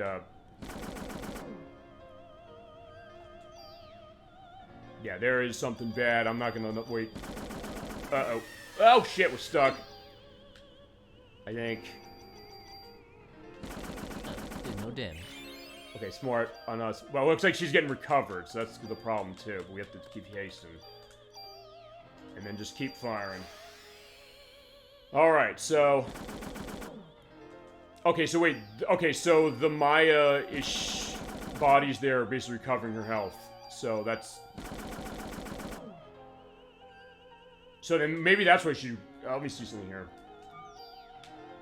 Oh wait, no, I can't target anything else.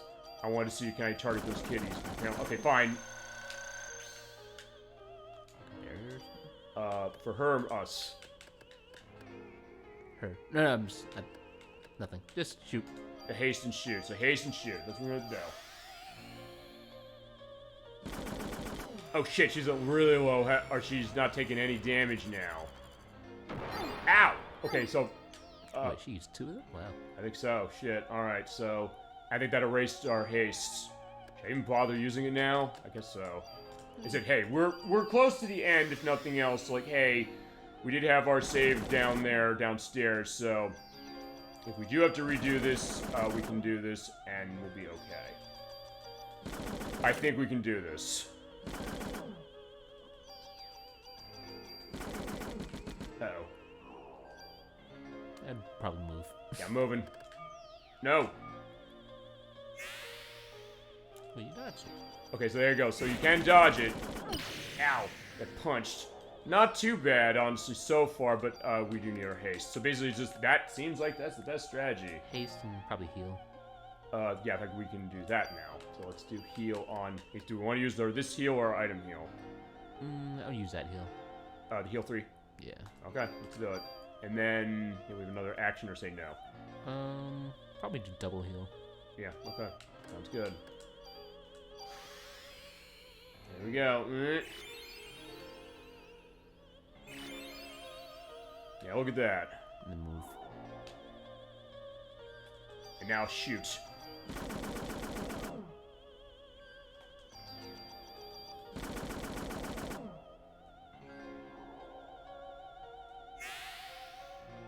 So basically, she'll do the dash across screen and uh-oh. Ow. Wait, no, I gotta get haste. It's like, I'm in this mode of saying, you know, no, I gotta do this, but we're in okay shape. I don't know. I guess wait till she goes away, and then I'll do another heal. Sure. Like, now, I guess. Should we use the medicine, or should I just use the energy? We still have a healthy amount of energy, so I would probably use it. Okay. He said, hey, I'm also basically just, yeah, pretty much, we're doing it, we're all doing this. We got our hands and fists. We're gonna handle this, and I guess we'll do another one. And then... I don't think you the haste just yet. Oh, wait, I used the haste. Like, I was trying to use the... Wait, hold on. Okay, it's like, wait, I was trying to remember my buttons. So heal once. Heal again. Heal again. And then... Heal third time? Nah. Probably not. And then just... I would just move, actually. Just in square. Alright, there we go. And see where she pops out. Alright. You come on, Eve, we're not afraid. There she is, and she doesn't seem like she's doing much. Just fire, fire, fire.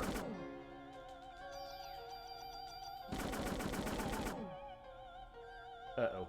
Okay, so the kids are coming back. I just keep shooting, I guess.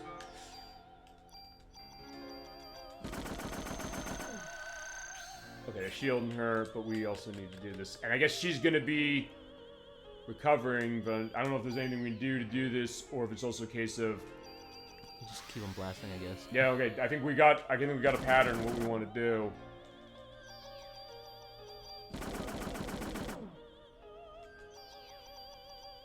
Nothing else, this boss is surprisingly relaxing.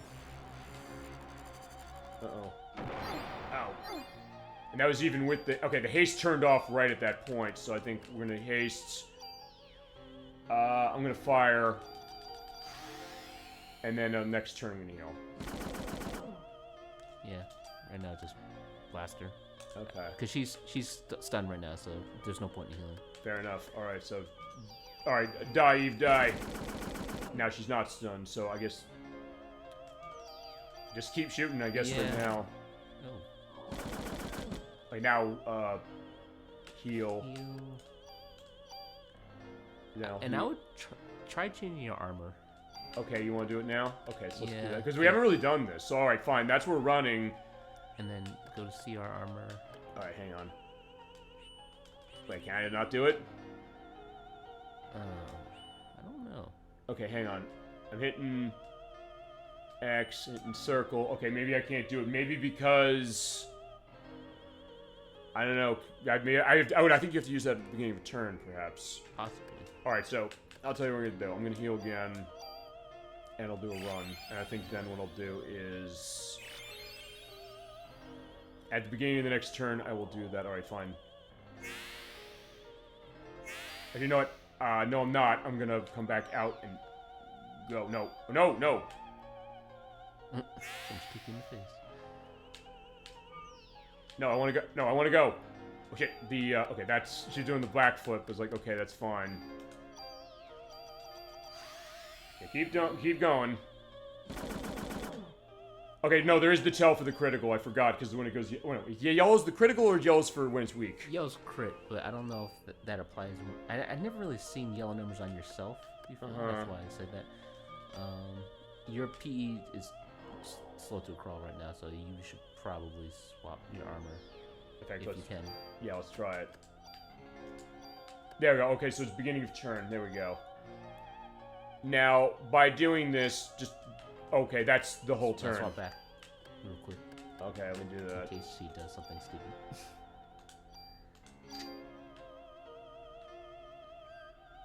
Yeah, you're probably gonna eat. Yeah, damn. I think probably the best thing to do is like use a liberate when she does that. So supposedly it interrupts that. Okay. Yeah, unfortunately I don't have enough, so I guess I have to pretty much wait. But it's one of those things that... do we want to keep using haste?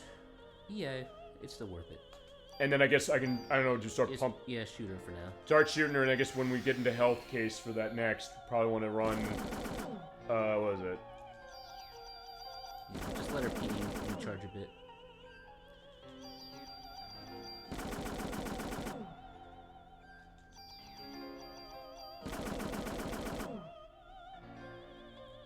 Right, the kids are here.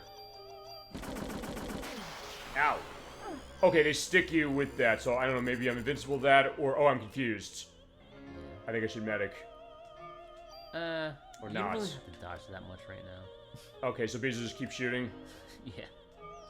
Alright, we are confused stage, so if not... Oh, we got her? Did we do it? That can't be it. Is it? That might be it.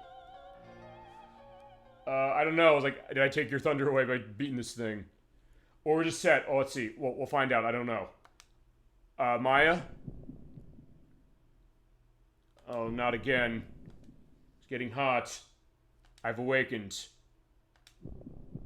The time has finally arrived. Nice, so I think maybe we have? No, you can't be. Ha ha ha. Eve? Until a while ago, Maya's body had become the most evolutionary form of mitochondria. And now it surpassed Maya's. Naya's form of mitochondria ever present. They're competing? Yeah, evolution is all about survival of the fittest. We talked about that in part 2. Humans are the same that way. All knowledge and technology, it's all about competition, and in war you use that knowledge and technology to determine who survives. Same in the animal kingdom where they tear the prey apart. We have survived war, time to be released. Stop. Don't interfere. What, there are others too? Other than you and I? I guess this goes to the book and the movie. I guess. This place belongs to me and Aya. Oh wait, Maya. I think we might have done it because yeah, she's remembering. You're not going to interfere. I won't let you. No, the evolution of your nucleus is go home. I have to go. It's above. I had no. Oh, okay. This is interesting. They have two people talking at once. I need to go home. She's waiting. Oh, she's gonna take her out for us. Aya's waiting. She's waiting for me. The power of love. It's a curious thing. Make one man weep, make another man sing. In this case, woman. My body's back to normal before Eve ever came along. Okay, so then Maya took the energy out of Aya. Is that what happened? Or came to have all that power? She's just a normie now? It's kind of like the end of Final Fantasy VI. Yeah, maybe. Maybe they had it on their minds, you know? I'm waiting. I've been waiting for you to come home with Mom. I've always been looking for the other me. But you've always been with me, haven't you? Always, all this time. Alright. Let's go home, Maya. Let's go back home for good.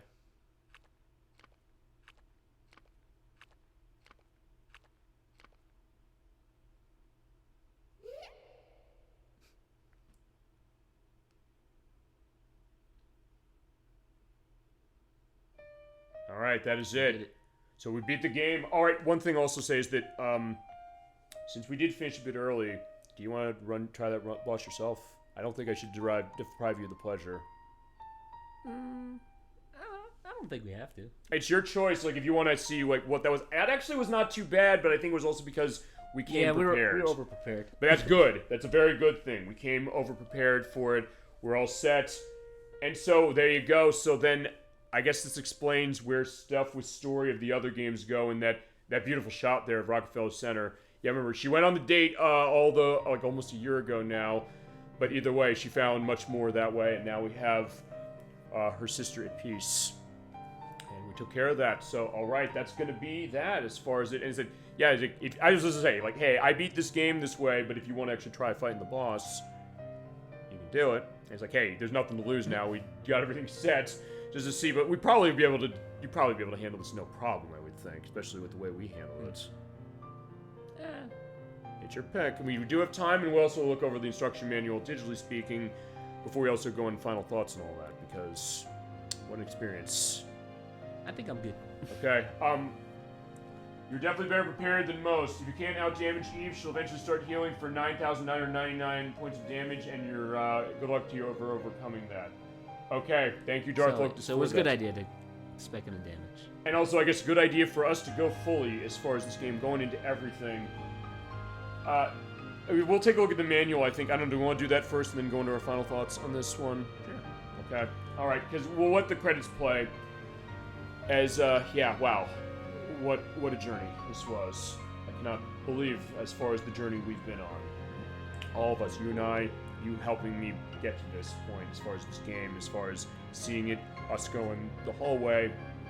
And we'll take a look at the digital instruction manual because we're running PlayStation 3, so I think it's worth doing that. So, actually, one thing is saying Chronos Digital Entertainment, that's not another company, is it? What's that? Fine, in the credits it said Chronos Digital Company. I'm thinking maybe the company Chronos. We're talking about a bunch of game companies earlier. The now defunct company that made the Tasmanian Tiger games, but I doubt it's them. You said Square Electronic Arts were involved with the U.S. If I was U.S. and Japanese side, sorta, of Square for the purpose of this game, which is celebrating 25 years on September 9th. It's worth pointing out, and what a way to celebrate! What a wonderful. They could announce a remake. Yeah, we're planting the seeds. We're absolutely planting the seeds on this one. But yeah, I feel like I should be going into final thoughts now, but we're not going to. We're just going to be sitting back, watching. Yeah, we did. Yeah, great job, medics. Thank you so much for helping lead as far as this. Did it. Now we have all that powerful equipment and we only used it against one person. Well, there you go. That's what you do. That's kind of what happens here. I mean, it's kind of yeah, he said, this is what you built up for. This is why you go to the Chrysler Building. This is why you go through all the floors. All right, fine. All 70 as far as the map stuff, and then the last couple for doing the climb up and getting all our items, and yeah, there you go. Yeah, as far as this ending's concerned, I guess we can talk this, because I guess this is the more satisfying one in the sense that this is the, fine, I guess the canonical one of the fact that Eve has this erased from her, and Maya's at peace. Yes? What you gonna say? I mean, I want to say it's canonical, but she still has her powers in 2, so... So maybe this isn't... I think it's what Darth Loki said, saying this whole thing is a second timeline possibility. Okay, so... what we saw there is a second timeline possibility, so the actual one is the fact that, no, you don't have the powers taken away. Actually, it's interesting because the last RPG we completed, Shadow Hearts, that was another case where it has 2 different endings, where one is... where the bad ending, if you really want to put it that way, explains the next game. And the other one doesn't. So it's like, yeah, that's why the bad one is canonical. So the other one is canonical in the sense that, yeah, we still had our powers, so that explains it. So yeah, that is then the canonical one. We saw the canonical one that way. But yeah, going this way, you see the perspective of what happens if it is taken out of her. I guess that also explains stuff when we get to Third Birthday as well, and Parasite 2, as you said, she has powers. The whole glowy eyes thing at the end of first, the canonical, well, the main ending. I don't know what that was implying. Probably what you said right there. As far as I know, it's also pointing out, so Darth Loki is saying, the writers have explicitly avoided saying which ending is the real one. Parasite 2 could pick up from either one, and it's not like Colony Wars. I guess, you play Colony Wars? No. I'm not as familiar with Colony Wars. I know the game, I've heard of it. But basically the idea is that... So, okay, then let's talk about this. Or were you going to say something before I jumped in with what I was saying? So, then in that case, let's take these both then. So, if this one is something that can be real, she doesn't have her powers, but she has them in Parasite 2, which is the next game in the line. But then the question, I guess, is how does she get them, or are they handled differently in story? That I don't know. Colony Wars picks up from the canonical bad ending of Colony Wars 1, which is what Shadow Hearts does. And Shadow Hearts Covenant picks up from its canonical bad end as well. Okay, so similar concept. So I get that idea. And as a request for Colony Wars, we can look into that because I've never played Colony Wars, and that's one that maybe I should get myself familiar with. As you see, yeah, Yoko Shimomura, yeah, the woman of the hour as far as the wonderful music. As far as it... So fine, if it is this one, she doesn't have her powers at the end of this, but then she gets them somehow in the second game. And the other one, she has her powers because we didn't do this, and then she has me too. I don't know how Third Birthday goes into that, but I think Third Birthday's kind of side-storied, I believe, as far as 2, and this, I think... refuse to believe Third Birthday is even canon. That's what everybody says, but I don't know necessarily how that is, but I'll tell you, the thing I can say about this game, the highest compliment I can give it above anything else, there's a lot of compliments I can give this game, which I think is a new PlayStation classic for me, a game that I'm so glad I found, is that it made me want to get the other ones. It made me want to see what they are. Even if they're not as good, even if what questionable on story or anything are for that, I was so into this game, clearly. I want to see the rest of it. I want to see where this goes, even if it goes in a place maybe I'm not going to like. The fact that shows, I think, what a great game this really is, because it's the kind of thing that inspired you to basically look at the rest of the franchise on top of it, even when you look at it and realize, wait, these are not at all the same as far as any play or go story.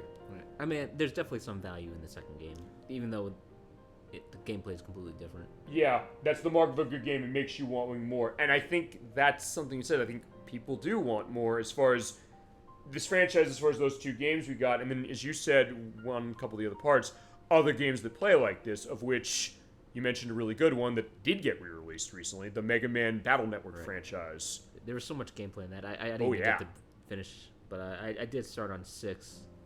But, yeah, I guess once Tears of the Kingdom came out, I kind of stopped playing. Then again, that game sold to over 1 million units within not even 2 weeks, so... That's good. Were we talking about Tears, or...? Well, Tears of the Kingdom sold 2 million probably in the first minute it was on the shelves, but Mega Man Battle Network Legacy Collection, that sold 1 million units after 13 days. Capcom has said specifically, we're thinking about what we want to do with Mega Man as far as next to franchise. They're trying to get some ideas. They don't know completely what they want to do as far as handling it, but they said they are thinking into that. They know it's an important thing. They looked at the fact that that collection sold really well. In terms of collection, that's probably like one of the highest effort releases and compilations they've ever done. And that's saying a lot because Capcom, generally speaking, has done the compilations they've done really, really well. Stuff like that. All those Mega Man collections they've done. The Capcom Fighting Collection is another really good one. Those arcade stadiums they've done. They're honestly, I think when you come to classic game compilations, they're the gold standard, really, honestly. But point is, that sold well. It plays like Parasite Eve, and I've mentioned Nocturne in particular. That I said, if you liked those games, and she does like those games very much, I said, I think you'd like Parasite Eve. And I think, I don't know if this is also a case where I hit the start button. Oh, no, controller turned off, so that's fine. But one thing I'm going to do is we're going to go to controller settings. We'll do the switch off of this and look at the manual in a little bit. The end. Yeah, not question mark. This is definitely going to be the end as far as the game is concerned. But we'll see what else we've got. If we have something else, does it load to specific?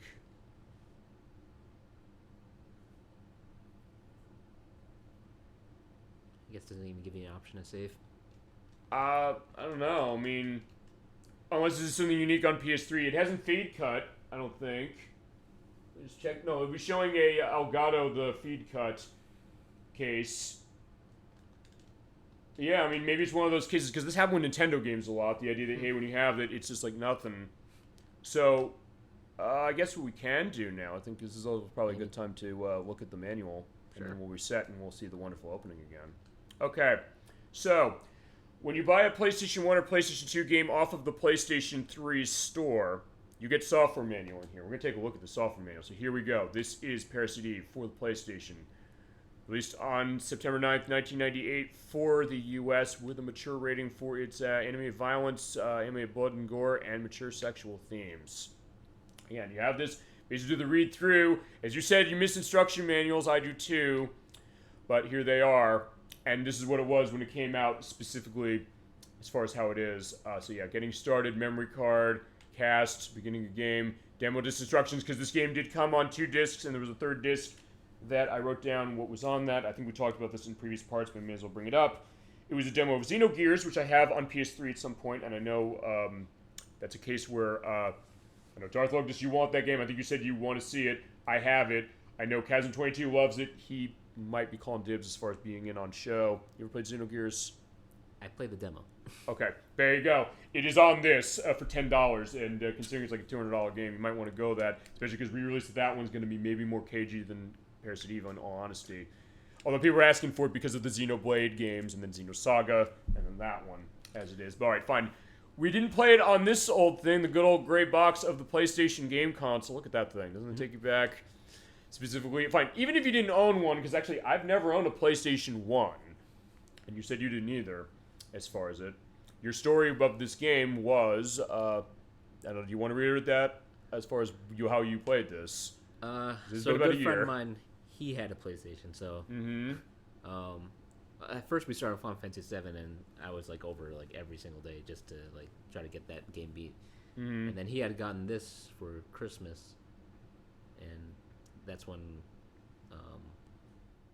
I mean, this game's a lot shorter than 7, but I spent a lot of time with it. Yeah, this game definitely made a case, and it said that's where the love started. And speaking of which, I think you and Nocturne in particular would like Xenogears. It definitely goes places. I think you'd like Xenogears as well. It is a unique one. I definitely will. We'll figure when we can do that one as far as how it is. Because it is on table for sure, and we'd be using PS3 for that one as well.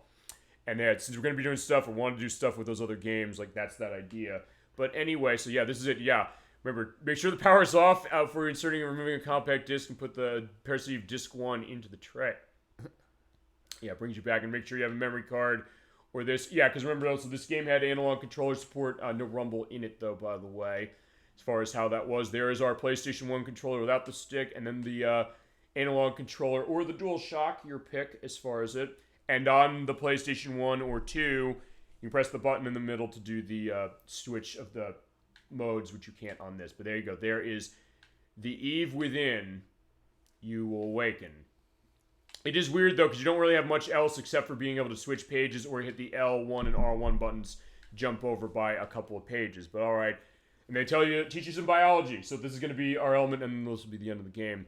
Yeah, critical product. Actually, you said you read the manual of this game? I definitely looked at it. Okay. This is probably going to bring back a lot of memories. So yeah, keep hitting us with that, and same with chat as well. Yeah, it's always with DNA research, mitochondria traced through single source. You mentioned in part 2, I believe, the idea that female human in Africa, mitochondria Eve, which is where this came from, what if her had her own intentions, was waiting for a day to take over the human race, which is an interesting concept. You said real-life science fiction, the thought of, let's take a real concept of this, saying what happened if that took over and then maybe it went into something else. It's like Skynet, but... Yeah, there you go. And we do got to do stuff with Terminator, and we'll figure those eventually. Yeah, the final battle for survival of the human race in mitochondria is about to begin, and she awakens on Christmas Eve. And there we go. Here is our cast of characters. I'll do the cast roll call of, the characters who've come to mean so much to all of us. After losing her mother in a car accident when she was a child, Aya Bray was turned to become a police detective. Was on the 17th Precinct Force of the NYPD for 6 months, and though quiet on the surface, which is a case of this, she'd be stubborn and unyielding, and she definitely is, as far as being unyielding. As far as what is her partner, Daniel, called the father and daughter team, get into arguments because of her stubborn nature. Although, with this, I mean, I guess you had it more because of, as we're going to see with Daniel, just the way he runs. There's a great relationship they have, and feel free. Okay, he has a nickname. I did not know his nickname was Bo. I don't think they mentioned it in the game, do they? No. Or if that's even canonical. Maybe it's a case that they made a translation mistake. I don't know if that's the case. But anyway, veteran detective of the 17th Precinct. He's 24 years of experience behind him. He believes the detective belongs in the field. So as we saw on day 3, day 3, or at the end of day 2, beginning of day 3, he's like, yeah, I can't be behind the desk. It's not going to work. Yeah, he's not on the road to promotion anytime soon. He and his wife, Lorraine, got divorced a year ago, and so Daniel raises his 8-year-old son, Ben, by himself. As Zalia Sr. and partner father figure for good old Daniel Dallas. And as you said, he's only in this game, which is very sad, because I love the character, and I love all the characters in this. Definitely, you remember them. That's the thing. Even after a year. They play off each other well. They're a good compliment. Yep, they do. And as I said, it's also something we said that even though we started this game a little under a year ago, the fact that it still is sticking with me as fresh as it did when we first started, I think it speaks volumes, really, for this plot and the way it does stuff. Okay, there's Melissa, who, of course, got me into my drug habit, which I got off of. Now, did you, though?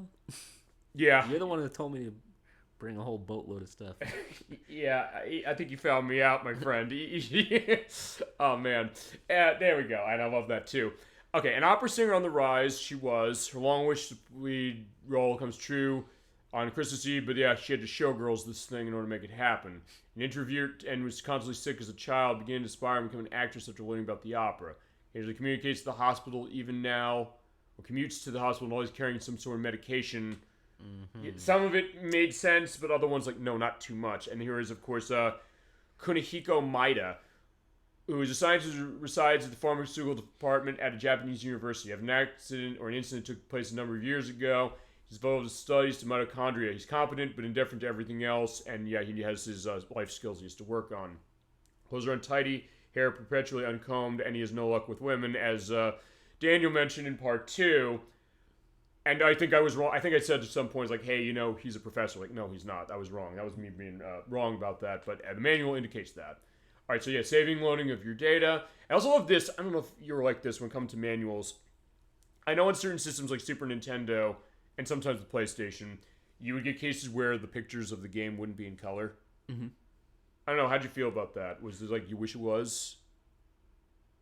As long as it got the message across, I don't think it was that big of a deal. The reason I ask is because, honestly, I grew up as far as Sega Genesis in a lot of ways, because when it came to that, it was always the case. It was very rare you had a color manual fully.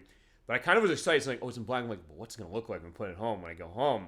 So it kind of was that excitement, too. Her drug addiction, by the way, was doubling up on her immunosuppressants, as you saw in part 1, because she thought the symptoms of Eve's awakening were actually organ rejection. Okay, so there is alternate, or I guess deeper lore even than what the game showed, or the game might have showed that already, because we did show every part of this game as it's been. So yeah, there you go. Move in front of the telephone and make the phone call to someone we never found out who was calling on the other end, but either way. Yeah, I don't know. So I guess the prescription she was taking made her weaker. Yeah, which makes sense based on what we read in her diary at the beginning of the game. So I guess the mitochondria made her feel like she needed more medication. Right. Also, by the way, you're wondering why I did that. It's because of the fact that I guess the controller went up. But I'm using the D-pad and everything. I'm just using D-pad now. It's fine. Or Right. Stick's working fine. But either way, yeah, continuing to save data. There's the Statue of Liberty there. Beginning of the game. The field element, which is we're running around the field using either the left analog stick or D-pad. World map going around. Mida brings that up at some point. Okay, I think he's right. I believe Darth Logos is correct about that because we did see that specifically. But as I said, it also goes to the deep lore and how much you remember about this. You know. Yeah, there's actually something interesting that I read. So there's like a lot of bacteria in gut, and that kind of also makes you crave certain foods. Sure.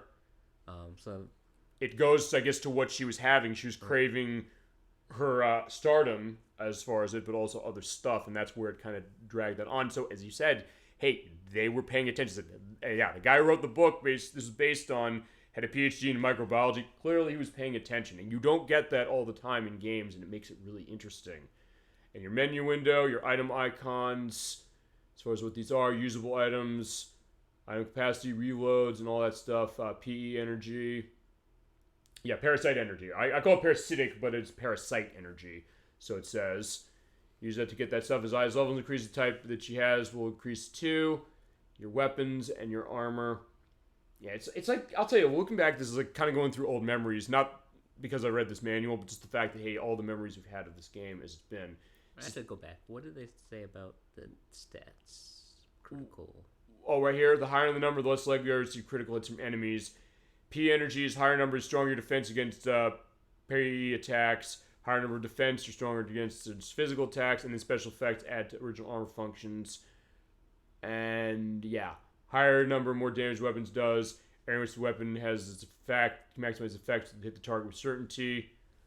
Number of bullets, special effects added to the original functions. Yeah. Yeah, was there anything else you saw here? Okay. Yeah, that's it. Feel free to jump in on any of this. Window adjustment, it's like Final Fantasy VII in that, hey, you want to change that color of your window, you can, but we basically just kept it as it was for this. Stereo mono, back in the day when that was the case, but yeah, no mono in this case. We can run stereo, run stereo. Sorting, which you definitely made good use of, because I didn't understand specifically how that ran. Tune-up appears a little later in the game. I always love how they would preview stuff of that too, Actually, also, if you want more deeper lore, it's this as well, which is Mariko Brea, who's Ai and Mai's mother, heavily implied to be connected to the events of the novel and the movie upon which came before this, which is also the reason why Mai's mitochondria developed into a second Eve. And you said you saw the movie, yes? I watched the movie. I just picked out certain scenes that to see the bullet points. No, I get that. And also the book is rare unless you get it on Kindle. I think it's like $10 if you get it that way. Otherwise, if you get an actual one's like $200, more than the cost of this game as it is. But as it goes exactly to how deep the lore is, and I think that'll be an interesting case if they can come back to this, with remake of this to bring it to a new audience. 25 years after, I think it's a fitting case of that. But also saying, hey, other stuff to tie in, because yeah, this is something specific to it, and there's definitely a lot there. And there's your item window. There's the tools. That is specifically what we had. We got our tools, our super tools, all that stuff. And there is a nice shot of Ai Brea with the character design that was by Tetsuya Nomura. I believe it was him. I think I took down as far as... Okay, I didn't... Oh, yes, he did do the character design. He, of course, did the character design of Kingdom Hearts and The World Ends With You and Final Fantasy 15 as well, amongst other things. So, yeah, and it is a good character design. It's a really interesting look as far as how Ai is with the jacket and then the jeans and the shoes that way. Definitely something iconic, something you're going to remember, that's for sure. And I think they didn't try to, sexualize her too much. Yeah, always not with this one, but also I guess the question is this, that, I don't know, do you think Nomura's necessarily done that as far as designs of his characters? Because I don't know if I'd say... look at Tifa. Yes, but that's a question to that. I don't know necessarily if I'd say, was that the focus more than anything? Or fine, maybe it's not super overt. I guess we'll put it that way, as it was. Yeah. No, but not a bad point. So it's I did ask to say, hey, what's a case of that? Yeah, that's probably the best case, I guess, unless it's something else more overt. Yeah, okay, the character that Eve was trying to make the mother of the ultimate being, by the way, was also named Mariko, and while the timeline doesn't line up with this, or the developers are going with the idea specifically. Okay, or definitely going with that idea. Gotcha. Right. Her mother is Japanese. Yes. That's I think what they're implying. Yeah, and I don't know if the other games maybe mention that, but I mean, I don't know. Maybe not. Considering how disparate they tend to be, maybe they don't. All right, how battle works, which is the wonderful battle system, most encounter randomly, but of course, you're fully active until you get the case of having that active time bar, and then you're all set for doing an attack. As far as your AT bar, your PE bar, your health, don't get that to 0, otherwise you're getting a game over. Attacking with that X button. Yeah, if you're out of range, you're more likely to miss. Stuff with the target cursor, target number, bullets, attack window, and range. Oh, yeah, I'm talking about Aya, not Eve here specifically. No, I get that. The character that I was trying to make the mother... What? Is that right? That I was trying to make the mother of the ultimate being. Okay, yeah. So mining her mother that way as far as that idea. Okay. Using items, avoiding attacks, doing escapes. We did do escapes. And normal status is a poison, which decreases the HP during battle. The rate depends on enemy. Okay, I didn't know that. So certain enemies will drain it faster on their spell. I guess they're just saying stronger enemies will apply stronger poisons. Well, I guess sort of like Pokemon, something like that. Like, hey, you have a difference between poison and toxic poison, say, as an example. Stiffness, slowing down. Wait, did they... Okay, that's examples. There are many more types. Okay, so they only give you poison and stiffness, so they don't tell you about darkness. They don't tell you about confusion. They don't tell you about defense down. So, like, yeah, they do keep stuff surprised. Like, yeah, it wouldn't be fun if we told you everything, I guess. But either way, and we showed all of it. Parasite energy, your lack of energy location, displayed in gray. Special skills of your parasite energy with stuff like heal 1, detox, barrier, and medic. Fine, I understand why they're not going to tell us about liberate, because liberate is the last one you get, and it is wonderful. Of course, there is the dinosaur skeleton we saw in the museum. All right, so that's that. After battle, here we go. Experiences is going to be awarded. Next level increases when you reach next level case. Our base stat as well as BP awarded upon a level. I don't know if they say what you said, which is that, hey, if you don't get hit, it increases. Actually, it did say that in the earlier page. Did it? Let's take a look at that. Oh, right here. Is that it? Way back. Way back? Okay, let's keep going until we see it. Back. Yeah, may as well just keep a whole look at this. Here it is. All right, so bonus points are awarded when Aya's level increases distributed to the 2 character parameters used to increase them equipment. By streaming, you design an original Aya character. Okay. That's, well, fitting, I guess, the way to word that. 100 points translates to 1 additional equipment parameter, 1 additional level for either 2. Keep in mind, the more enemies successfully attack you, the less BP reward. Okay. Avoiding enemies' attack is the key to accumulating it. I guess we did a decent job as far as managing that. Right. Specifically. So, but thank you for pointing that out, and I'm glad to see that. Yeah, I actually didn't know that until, I guess I missed that part of the manual. Well, it's worth pointing out because we played Bomberman World last week, as I mentioned. As I said, there's certain things the manual does not tell you for that game. It does not tell you that when you get 20,000 points or 15,000 points, you get a life. Number 1. Number 2, it doesn't tell you when you're on the map screen of a world, you get the triangle button, you can go back and select a world.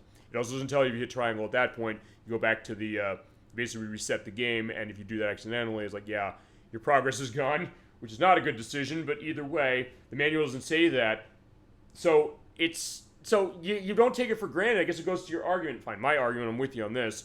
Missing manuals. On one hand, you're missing, I guess, the fact that they're printing a paper thing that looks nice and something can and be interesting. You mentioned Secret of Mana. You mentioned, what was the other one you said? Super Metroid. I'll have links to the PDFs of those manuals in the edit, just because I think they're worth looking at, specifically as far as it. But the idea that, hey, sometimes maybe some of this stuff might not be obvious, or it might not necessarily be... Even though they do like in-game tutorialing, which a game like Banjo-Kazooie would kind of, I guess, if you want to maybe blame any game for the end of manuals, it might be that one. But in that case, the manual wasn't as useful as the in-game stuff for that one. So I got it on that case, really. But then again, it's like, that's maybe the idea of the game, but not necessarily of, hey, you know, we're not going to make manuals because of this. I guess, like, part of the fun of the manual is like, all right, you just got a fresh game. You're, like, opening the box and, like, all right, I can't play it while I'm driving home, but at least let me... look through this stuff. Yeah, the preview. It's what I said as far as the black and white pictures. The thought that when I get home, I put that game in my system, whatever it is, I'm going to see something, and I'm kind of getting excited, that idea of it. And it is the thought of, like, the video game literature of an instruction manual and what it can be, how they set it up. And it is a weird art form in and of itself, and it is absolutely fascinating with some of the best examples. And this one seems pretty interesting as far as how it's telling you everything you need to know and also having some nice art here. and kind of again getting you excited. The thought of when you want to play this game, what are you gonna see? You can see like what's this? The experiences we had as far as like look at the long nails of Eve there. What's the idea of like she doesn't have legs? That was what Nikki was saying. She'd never seen this game before, and we were saying specifically that's that idea. By the way, I figured it was the other way around, that they made in-game tutorials so large and comprehensive specifically not to have to print the manuals anymore.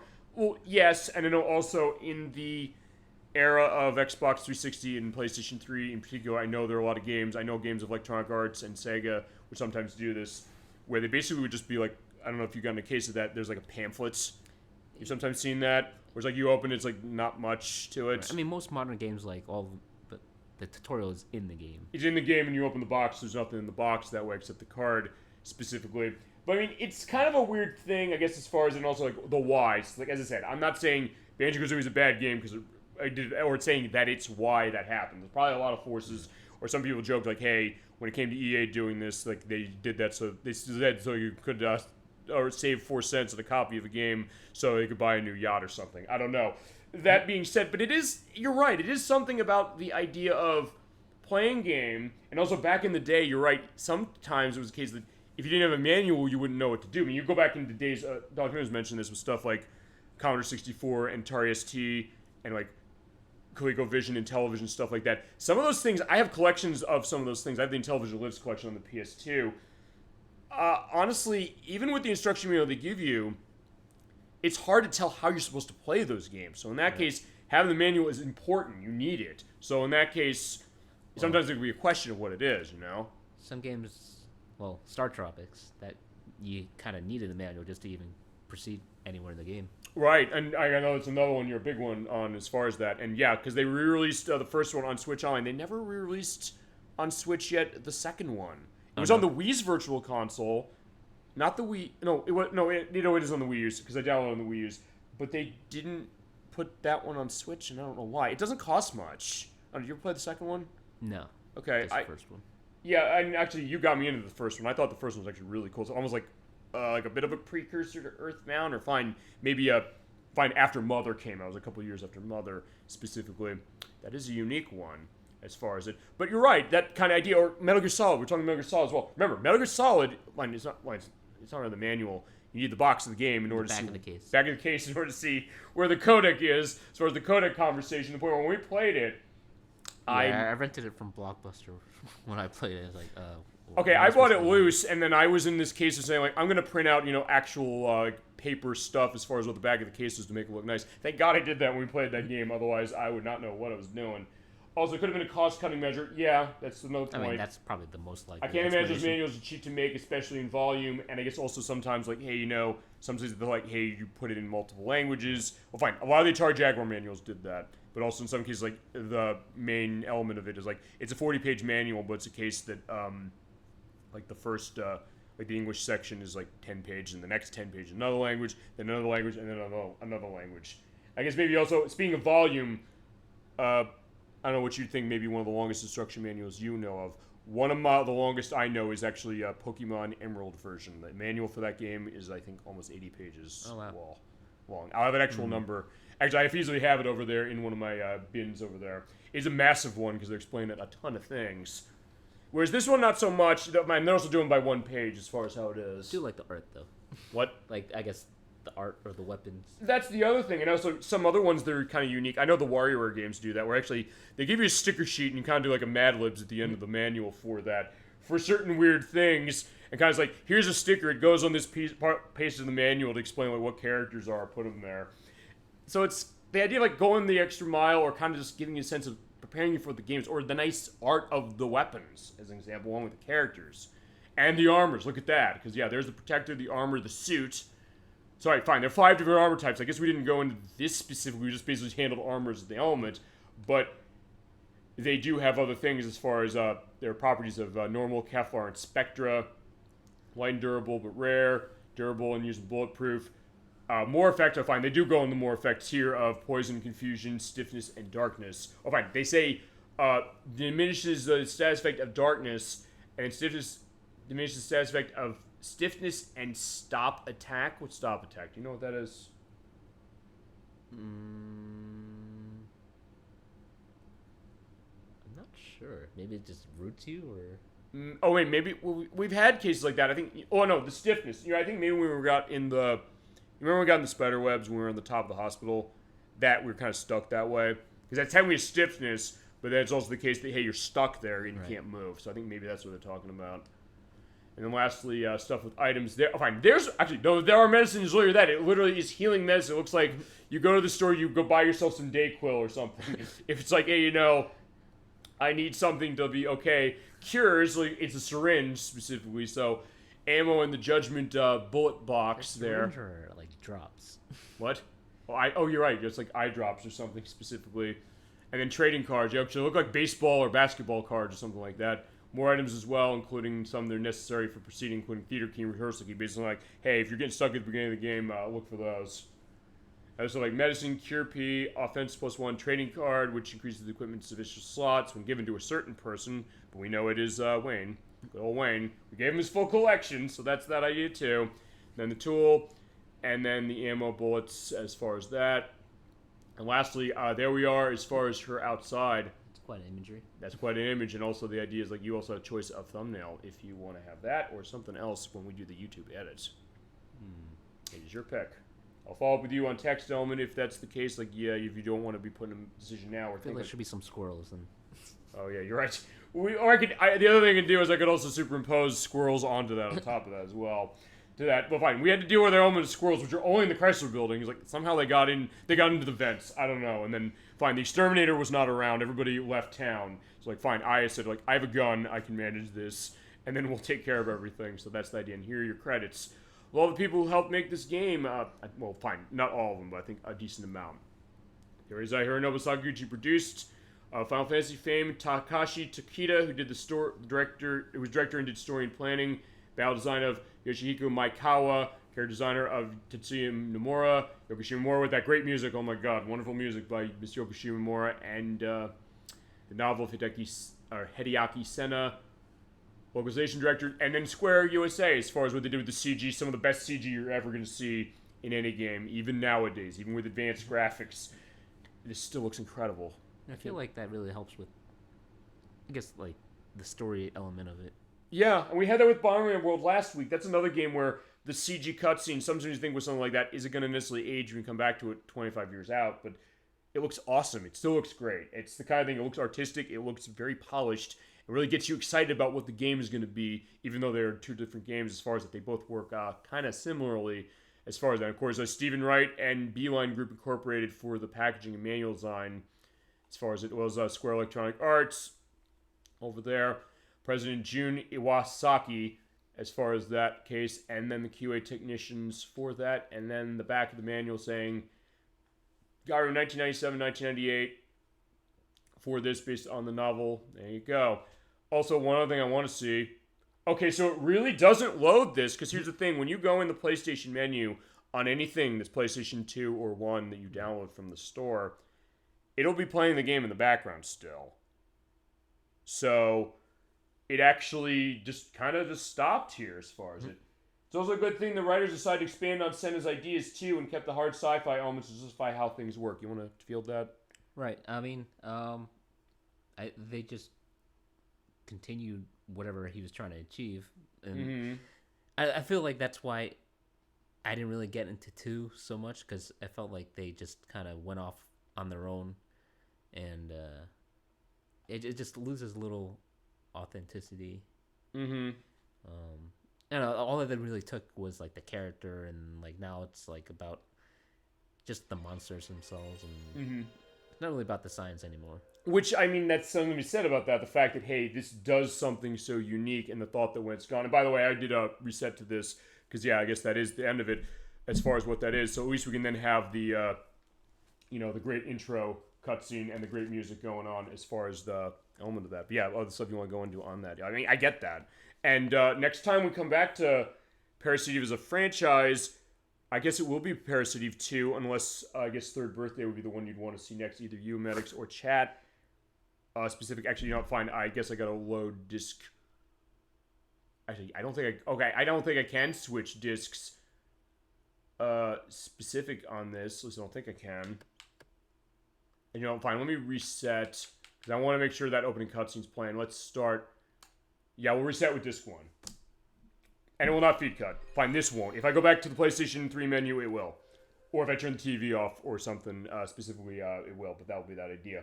But, I mean, I don't know which one we come to when we come to that. But I do think it's worth probably going into those for some reason into Mex. If you want to be in on those, they're all yours to start as far as unless somebody asks me, hey, I want to have involvement. I mean, I'll be going in blind, but... No. Either way, it's like, if we can figure that, we can also figure other stuff. I'd say, Dark is saying this. No, definitely go with Parasite Eve 2 first. You're going to do that.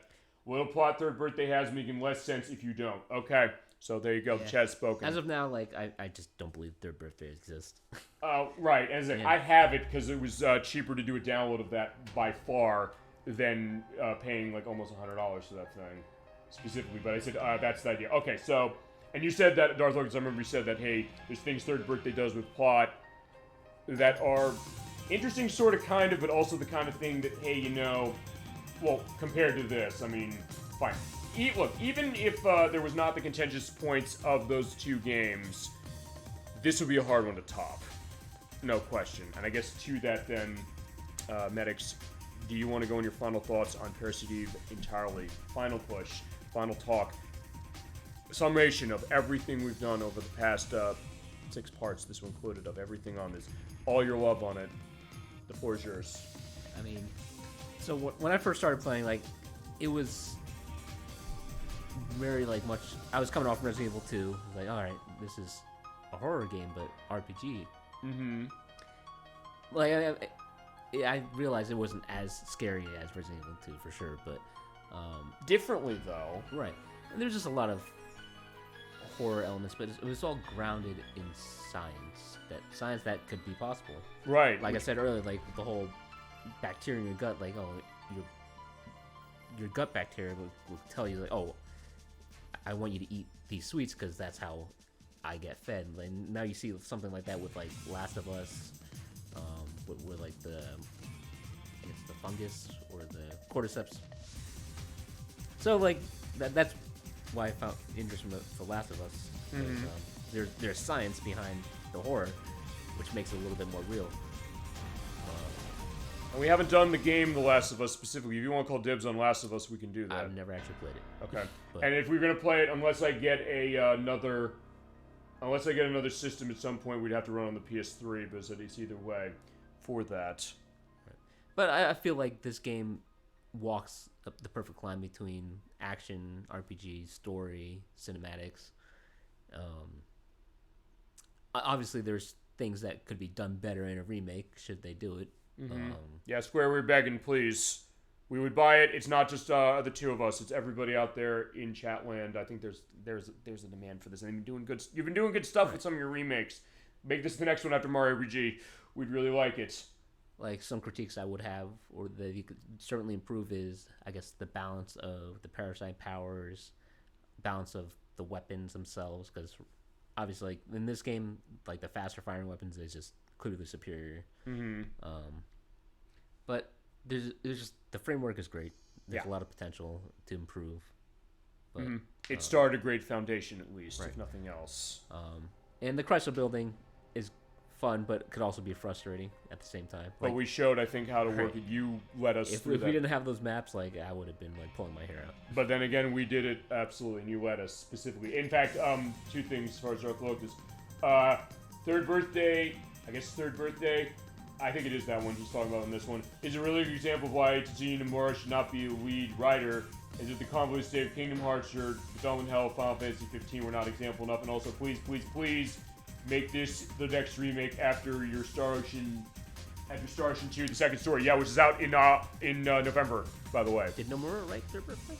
Yeah, he did. I was on the person that was it Tabata was responsible for the disaster. Darth Locus is also, I think, as far as chat's concerned, the expert on this franchise in chat at least. Did Tetsuya Nomura write Parasite Eve 2 or Third Birthday or both of them? I don't know. I know people, when it comes to script elements, people have problems with Third Birthday more than they do with the second. And he's like, yeah, so fine. Square, you're hearing this. Square Enix, you're hearing the perspective of this. You have an amazing game here. I was like, I don't know if there's other stuff you want to go in your final thoughts that maybe you didn't cover. Not much that I haven't said previously, but trying to think. What about you?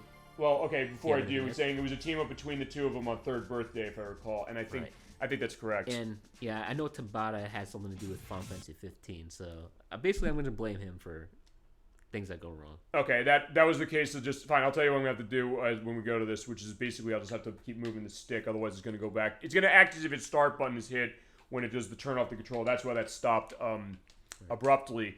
I said we'll figure that as far as other stuff, and also like other stuff. Final Fantasy. We got to figure what Final Fantasy we're doing first, and where. I mean, considering how much of a mess Kingdom Hearts story is, from what I hear, like right, I can't really lay all the blame on just Tabata, and I'm sure Nomura had something to do with it too. Right, but I mean, also, I know it's interesting because we've had people like, hey, they love Kingdom Hearts that way, as far as franchise, even they said, wait, it seems like it's going crazy, and what's going to happen when Kingdom Hearts 4 comes out, maybe that makes things simpler, to the point where before Kingdom Hearts 3 came out, they basically reset the franchise with Dream Drop Distance, the 3DS game, sorta, so I don't know necessarily that made it easier, and for our show, we have to do Chain of Memories. Everybody's saying, like, no, I don't want to do this, you're doing that yourself.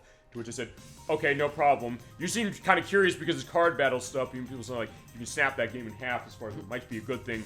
And that's going to be a big one because I know we have to go through that game twice as far as Sora's story and Riku's story. That I know. And that's going to be a thing to that specifically. But yeah, you said, I don't know, do you have anything else you want to go in that before I go? Oh, you said you're ready for me to go in, yes? Yeah.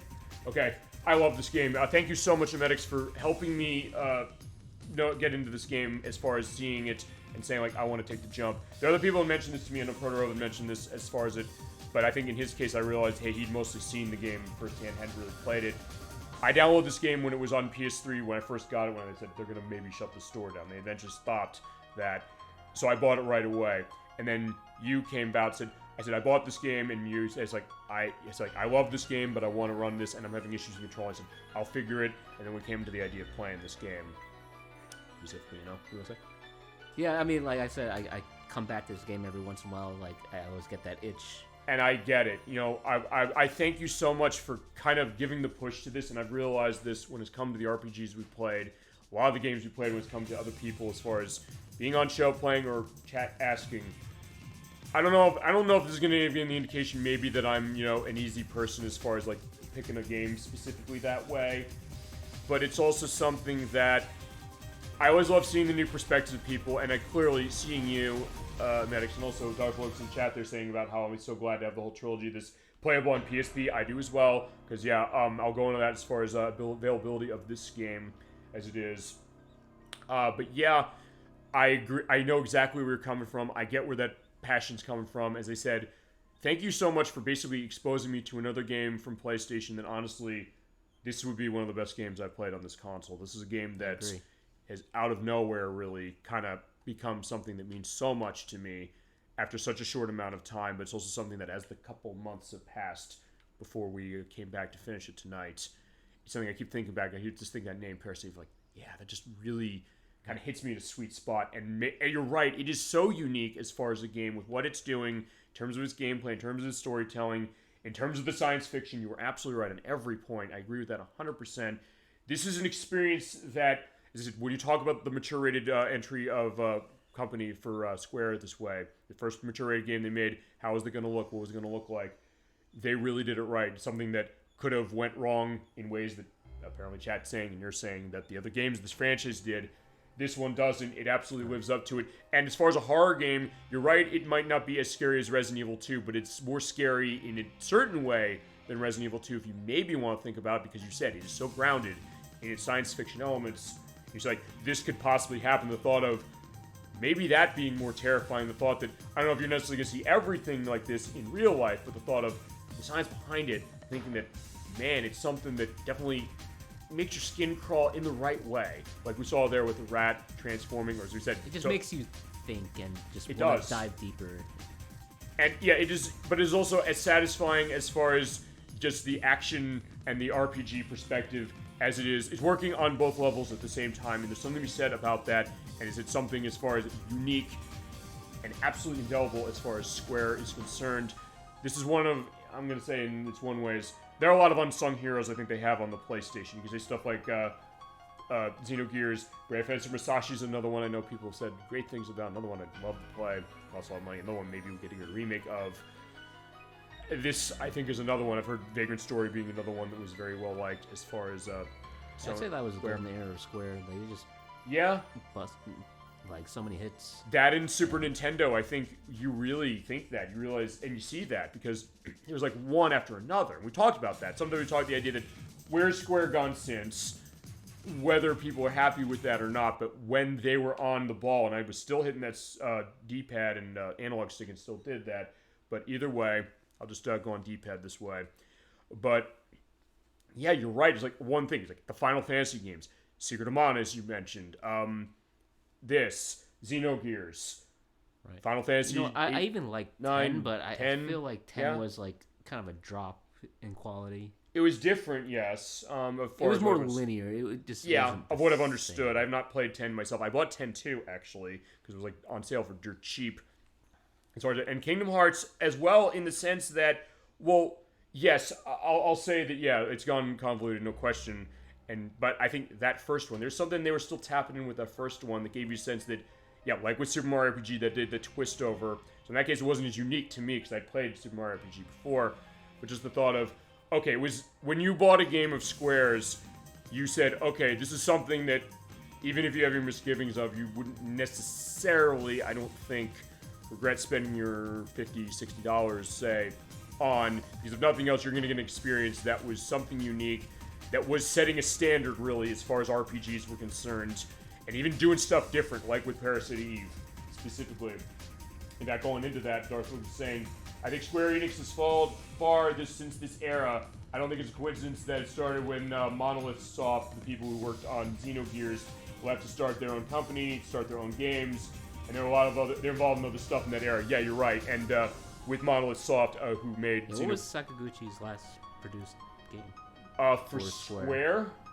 I don't know off the top of my head, but you're right. Sakaguchi, he started Mistwalker. That was the company of his that he went on to make.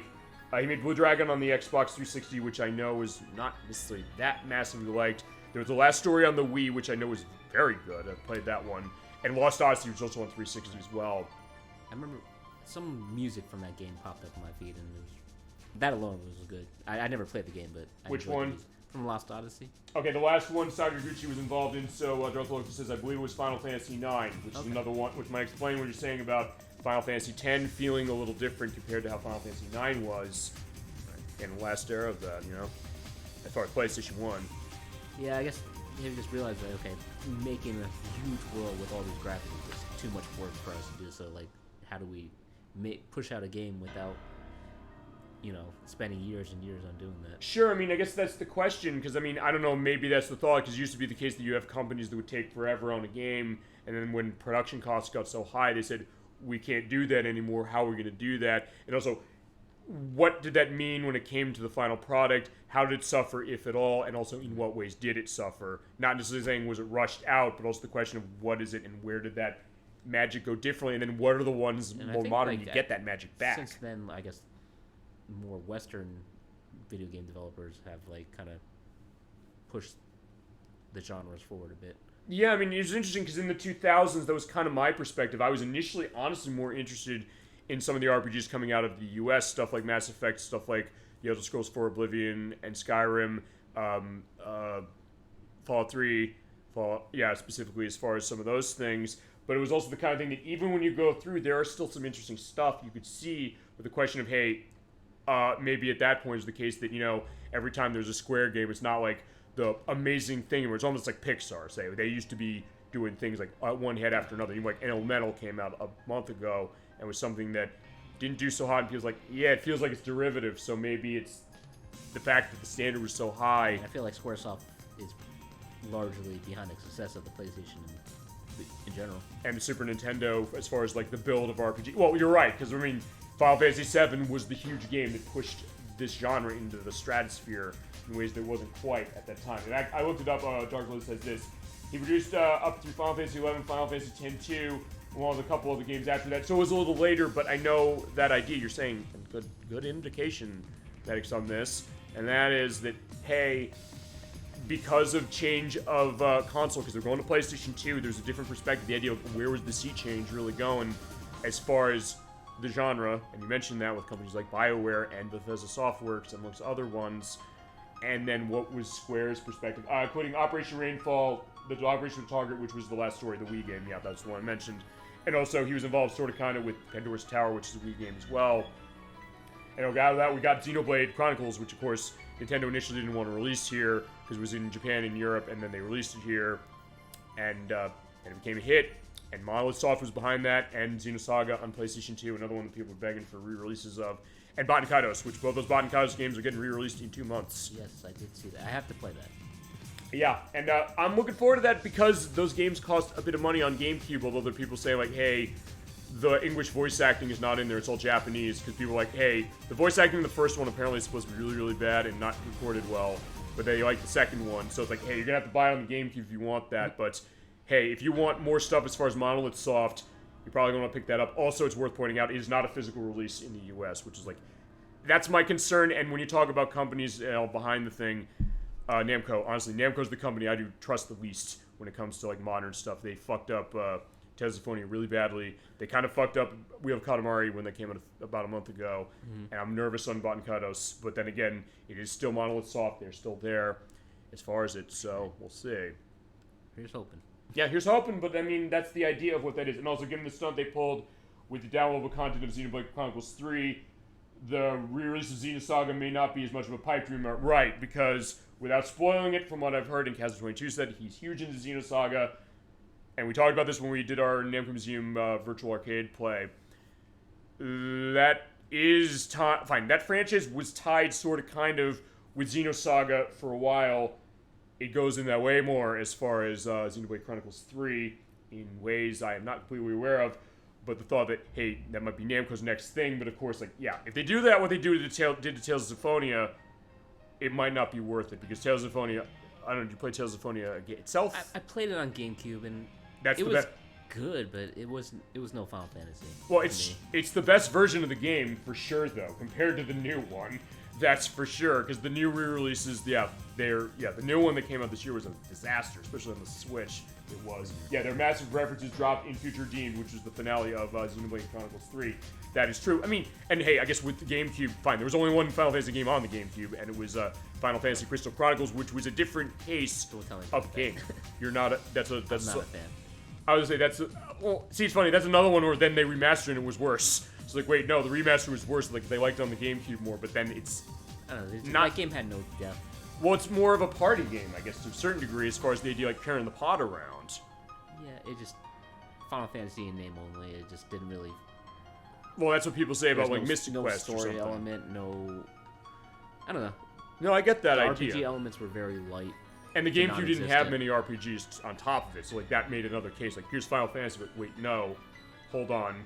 And even what they did differently. It was a contentious one even at the point. Even when they're saying, hey, you know, we got the Game Boy Advance GameCube connectivity thing, and people saying, like, is that entirely practical? Even Yuji Naka, as I mentioned, he's going to jail as far as for his insider trading. He rightly said, the idea is interesting, but isn't it kind of impractical because you're going to have a bunch of people who need Game Boy Advances and cables when they want to play it? I think I did have that full party thing set up once.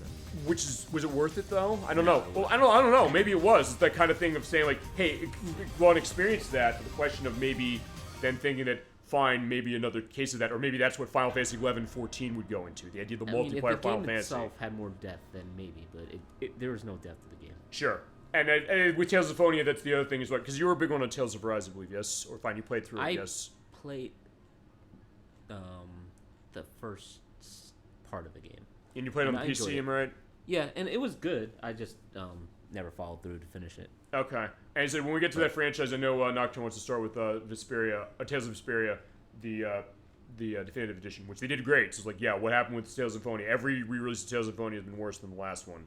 But either way, it's like, that's the hope as far as what's going to go on. As far as Parasite Eve, though, that's the other hope of Square at least has a good track record, really, of remaking stuff. When it comes to remasters, it's going to be iffy, but even then, nothing is Tales of Symphonia. Although then again, they had their issue with Chrono Cross, which is why we run Chrono Cross run on the PlayStation as it is. And with Parasite Eve, I think they got something great here. I never got to do the Link Cable element with Final Fantasy Crystal Chronicles, but it was fun when you did it with Legend of Zelda 4 Swords Adventures, but it was done much better. You play that? I want to say yes. It was better, and it was more like... I guess my problem with Final Fantasy is like, okay, they call it Final Fantasy. I expect it to be like play like a Final Fantasy. and Four Swords played like a Zelda game. Yeah. But Final Fantasy did not.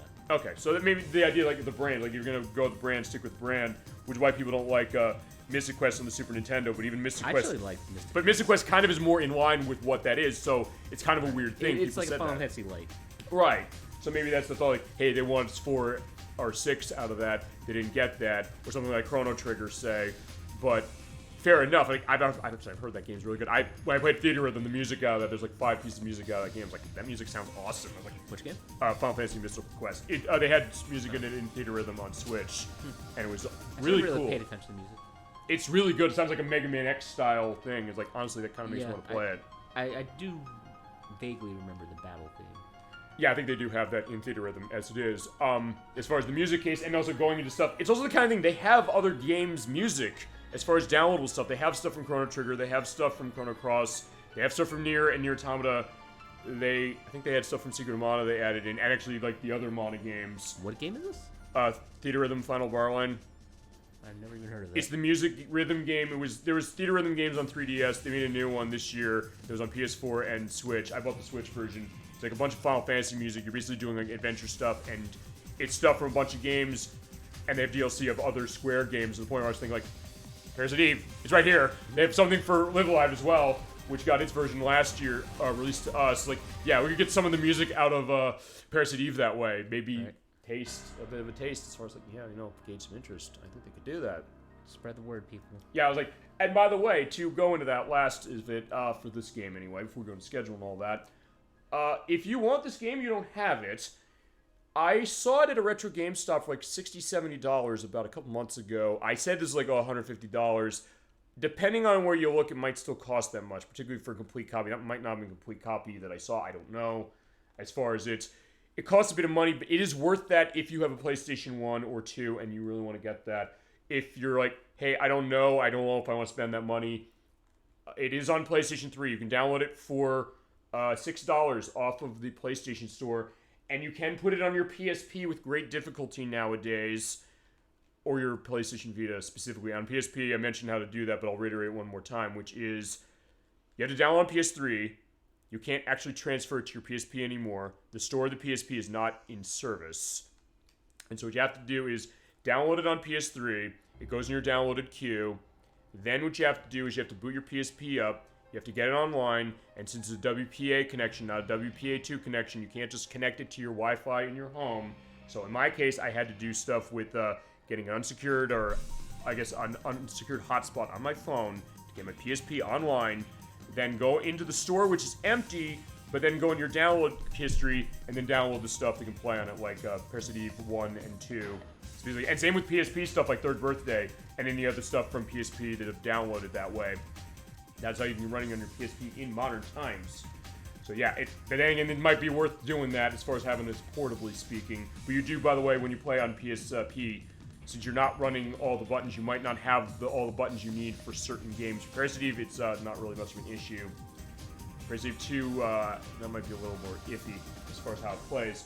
By the way, Darth Lord just said this. I think the Final Barline DLC lineup so far is stuff out of Nier, Secret of Mana, Romantic Saga, Chrono Cross, Chrono Trigger, but everything as far as the Saga franchises. Xenogears, right, there's Xenogears music in that, you're right. I forgot about that. Live Alive, and then they have another unrevealed final game, which is final DLC pack later this year. Please, Square, Parasite Eve.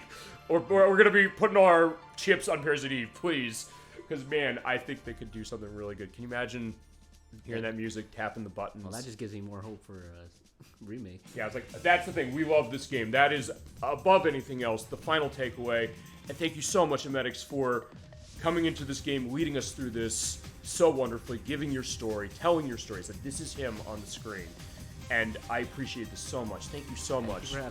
Absolutely. And as far as future collaborations, next time we come back to Parasite Eve, we'll do with Parasite Eve 2. I don't know when that's going to be, but that will be our next return to the franchise. So other contributions, other things you want to do on the show? I know you said specifically you want to do Streets of Rage 3 for the Sega Genesis. We are going to do that. I'm not going to touch that without you. We're going to cooperatively play that game at a time that's going to be good for you. My schedule is mostly set for the rest of the year, but next March is the 30th anniversary of the game. I want to figure something for that. Right. Getting up to that point. That'll be good. We can do that. Good time. Actually, the closest would be March 16th as far as the show, but as I said, we can figure that. Because March 2nd, I know, is occupied by Nocturne for Snowbird Kids 2. We'll get into that in just a second. They said that's going to be yours. And I know at some point he also wanted to do Livy 2 Rise of the Sinistrals on the Super Nintendo with him and the Crusader 64. We'll figure what that's going to be, and anything else you want to show or do on this show or expose people to. Resident Evil as well. That's the other thing. Other Resident Evils. If you want to call Resident Evil 2, we have not touched Resident Evil yet. You want that to be yours? It's been a while since I played 2. That's fine. It's like, and we will run the original version, and it's also your pick. Actually, I did play on the PlayStation 2. No, the PlayStation 1, sorry. Which, I'll let you pick version. But I did play a lot of the N64 version as well. Okay, because I was going to say, that's going to be a question like what version to run, because with Resident Evil 2, there is PlayStation 1. It is downloadable on PlayStation 3 as well. It's on Nintendo 64, as you mentioned, which is an amazing port. Considering what they had to do to get that running on the console. It's on the Dreamcast. It costs quite a lot of money. It's also on the GameCube, where it is porting the Dreamcast version. It's a little cheaper as far as that. As far as the original releases. If it was on the Gamecom, it's not the same on the Gamecom. I don't know if you've ever seen Resident Evil 2 on Gamecom. I think I know. Was it like the Tiger? Yes, the Tiger Portal thing. They made Resident Evil 2 on that, and from what I understand, it's one of the better games, but it's not fine. It's not the same game. Like, also, I don't have a Gamecom. I don't know how the hell you'd be able to stream that unless I do emulation. And I haven't necessarily looked into that specifically. But yeah, any case of that, if like, hey, you have a preference of version or whatever it is, and you want to do that eventually down the road, say the word. Anything you want to call dibs on, you call me up. You tell me, like, hey, Captain D-Track, I want to be on this. I said, we'll do it. I don't care what it is. We'll make it happen. I very much like to unsee the Gamecom version of Resident Evil 2.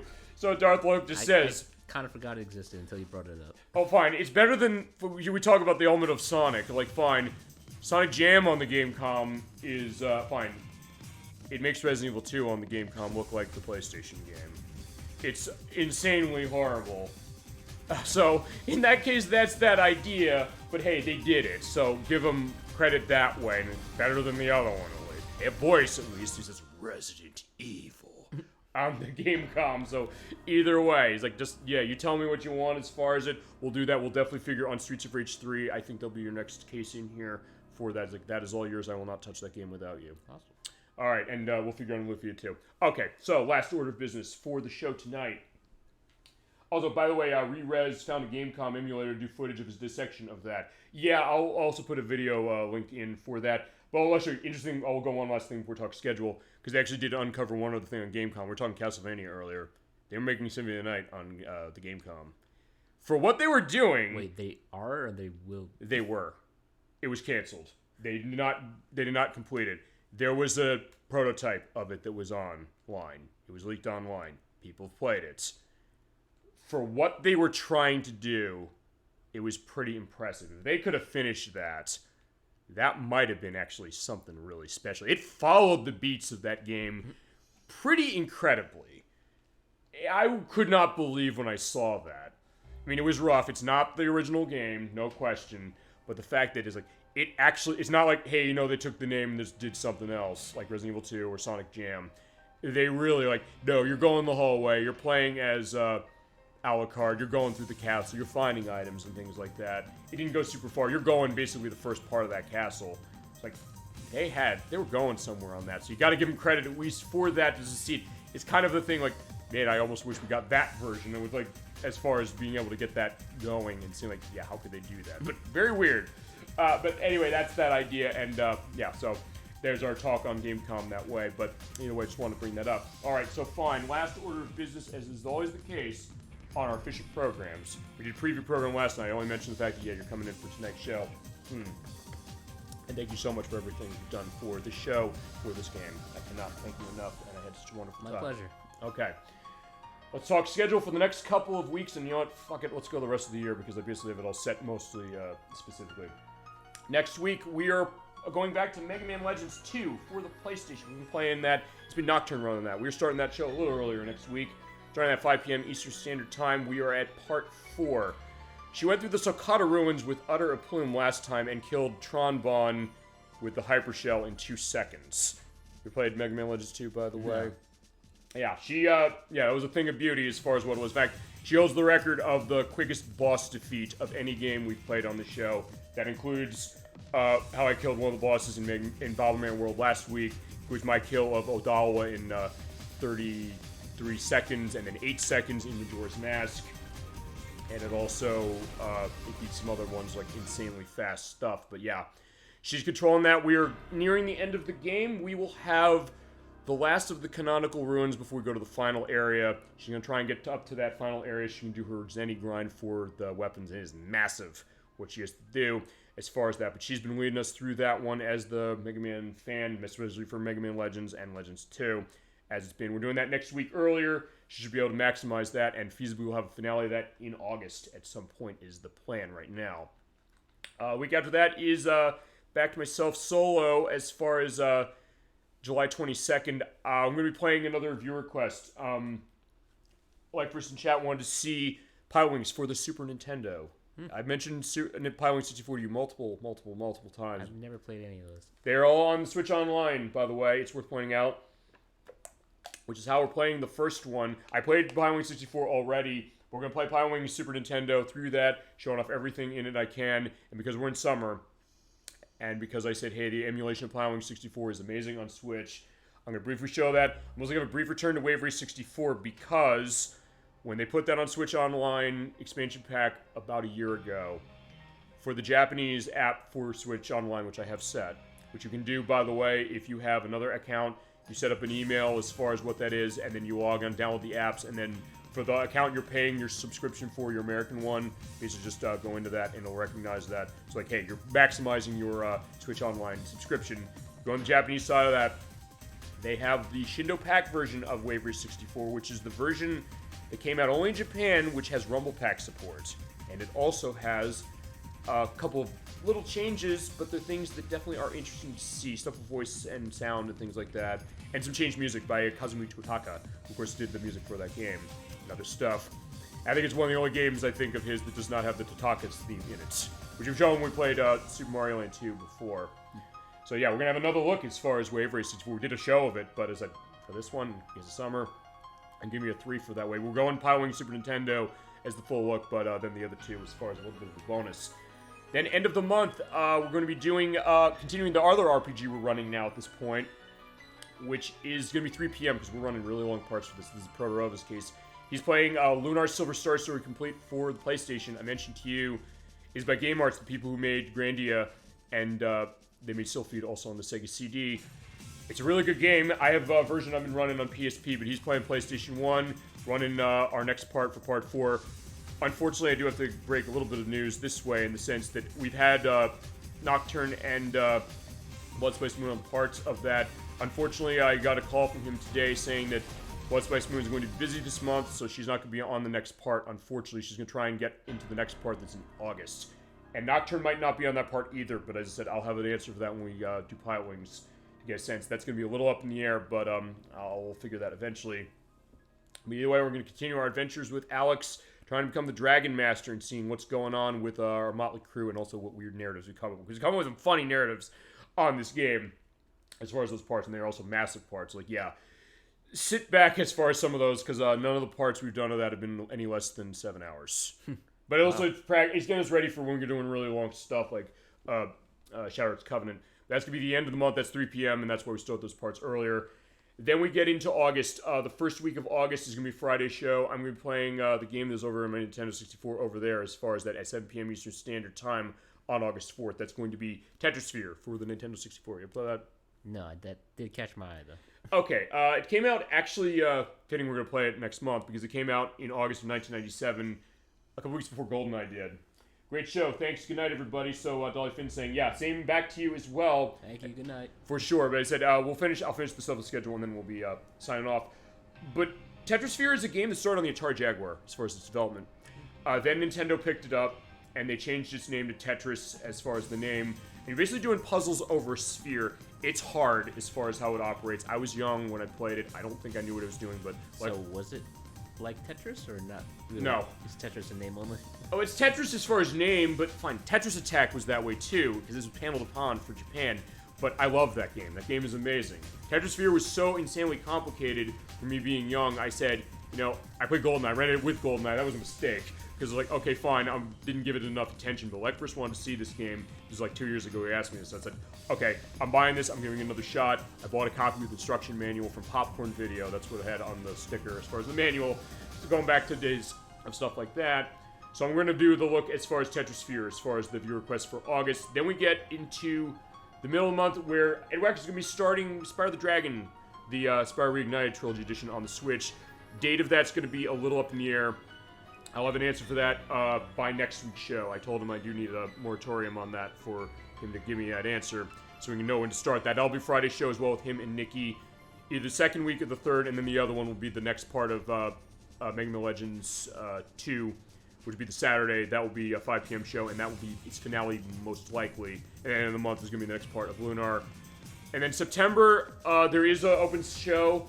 I have not signed something to. That might be Friday's show, I think. We also will have next part of Mega Man Legends 2. We don't finish in August. If we do, I'm going to also put a moratorium out to Protorova this way. I don't think he's going to like this, but if he doesn't want this game pushed into next year, he's going to have to abide by this. That is that I'm going to feasibly give him the other part, the other show I would have had for Nocturne for Mega Man Legends 2 for Lunar. And our last part of Lunar is going to be on September 23rd. And at the end of September, I play Contra Hard Corps. I did my preview program last night. I'm getting better. You're giving me a smirk. You played this game, yes? I've banged my head in that game so many times. So have I, but as I said, I was asked by Electric, this is my favorite game in the franchise. I'm not going to say no. I definitely loved it, but I know. It was love in terms of, like, son of a bitch, I can't beat you. Also remember, because unlike the Japanese version, which has a life bar, ours does not. Now, the European version. But I'm running the US version so we can run story. So I did preview program last night of that, so I got a sense of what are we doing. I've gotten better. It's basically understanding the patterns and basically being able to pull all that together. So I'm going to keep my practice up going. September 30th at 7 p.m. Eastern Standard Time, we do it. We play the full game. We'll show off the rest of the endings. I showed off only half of them last night, I realized. I looked into that. So we're going to show all of them off as far as how it is, and there'll be more going. I'm running the Switch Online expansion pack version for that, no question, because of all the paths. We're showing all the paths, showing all the endings, and that's going to be our take to that. And then we get to October when, first weekend of October, Gemini 96 is coming in at 5 p.m. Eastern Standard Time for the start of Earthbound for Super Nintendo. You said you hadn't played Earthbound? Yes, no? No, I never played it. That's another one that, talk about giving me a push as far as a game that I know people told me is amazing, and one that maybe has such a cult following to it that sometimes you come to it and think, like, is it really all that in a bag of chips? And the answer is it absolutely is, just like Parasite Eve is. And we did our practice on the game, basically beating that entire game over a 5-month period as far as on our lunch breaks. And I did something with at the end of that game that made you very unhappy, sort of, using your real name, which will not be revealed here or in an edit, so don't worry, because we're anonymous in this program, because, like, we miss you, my friend, as far as that, but also because, like, hey, it ties into that. We will not do that for the show, but, that being said, we'll start that game. That is his big one as far as RPG. This was yours for the one you wanted to show to start. Standard 64's was Shadow Hearts and Proto-Rebel with Lunar. That's the idea. Like, we're going the RPGs that way, like the favorites to start with people. So we're going to start that one, and then the other stuff we got, schedule question on what weekend's going to be, but Crusader 64 is going to come in for the Dark Pictures Anthology, The Man of Medan for PlayStation 5 as far as our October month. You got chat as like, hey, spooky game time. Is a good one for spooky games as far as October, or for Christmas, as we showed. Any time of the year is great to be playing Parasite Eve, no question. But yeah, for that, we're going to play Man of Medan. Then Nocturne's going to be on. It's going to be of the 2 weeks in the middle. She will be playing with me. I know you've played this, because you were in Witness when we did this. The Typing of the Dead for the Dreamcast. Yes. It is... either I'm, like, worse at typing than I thought, or the game is... It just throws you a bunch of curveballs that... Mm-hmm. I was like, I'm a great typer. I can beat this. Like, nope. It's amazing. As I said, everybody I know personally has seen that game at one point or another, and as I said, it's the best game ever made that you never knew you wanted. Right. And it's also a case where we like a re-release. Like with Parasite Eve, please, I think Sega. It might be a little different, like, trying to type with a keyboard on your lap, as opposed to, like, being on, like, a flat surface. Well, I mean, and the other option potentially for that is get the PC version and try to run it on a modern system, or download Typing the Dead Overkill, because they took House of the Dead Overkill, they did put a typing element of it. They also give you DLC packs and type out Shakespeare quotes. I swear to God, that's a real thing, and it's awesome. But we're running that Dreamcast game. We got our 2 Dreamcast keyboards. Find 1 Dreamcast keyboard and a PS/2 keyboard for my Gateway 2000 I have an adapter for. So we're killing zombies with a keyboard. It's going to be amazing. And at the end of the month, we get our return to Castlevania on October 20... I got to get the date of that right, because that is the 30th anniversary of Castlevania Rondo of Blood. That is going to be on October 28th at 7 p.m. Eastern Standard Time. Like, first wanted to see that. It's 30 years to the day of that game from the Super PC Engine CD. We didn't get the game initially, but then we're going to be playing the version that is actually our first release of it, is on PSP in the Dracula X Chronicles. We'll play that game fully eventually, but we're doing Rondo of Blood to start. You ever play Rondo of Blood? I want to say no, but I might have dabbled here and there. And one thing also to indicate is that if you have PS4, it is available on PS4 as in the Castlevania Requiem collection, which has the version that is unlockable in that, and also the version of Castlevania Symphony of the Night that's unlockable in that has a different voice track, specifically as far as the translation. Which is better, but it's also something that, hey, you lose some of the hilarious lines, but it is also something that I'll give that lip service eventually. We do Symphony of the Night at some point, and then get to November where we have, as I mentioned earlier in the show, started Metal Gear Solid 2, using Substance version, next part of Earthbound, the Disney game doubleheader for pre-Thanksgiving Day weekend of Chip 'n Dale Rescue Rangers and Adventures of Magic Kingdom from NES, with the latter being with music from Yoko Shimomura. And then the weekend after that, DollyFinn's joining me for the annual Thanksgiving showcase. We're doing puzzle games on Switch. So I got a ton of them there, and if there's anything you want to see as far as that smorgasbord we do every Thanksgiving, yeah, I'm open to any suggestions. I've taken suggestions for everybody as far as stuff you like. Actually, you know what? You probably want to see Super Puzzle Fighter 2 Turbo. Am I right about that? I would like that. It's also a case where I think I should hold that game for you, as far as, you being able to, if you want to show that fully in the show. But for preview program or for... last time I played with Dan, yeah, you did. He smoked me, so... Well, okay, but is it, we can do that as far as a show fully, but as I said, I can do a preview as far as that, because what we do for the showcase programs is we take a bunch of games, we play them in a round robin situation, but that doesn't mean that, hey, we don't come back to them. I think I should show that one, honestly. We did play some Puyo Pop Tetris. Puyo Puyo Tetris. I'm going to show both of those, by the way, just to give a little bit of an announcement. So I got a bunch of stuff curated for that. And in December, we have our next parts of Metal Gear Solid 2 and Earthbound. And then I have something I got to pick for the middle of the month. And then the last thing we're going to have in the year, and this is going to be the element of this, is going to be DollyFinn's going to be joining me for the last 2 weekends of the year. We're going to play Strange Horticulture. You ever play that? What is it? Strange Horticulture. It's on the PC. She pointed this to me. I have it on the Switch. We're going to run on the Switch as it is. It's a point-and-click adventure game where you're running a flower shop, and you basically have to do a lot of clues. It's kind of a little bit like a Carmen Sandiego game, but also a little bit like... I don't know. I guess it's like that in the sense you're kind of solving clues, trying to piece stuff together. There's this great macabre atmosphere about itself. Some great music. It's a game she revealed to me, and does like, you want to call dibs? And it's like, yeah, I'd love to show this. So we're going to show that it's only about 8.5 hours, so we can do that in 2 parts.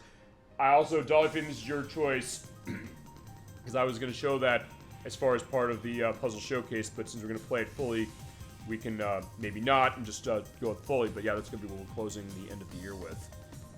And yeah, that's mostly the schedule as far as in the next year. We got the rest of Metal Gear Solid 2 and Earthbound, which will be running long. And then March, Snowboard Kids 2, which Nocturne and I are starting on March 3rd or March 2nd. And at some point, whenever it is for Streets of Rage 3 for you. And anything else you want in the middle. I said, I'll definitely take element as far as that. I think I should show that Puzzle Fighter 2 Turbo. You're right. That game is interesting, but it's like, hey, if you want to, that'll be your contribution. Because like, that's what I've been doing. I'm getting contributions from everybody. It's like, what do you want to see? It's like, I'm going to take from everybody. Take from chat, take from guests. And I think I kind of said, it's like, fine, I know you love that game, and you have experience for that. Yeah, AJ and I, we played a lot of that in college. Yeah, no, honestly, you know what? I probably should talk to him. It's like, yeah, you know what? Do you want to, maybe you should call dibs, you and him come in and be a part of that play. I gotta brush up if I want to play against him. Okay. Well, I'll float that to him for sure, because I know he had fun, because he was on the show, by the way, for part 2 of Parasite Eve, our party edition, and talk about the great memories he had as far as that, too, as well. See more we got as far as this, but, yeah, with that, I think that is everything we got, but thank you so much, Megs. Thank you for putting up with almost half an hour's worth of schedule, and for everything you've done for the show, and everything you've done with Parasite Eve, and for getting me to this. Glad to be here. What? Glad to be here. Absolutely. He said, you're welcome anytime to the show. He said, just say the word what you want. We'll make it happen. All right. So with that, thank you so much to everybody out there for watching Super Bowl Game Saturday. To Darth Locus, DollyFinn, and to, I'll make sure I have all the names here, Bloopy Art. We were so happy to have you. You were the best chat on Twitch. And that is what we do on the show every week. So all right, with that, have a wonderful rest of your night, a wonderful rest of your weekend, and have a great week coming forward. I'll see you with Nocturne next week at 5 p.m. Eastern Standard Time on July 15th for Part 4 of Mega Man Legends 2. Till then, keep being awesome. Have a wonderful night. Thank you so much for everything. Thank you again, Emetics, from the bottom of my heart. And take care, everybody. Good night, everyone.